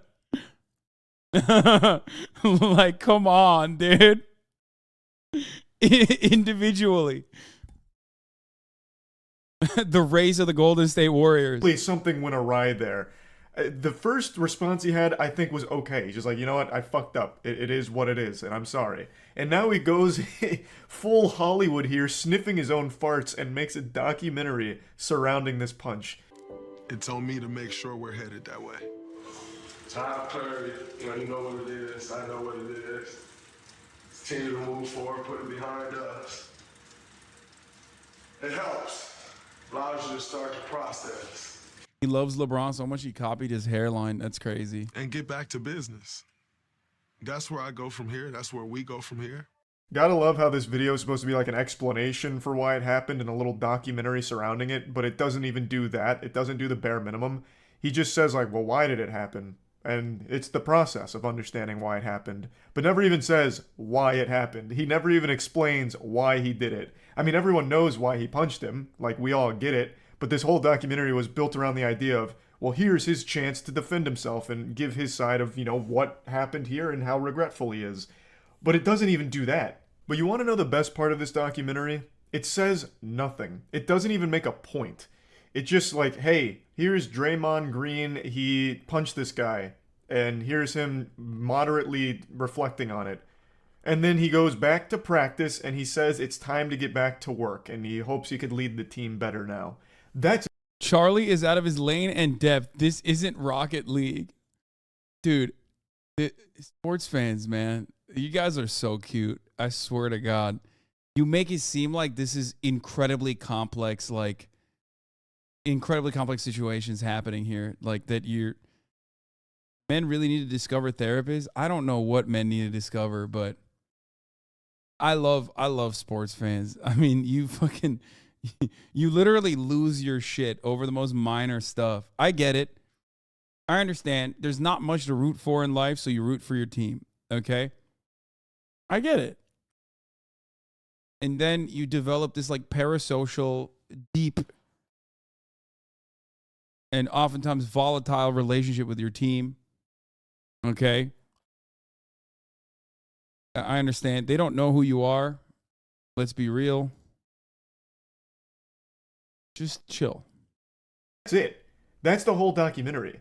Like it has no purpose whatsoever. It's mind-blowing that this got made, but regardless, that's pretty much where the documentary ends. It's very silly, and I just wanted to talk about it because I think it's a wild set of circumstances here. Making a documentary about your outburst punching your teammate is such a bold move. And yeah. Do you understand the intricacies of the NBA salary cap that led to Draymond's punch? Yeah, I do.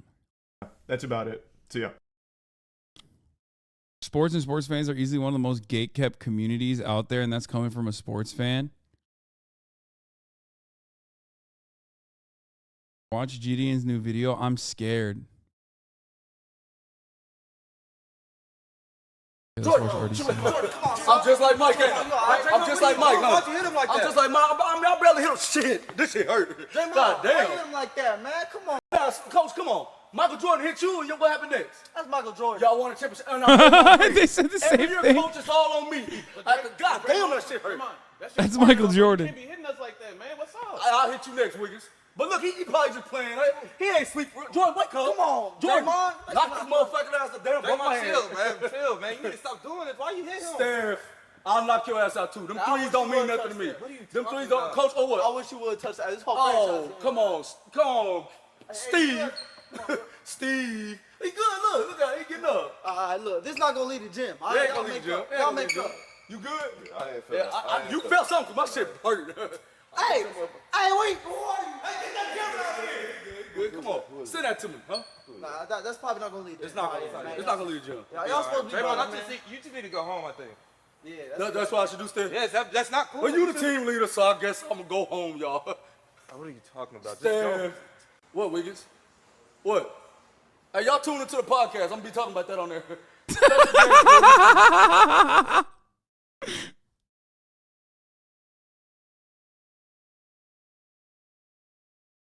What a wild notification. Word Crime Wednesday on a Thursday. Yeah.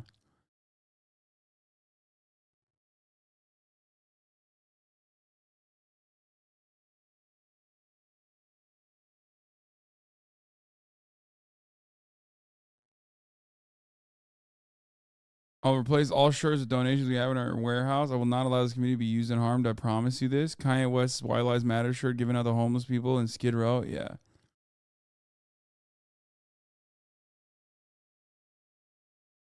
Wait, Ben Shapiro did a video on... Oh my God. Ben Shapiro did a video on Ethan. Oh no. Oh no, dude. Oh no. It's only 3 minutes long.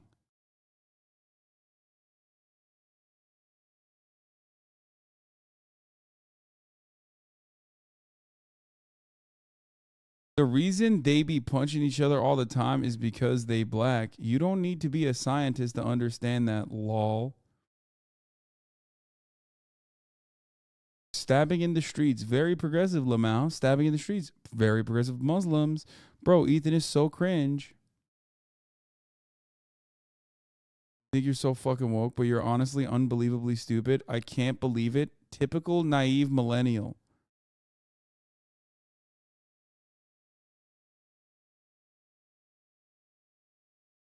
I wonder if he thinks like saying stuff like this makes him, you know, the rational male.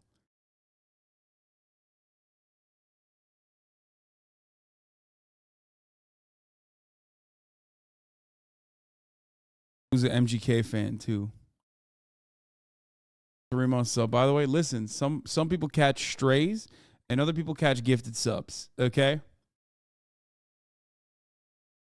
I didn't even ban him for this racism. I banned him for sending me MGK 3 fucking times. Okay? Which is worse. You understand me? Please, racist white MGK fan.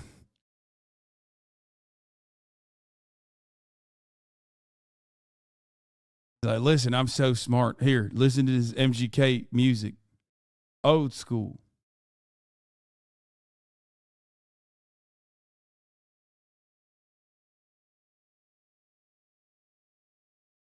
Remiss if I did not comment on a guy who apparently is a YouTuber and gamer of some sort.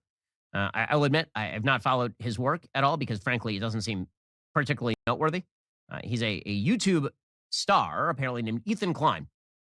Okay, and he apparently has some problems with me that culminated in him suggesting that if there's another Holocaust, I should be the first to go, which last I checked is the sort of thing that gets you kicked off of YouTube if you are a right-winger, but apparently he's a big... Well, it did get him kicked off of YouTube. So, you know, you got it. You got it, Ben. He's trying hard to pretend. He might not actually know. I mean, he might not actually know because he is a goober. Left-winger, so that's totally fine. Here is Ethan Klein being a delightful human being. I was just going to say, if there's another Holocaust, if they start rounding up the Jews again, I hope Ben gets gassed first. Well, that's nice. I have a rule generally, which is I don't want people killed in the Holocaust. Yeah. Unless they're Palestinian, in which case, you know, then that's fine and cool and good. I love that, actually. Inject that shit directly into my veins. He hates cancel culture, Ben, unless it's, you know, someone who he does not consider to be an ideological ally. Like if another Holocaust happens, despite the fact that Ethan Klein seems like a rather unpleasant human being, I would hope that both he and his family would escape.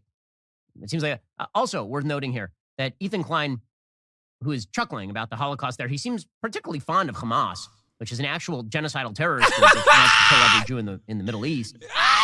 Dude, come on, bro. Come on, bro. There it is. There it is. There it is, dude. I've said this time and time again. You could be as fucking anti-Semitic as you want, as long as you sit there and say, Israel is so sick. I love Israel. It's my favorite country. They've never done any wrong. Ben will defend you. He has. He's defended Ann Coulter. I told you.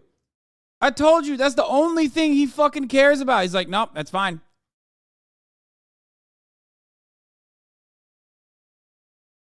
Straight up, dude. Straight up.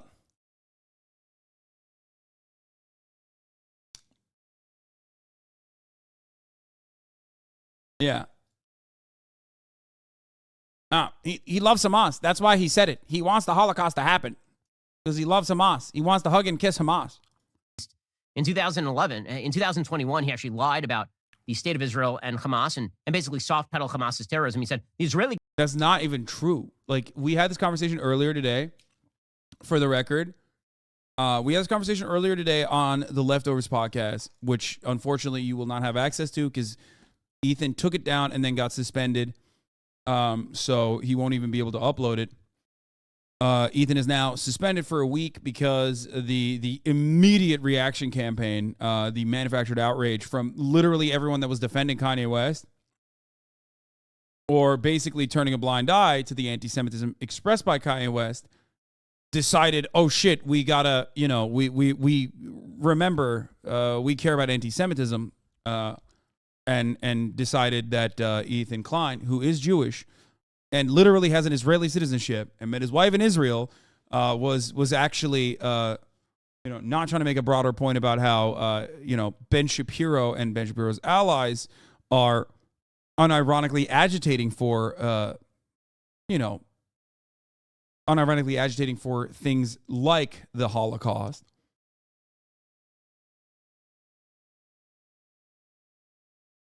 Uploaded to Rumble. That's right, baby.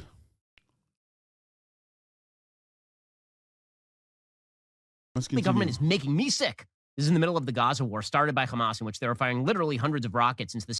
Ridiculous.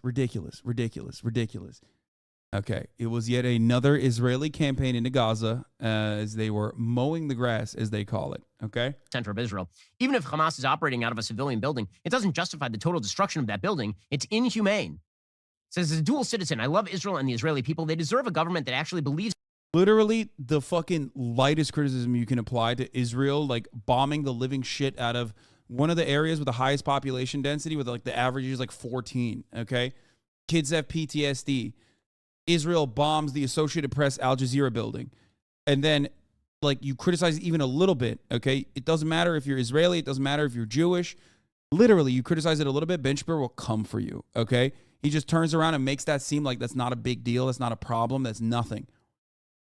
Holy fuck. Meanwhile, he is Candace Owens' boss and considers Candace Owens' defense of Kanye West's anti-Semitism to be a simple matter of disagreement. Just a little bit of a disagreement. It's not a big deal. Why doesn't he come for you? He's come for me before. He called me describing the IDF kettle and corral tactics that they taught the American police force after 9/11 to be blood libel, which, of course, is well documented, I guess, blood libel. He compared it to straight up blood libel, lies told by Jewish people to justify pogroms. That's what he compared it to. Anyway. Stop defending it, man, says the youngest BB boomer. No, I said it. I said exactly what I said earlier, which is that Ethan's sentiment was problematic. It was aggressive, and it was going to get clipped out, and people were going to fucking shit on Ethan for it. Of course. Not only that, but I also mentioned to Ethan earlier today that having heated moments like that undermines the overarching message that you're trying to put together, because people are going to literally use that against you. They're going to weaponize it. And I'm saying this because this happens to me all the fucking time, every single day. There's a better way to word certain things, and sometimes you get fucking mad. These guys are very easily looking for any way to deflect away from the anti-Semitism conversation. They have been caught. Kanye West is their main champion now, and he's saying a bunch of insane anti-Semitic nonsense. So how do you shift attention away from that? You shift it away to anyone and everyone that you can call anti-Semitic. That's precisely why they did that.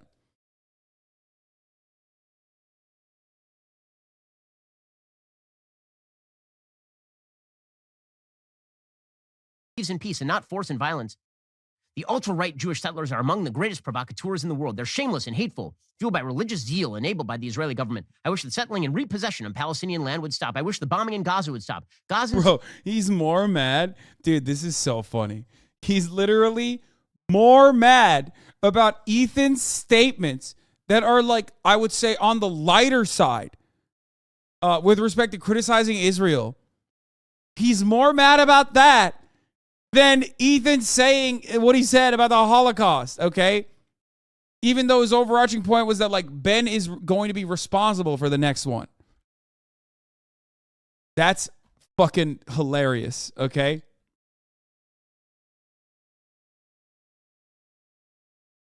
Like, he says, Ethan Klein, I wish the bombings in Gaza would stop.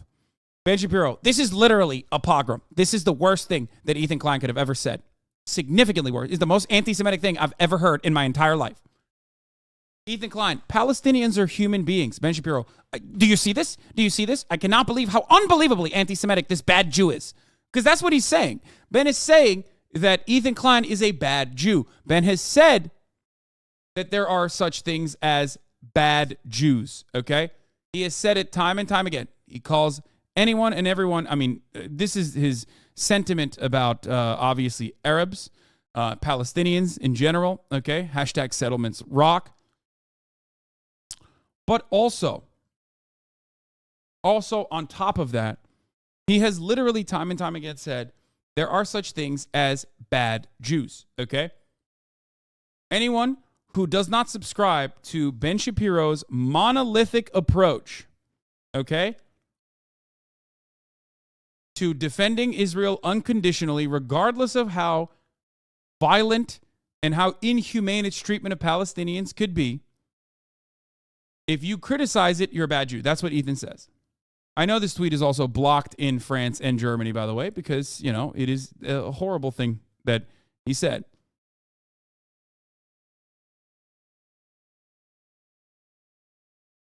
Ben Shapiro, who was happy to perform a purity test on me and declare me a bad Jew for criticizing Israel, host Candace Hitler just wanted to make Germany great again. Owens, on his website, The Daily Wire, he's constantly excusing, enabling, and platforming real anti-Semitism. Hold on, I got to get the door. Fuck, hold on.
Huh.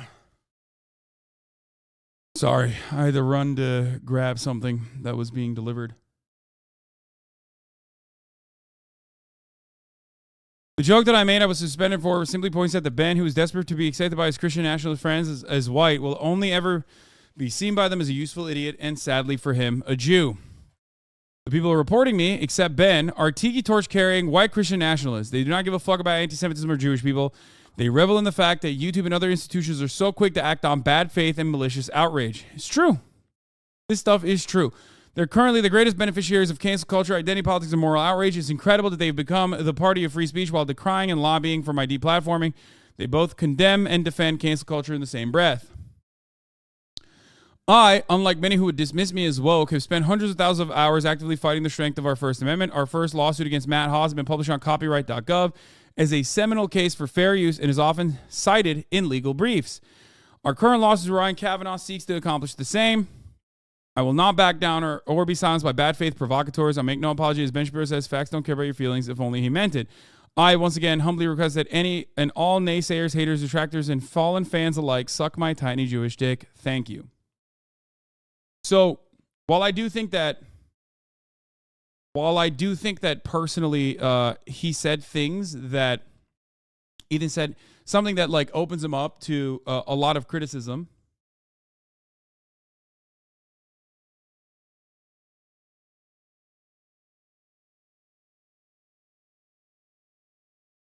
It's coming from people like this. The Jewish people have always been plagued by bad Jews who undermine it from within. In America, those bad Jews largely vote Democrat. I've posted these a lot, but like he's pretty anti-Semitic himself, from gatekeeping the religion, using terms like globalist, using the bad Jew narrative, and so much more. Also, Netanyahu had previously downplayed Hitler's anti-Semitism, so has Candace Owens, to be fair to her. He's not Jewish in any real way. He's a militant at-wart, and her vagina should not be an electoral merit.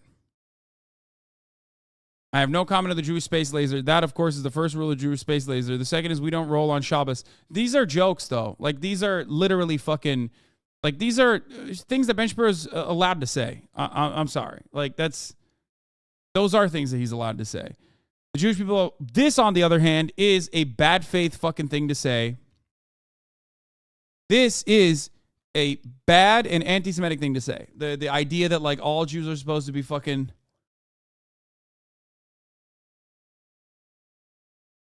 What is this? Love the definitely not anti-Semitic audience Ben Shapiro has cultivated. Ain't it crazy how every time shit comes back to bite Ethan in the ass, he pulls out the race card, starting to think Kanye might be onto something. Oh, yeah. Starting to think, motherfucker, when have you not thought that? Like, let's be real. It's not Kanye that made you anti-Semitic, okay? You were already anti-Semitic.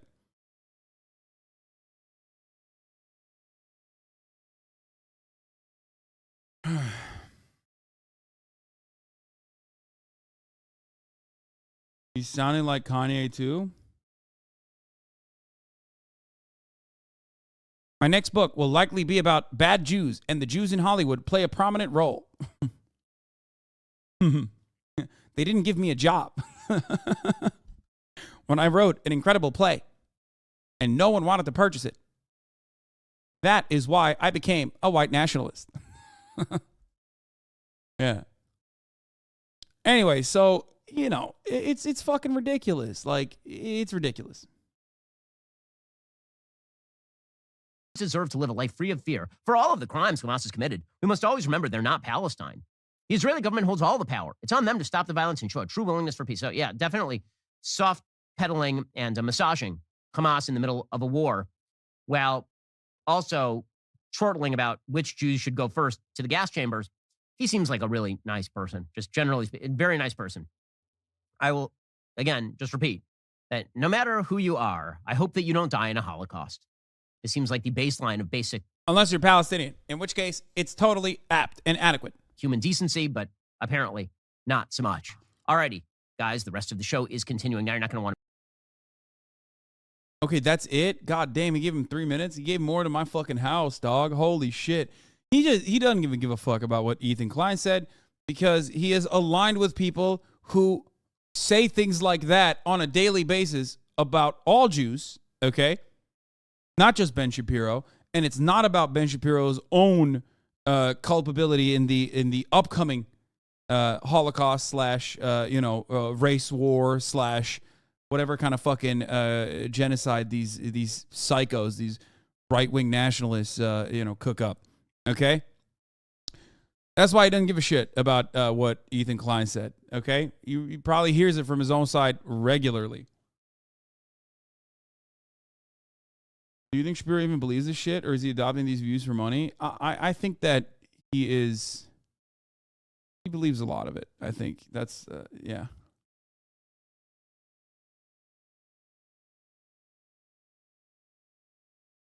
(2022) shaping up to be even worse year than 2016, maybe even 2020.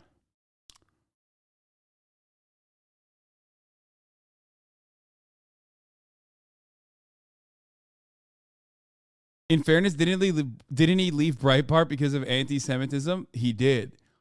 Which, of course, is hilarious because it's very clear that he did leave Breitbart because of anti-Semitism. He didn't leave Breitbart because they had a black crime tag. Yeah, he did. You guys didn't know that? It's like the Onion article, you know? Why do these homosexuals keep sucking my dick? But for Ben Shapiro, it's like, why do all my allies keep fucking saying anti-Semitic shit? If you guys have seen this Onion article before, I hope. Why do all these white nationalist allies of mine keep saying shit about the Jews? What's going on?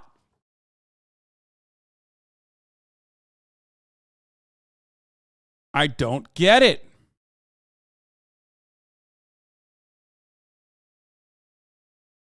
Yeah, here, this is it. Why do all these homosexuals keep sucking my cock?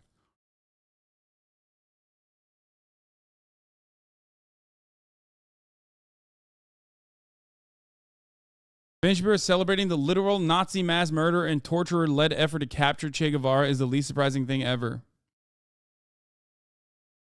How Nazi butcher Klaus Barbie helped kill Che Guevara and unleash the global cocaine scourge. Listen, sometimes you ideologically align with these people. Communism is significantly worse.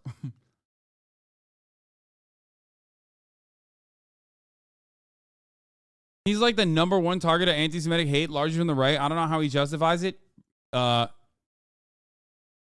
He's worth $140 million or something.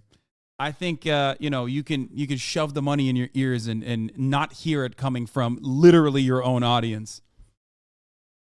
Let's be real.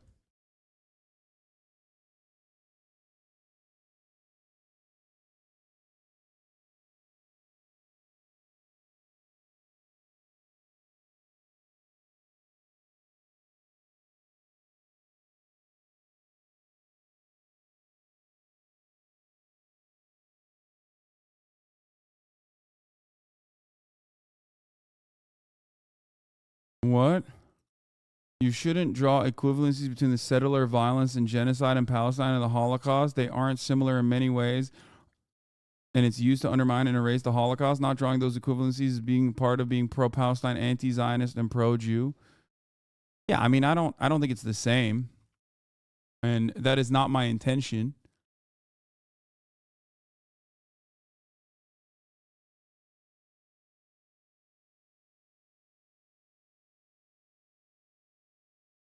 No, that person is being genuine. You guys are being fucking silly, okay? Calm down. Instead of jumping down someone's throat.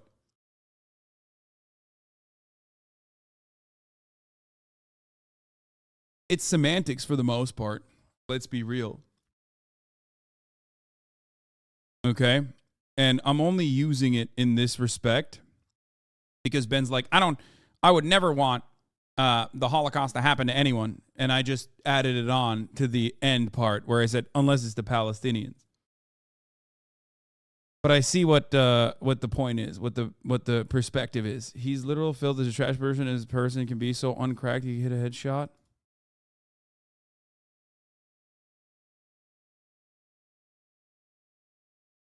Go into a Civil War reenactment of slaves? No, I don't want to do that.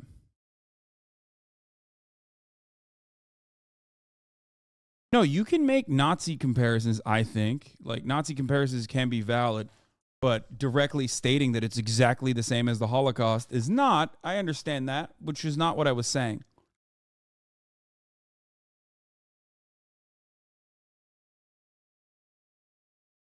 Oh, now you're anti-semantic. I am not anti-Semitic, but I am anti-semantics. That is true. I do get annoyed with semantics from time to time.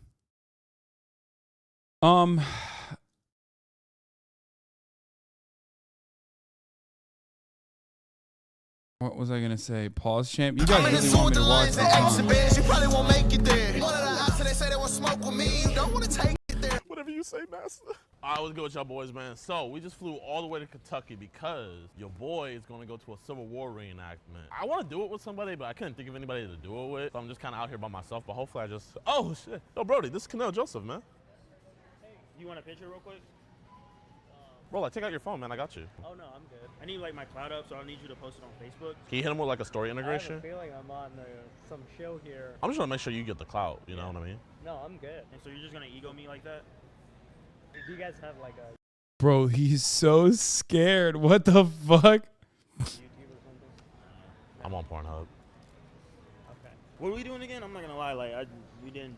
Oh, I didn't explain? Oh, yeah, it got interrupted. So basically what we're going to be doing is we're going to go to a Civil War reenactment and we're going to dress up like slaves. What? Exactly. It's going to be a banger. Cannot record in the building. Are you? Turn it off. We were actually going to the tech support aisle because we actually have a problem with the cameras. We bought these from here.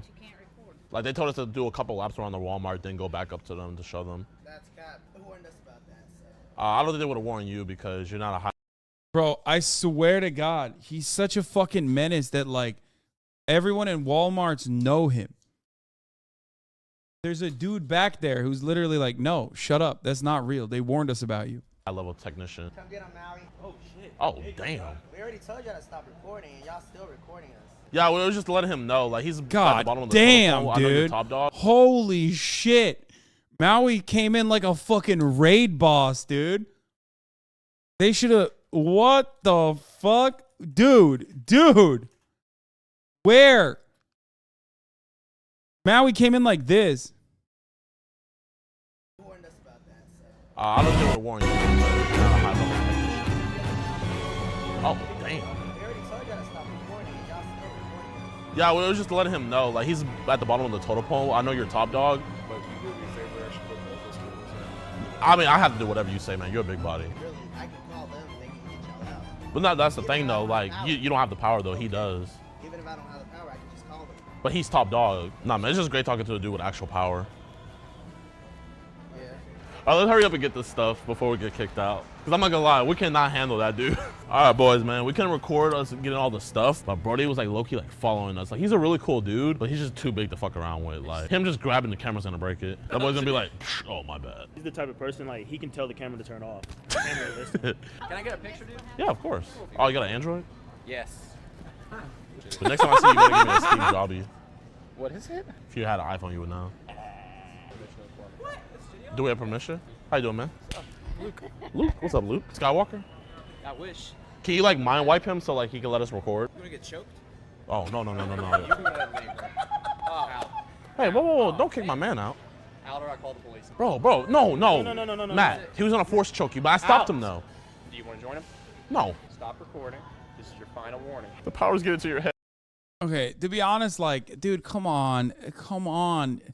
What does he have to do this? Like, these guys are just working for fucking $7.25 an hour, okay? 90% of the time, they don't even have enough money to fucking make ends meet, so they have to rely on EBT, which they then turn around and use at the fucking Walmart that they're working at. Like, they don't need that. It's just, they don't need that. They're not getting paid enough to begin with, and they're certainly not getting paid enough to, like, get blasted like this. They're what? Cal Cunningham, bro, GDN is so entertaining, bro. Come on. This is so bad. Minimum wage is getting cucked. Okay, well, you know.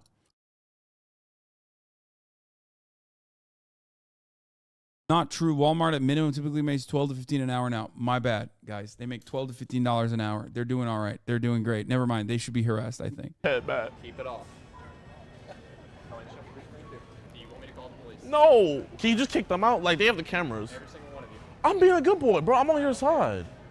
Can you do me a favor? Can you buy this for me and I'll pay for it? Just because you're the Marcus Cousins, right? Thank you. And let me know how much everything is and I'll pay for all of it. Bro? Yeah. Matt, stop it. Matt, this isn't you, Matt. Every single Matt, one. this isn't you. You don't know me, now out. I do know you. I know the kind, Matt. I know you have it in you. If I were you, I would seriously get out of my I'm out of here, man.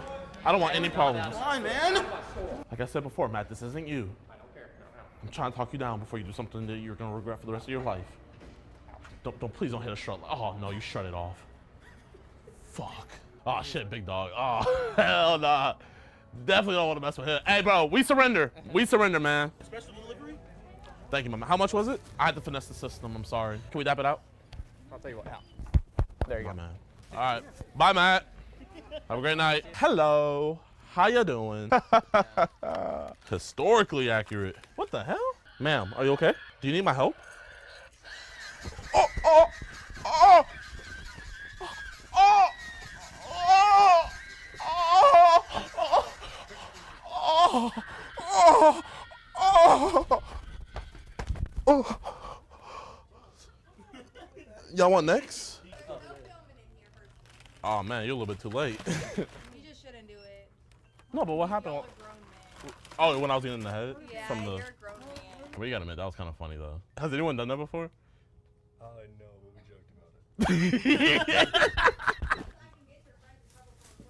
it. Can you please stop talking to me? You're kind of harassing me. Like, I'm really feeling harassed right now, and I don't feel safe. And I don't have a lawyer present, so I would like representation next to me right now.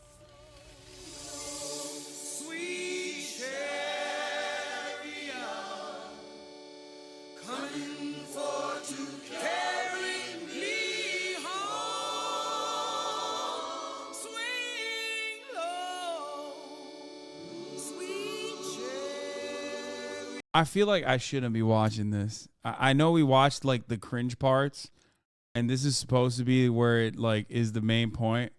I literally don't feel, I feel uncomfortable watching this. This is 2010 era content. I mean, part of me is like, I mean, Key and Peele and other people have done stuff like this as well, which is like a comedy sketch, so it's a little bit different because it's not real.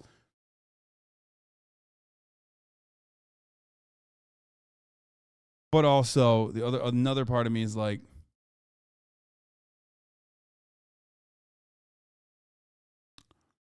the rest isn't that bad. I'm not a fan of Gideon. Okay, we'll look at it for a little bit.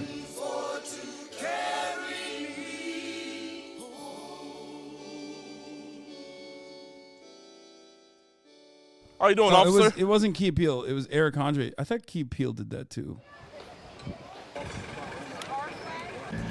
Okay, we'll look at that after. Listen, man, we're just here to enjoy the show. Why are you doing that? You think it might have to do with you being white? Well, I mean, my community is super white, okay? We're just trying to make sure it's accurate. What's accurate? The event. I thought you could dress up. Hmm. So what do we So how did 30 seconds in? Like, what the fuck? I promise you, they probably never had this happen before. Hey, yo, Brody, that looks like some more like medieval armor than anything.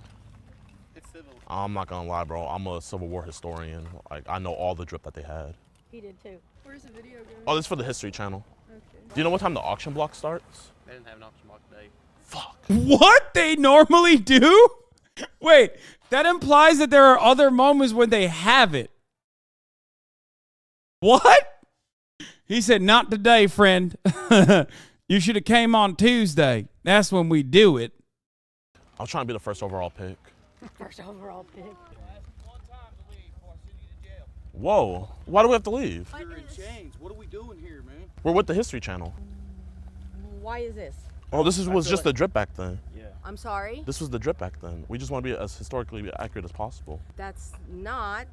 Yeah, it is. It's not funny. It's not cute. It's not okay. This is not okay. But this is history.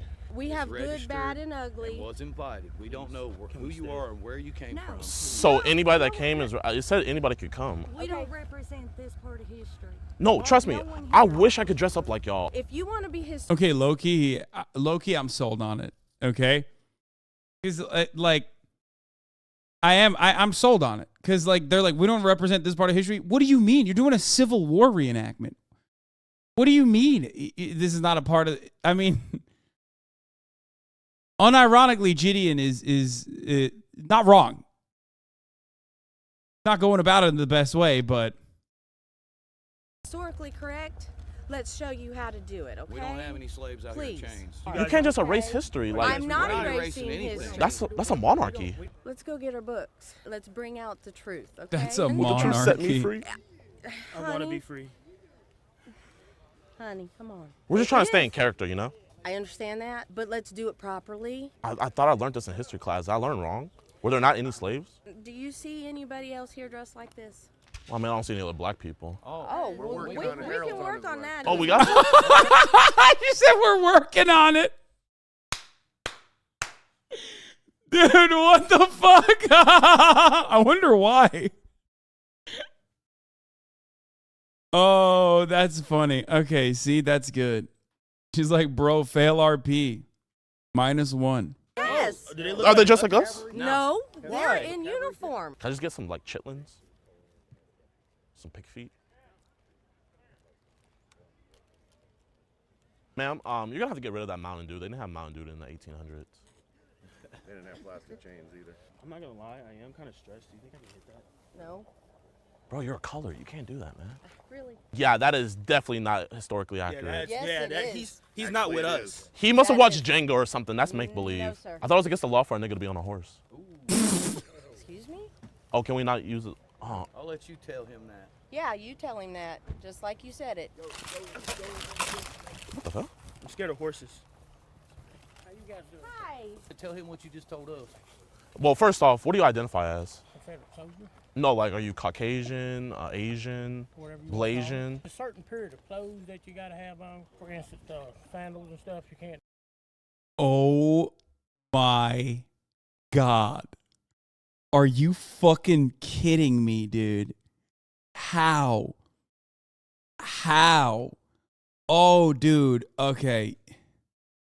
Okay, dude. Okay, dude. That, oh my Lord. Okay. They found him. They found it. Can't do that. Oh, no. Sorry. This cotton's already processed, you know. The cotton gin already got it. So I couldn't find any unpicked cotton. That was kind of hard. In the bag. I Oh. don't know if cleaning that Oh yeah, we're definitely gonna picket. You know I'm gonna picket. Like I'm down to be on ammunition duty. You know, I'm down to be a rifleman. I'm down to work the field. I'm down to be in the house. I would prefer to be in the house though. You got no experience with guns. Oh, I'm from Chirac. I know how to use a gun. Yeah, but still, we don't know that. Do you guys have auctions today? What's that? Auctions? Nothing like that here. This right here is unacceptable. Yeah. I just don't understand, but it's history. You know, you're not offending me, but I mean, you got other white people here. They don't play this crap. Where did you get the chains? Walmart? No. Party City. Where are you folks from? My daddy's balls. I'm from the Candyland plantation. That's great. I'm property of Calvin Candy. Where are you from? I'm trying to tell you, Mississippi. Oh my God, the way, dude, that is scary. Okay, that's scary. He came. The way he approached them, and he's like, "What? Where are you from?" That. I don't know if he's RPing anymore. You know what I mean? He might not be RPing anymore. The truth. West of the Mississippi. Why are you scared to speak the truth? Okay, do you want me to break character? Oh, is that a character? Is that what you're doing? Well, I mean, aren't we all in character? Wait, is this going on Facebook Live? Because I can't be on there. I can't. Too late. No. Uh-oh, too no. late. Please. Too late, buddy. Uh-oh. Now they're getting into real character, huh? Master, stop. Oh, Stop. This is awesome. Here, if we pick faster, he might put up his phone. Make sure you pick up the plastic. You get a fine for littering. Yes, sir. Whatever you say, Master. Really, you're just here causing a scene. We want to watch the show. Well, if you want to watch the show, take the chain. Take the chain. I'm not going to let you snatch my chain. Like, I just can't let that slide. I want your chain. Bro, I don't know if that dude was playing a character. I think that was just him. That was the real him. You know what I mean? He was I don't even think he had an outfit on. Like, he's just straight up dude, that was a little weird. He liked that a little too much. And his homie with the hat was like trying to stop them from filming.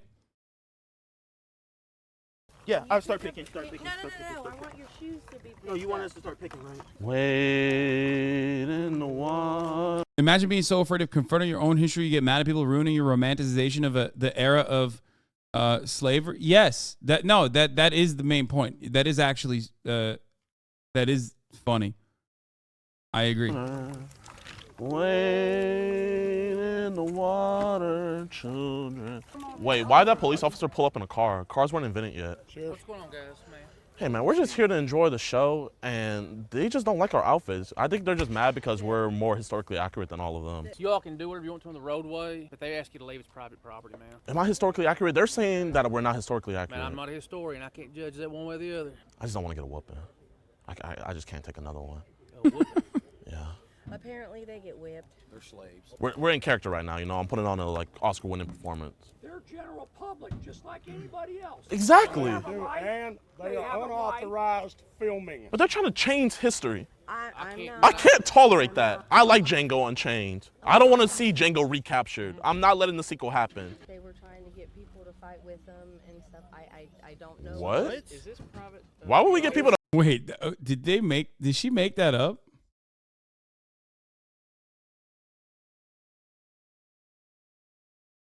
fight with us? We're slaves. I'm sorry, madam. I'm sorry. Cause a disruption. You ain't gonna get no more troubles from me. Excuse me, officer, do you know when the train comes by? Because we're trying to catch the Underground Railroad. I'm not playing the games, man. You gotta do what you want to do. Just please do it over there, okay? We've asked you. I've been nothing. No, I appreciate you, man. Is it cool if I throw my cotton away, master? You may use the trash can. Thank you, master. Just go to the public highway. All right, master. Thank you. I'm nobody's master. Sorry, master. There's only one master, and that's God. And then you. That's how the hierarchy goes. No, the hierarchy is I'm a slave to the federal government because I pay taxes. Oh, thank you. Libertarian, dude. Yo, you hit him with the I'm a slave to the government just like you, brother. Oh God, man. I love the South, dude. It's great. Kentucky.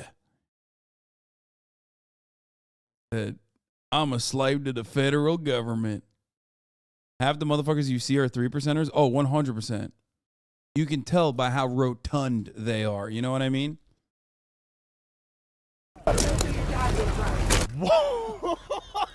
Wait, what? He said if you're gonna do your job, do it right. Wait, what?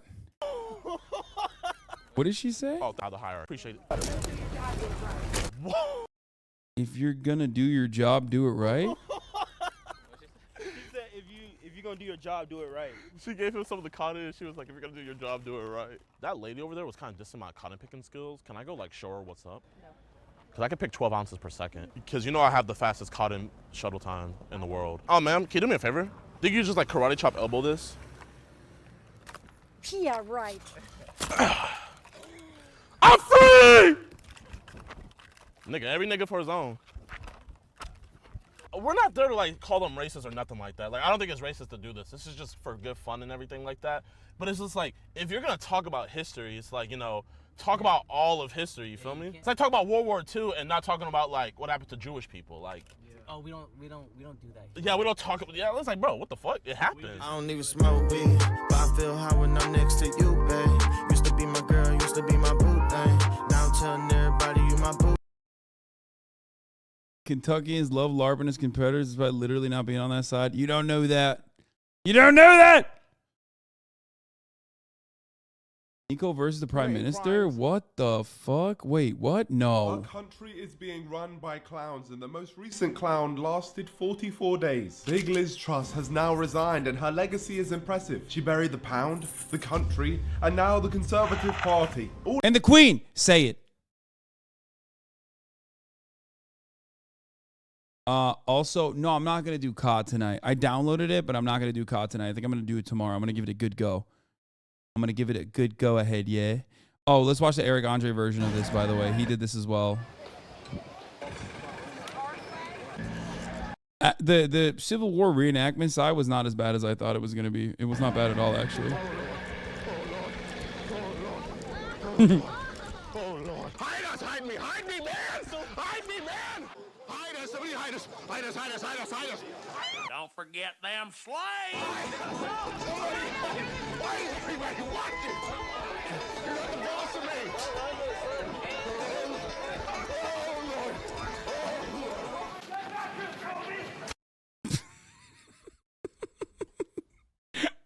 Key and Peele did it too.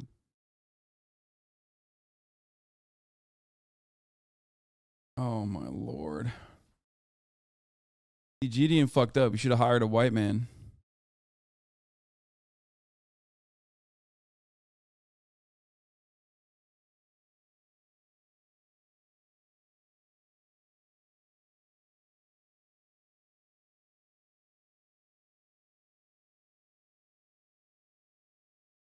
All in a month. At this point, they may as well just make me Prime Minister, as the man who ratioed Liz Truss when she resigned, ratioed Boris Johnson when he resigned, but most importantly, I never told you guys this, but I even played a part. Always bring a token white friend. I mean, yeah, no, I would not have done it. Let's be real, okay?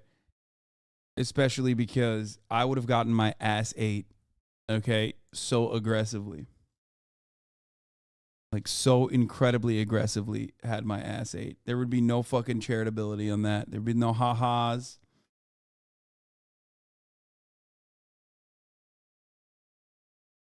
In the QRTs, I mean. Okay.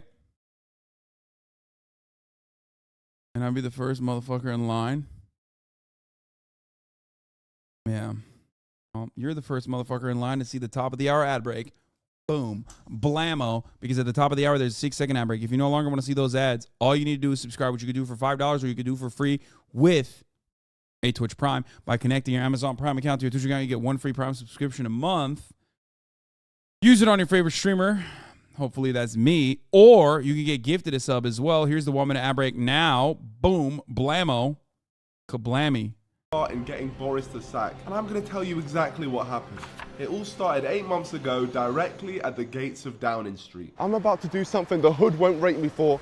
I'm going to snitch on Boris Johnson because his crimes have gone too far now. I just want to report something. The man in there, number 10, it's not amusing. It's not a joke. He's committing crimes. Is there any way he can be arrested immediately? He's broken the law. Please do something. They're meant to be the police. They're meant to care. But honestly, guys, I think they're on his payroll. So we're going to have to do this ourselves. We have a criminal running our country, and as the People's Mayor of London, something has to... I have to stop Nico here. I love his content, but we're back in Boris, boys. We're back in Boris, boys.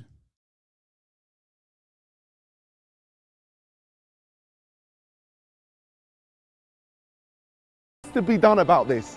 But it's fine because I've already got a plan. I'm gonna dig deep and find my inner jackmate to assemble an army to take outside Downing Street. But I was bringing an army of clowns, because if we're gonna have clowns running our country, we may as well have circus-trained ones instead of the amateurs we currently have. We are evicting Boris Johnson from 10 Downing Street, and we have arranged to meet with a group of people who I assure you will be much better than Boris. So yeah, let's just meet with them now. Here they are, serious bunch. Nice to meet you all. Who's the leader here? You, what's your name? Clown Sama, Clown Lord. Oh, okay. All right, that's a great name. If you were to rule the country and a government lockdown were to happen, would you A, stay in your house and follow the government rules, or B, party and break the rules which you made? I would follow the strict government guidelines and stay in my house. That's perfect. They're much better than what we got right now. Come on, great. much better. I believe in the clowns. We got more people joining us as well. This really is the circus. Is everyone ready to go? Yes, we are. Well, let's go then. Let's go. Come on. Let's go. You said Clown Sama, our Clown circus. Laden.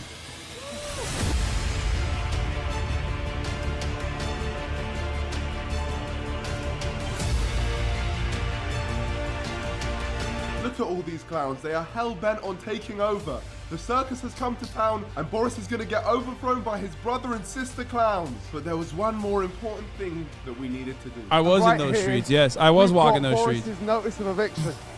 So let me just sign this here. Oh my gosh. Let's go. Let's go. You guys are moving in. Oh, it's beautiful. Let's go. The march commenced and the public were in awe at the sight of the circus. Boris Johnson is shaking in his boots. We're not gonna get bagged, are we? Yeah. Hopefully not. Yeah? Hopefully. This was something I was willing to go to jail for, and the clown should be too. My friends, it's there. It's just down there, my friends. We're close now. Hey, let's go. We've almost reached it. Let's make sure we cross safely. She's not safe. You're not safe. No. Stay safe. Oh, yeah. Follow the rules. Moving like Boris. Wait, we stop it. She's moving again. You're breaking the rules. Boom. Oh, it's green. Yes, it's green. Let's go, let's cross. We had arrived at the infamous gates of Downing Street, and those police which I saw before needed to be informed that it was time for Boris to move out and the clowns to move in. The notice of eviction for Boris Johnson. Right here, we've got the clowns moving in. They'll do a much better job than Boris himself. Okay, so they're ready. Let's move the stuff in, guys. Let's go. The police had been told, and as the removal trucks literally started pulling up, they could only watch the onslaught that was about to occur. Poor police, man. We're evicting Boris Johnson. Yeah, he just needs to go. And right now we've got the clowns who are ready to move in instead. Obviously, the whole place has been a circus, so we feel like we might as well make it official. Our entourage is set up and we were in formation, and words from my own heart were about to be poured into the ears of the nation. It was time for the message. I'm Nicole Milana, and as the People's Mayor of London, I have a public service announcement. Mr. Boris Johnson, it's time for you to leave 10 Downing Street. You are officially evicted. You and your criminal colleagues have made a joke of this country, so I've decided to replace you with people more serious. Okay? Right here, all right? You have been running the country like a circus, so we might as well make it official. Yeah? So, Mr. Boris Johnson, please leave the country right now. You have until tomorrow, to be completely honest. So, yeah, it's time to go, Boris. It's time to go. Let's go. These people will do a much better job than you, I promise you that. These words made it to Twitter, where the support was electric. Positivity, excitement, and most importantly, memes were shared in support of our cause to remove Mr. Johnson from his throne. The message had been sent, but one man wanted to add his thoughts. Boris, you are now dismissed from clown kind. Yeah. Dismissed. Yeah. The clowns don't love you anymore. We don't love you anymore. We don't want you. Get out of there. Get out. Get out. Get out. We don't rate you anymore. It's time to go. No more. Yeah? And the hood don't love you either. The NDL and Clown Sama's madness had been completed. Now, my friends, I guess we just wait here. We're just trying to get a message to Boris, you know. because you guys are just sort of out here, just not knowing what to do. The impact we had definitely didn't go unnoticed, as pretty quickly an officer came out to speak to us. Aren't you scared of clowns? No. Clowns, but the clowns are trying to move in. The main guy, Clown Salman Khan Ladin, is basically saying that he wants to move in, and if the government is already a circus, that we might as well make it official, you know. That's the only thing. Who are you? Where are you from? So I'm just ratioed.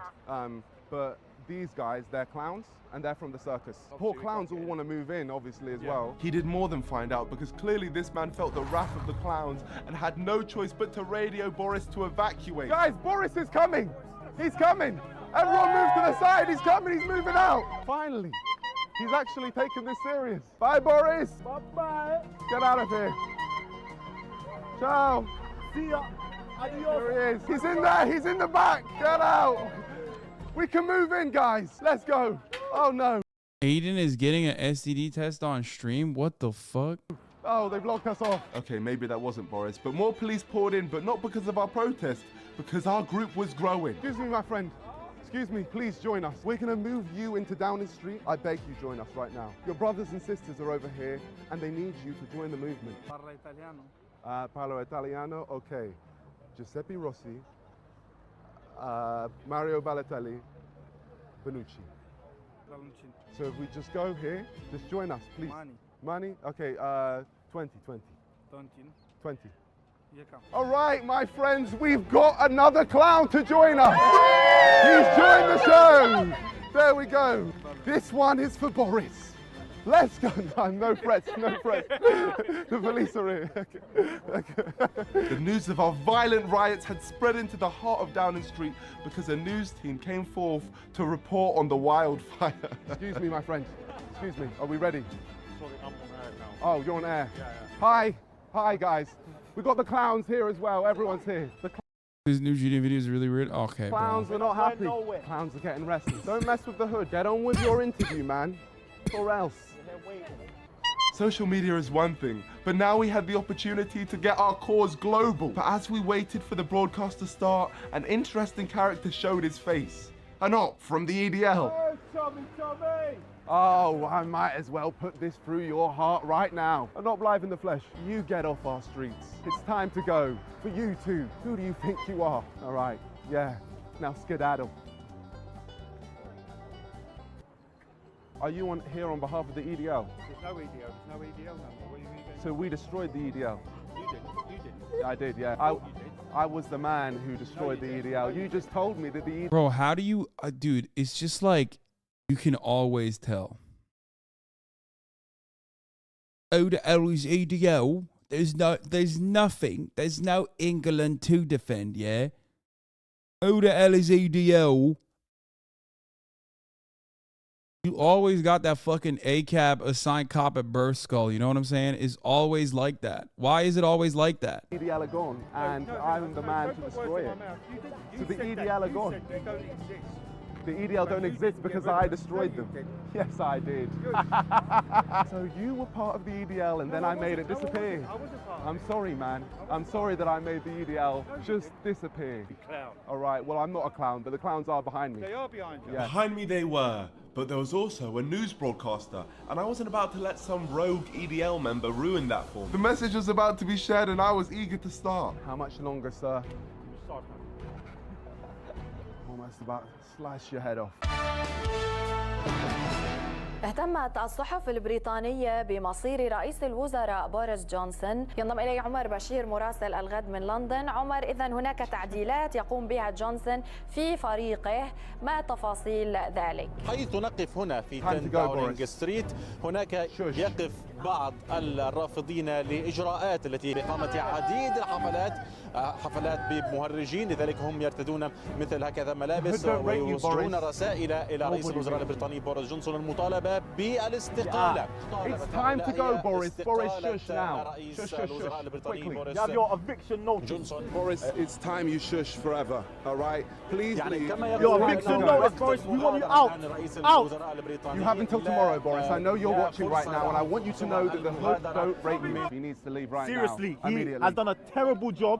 We are sick of him, and we are here to get him out. We want Boris out. We want him gone. The clowns are going to move in. Is it done? الهدف هو رئيس الوزراء البريطاني بوريس جونسون. I'm gonna let you finish, but Boris Johnson is the worst prime minister of all time. All time. It's To be fair, I feel like Liz was. I mean, time to go, Boris. Boris, leave. Liz did more with less. Boris, leave. Get out of here. Get out, man. We're not going. Well, we will leave, but just you have until tomorrow. I know you're watching tomorrow at 9 p.m. to get your stuff and get out of there. Get out! Get out of there. Make him resign, Omar, please. Tell him to resign. Tell him to resign. Get him gone. That is what we're here for. We are here to tell him. Yeah. Please. Why isn't he listening to us? Everyone, a round of applause for Omar. Yay! Thank you. He gave us a voice. We went global, and here is Clown Summer with his personal message. Tell him your name. No, I'll go it. Your full government name. Tell him. No, are you mad? Now, my name is Clown Summer, Clown Lord. We are here to get Boris Are you out mad? of there. He has done a terrible job, and he needs to be evicted. We are not playing no games, Boris. Boris, out! We want you out! Listen, you have until 9 a.m. tomorrow to get out of there. We want him out! Get out! Boris, out! Get out, man! Get out! Honestly, the hood respects you, man. I just want to say that. Big up. You may not be moving in today, but we've definitely made an impact. We have made our voice being heard. Respect. I appreciate your help. Thank you. Thank you. And I really hope you can move in. You are the best person. You're much better than what we have right now. 100%. Thank you, clowns. Thanks a lot. Respect. Thank you, guys. Appreciate it. But I knew Boris was going to be watching the Arabic news interview, and just a few months later, he was clearly scared because he resigned. Gone forever, until now. Now Liz Truss is gone, Boris may return, and if he does, who knows? I might have to run against that clown. Boris outlasted both the Lizzies, okay? And the Glizzies. On that note, a lot of you have been asking, am I going to be playing video games tonight? Well, unfortunately, the answer is no. I have a bunch of stuff that I need to take care of, and also I have a friend's birthday later tonight. So I will unfortunately not be playing video games and ending it on a half day at 6:21. Gaming Frogs, I've been giving you so much. You have been so properly well fed. Love you all. Here's the last 3-minute ad break, okay? I hate you? Okay, you don't mean that. You don't mean that. That's mean, dude.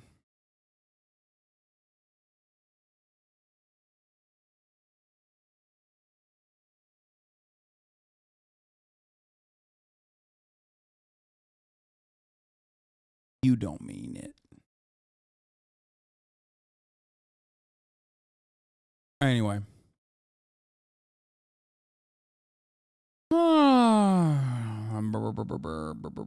Bro, what's up with the camera angle? What do you mean? It's the same angle that we've had. Okay.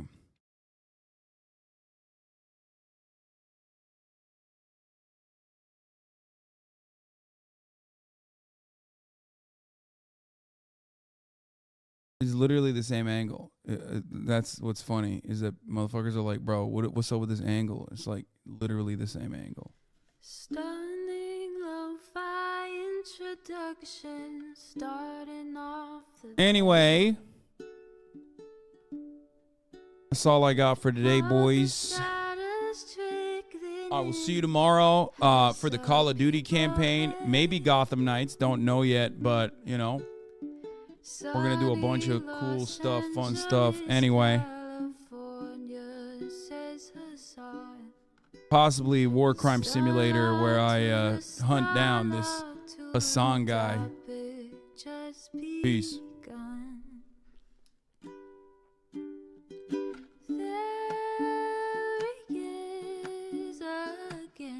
Hasan is streaming. Hasan is streaming. There he is again. Hasan is streaming. Hasan is streaming. Reviewing the P.O. box. Uncle Uger's face. Sudden Discord active prop. Great names take on breath.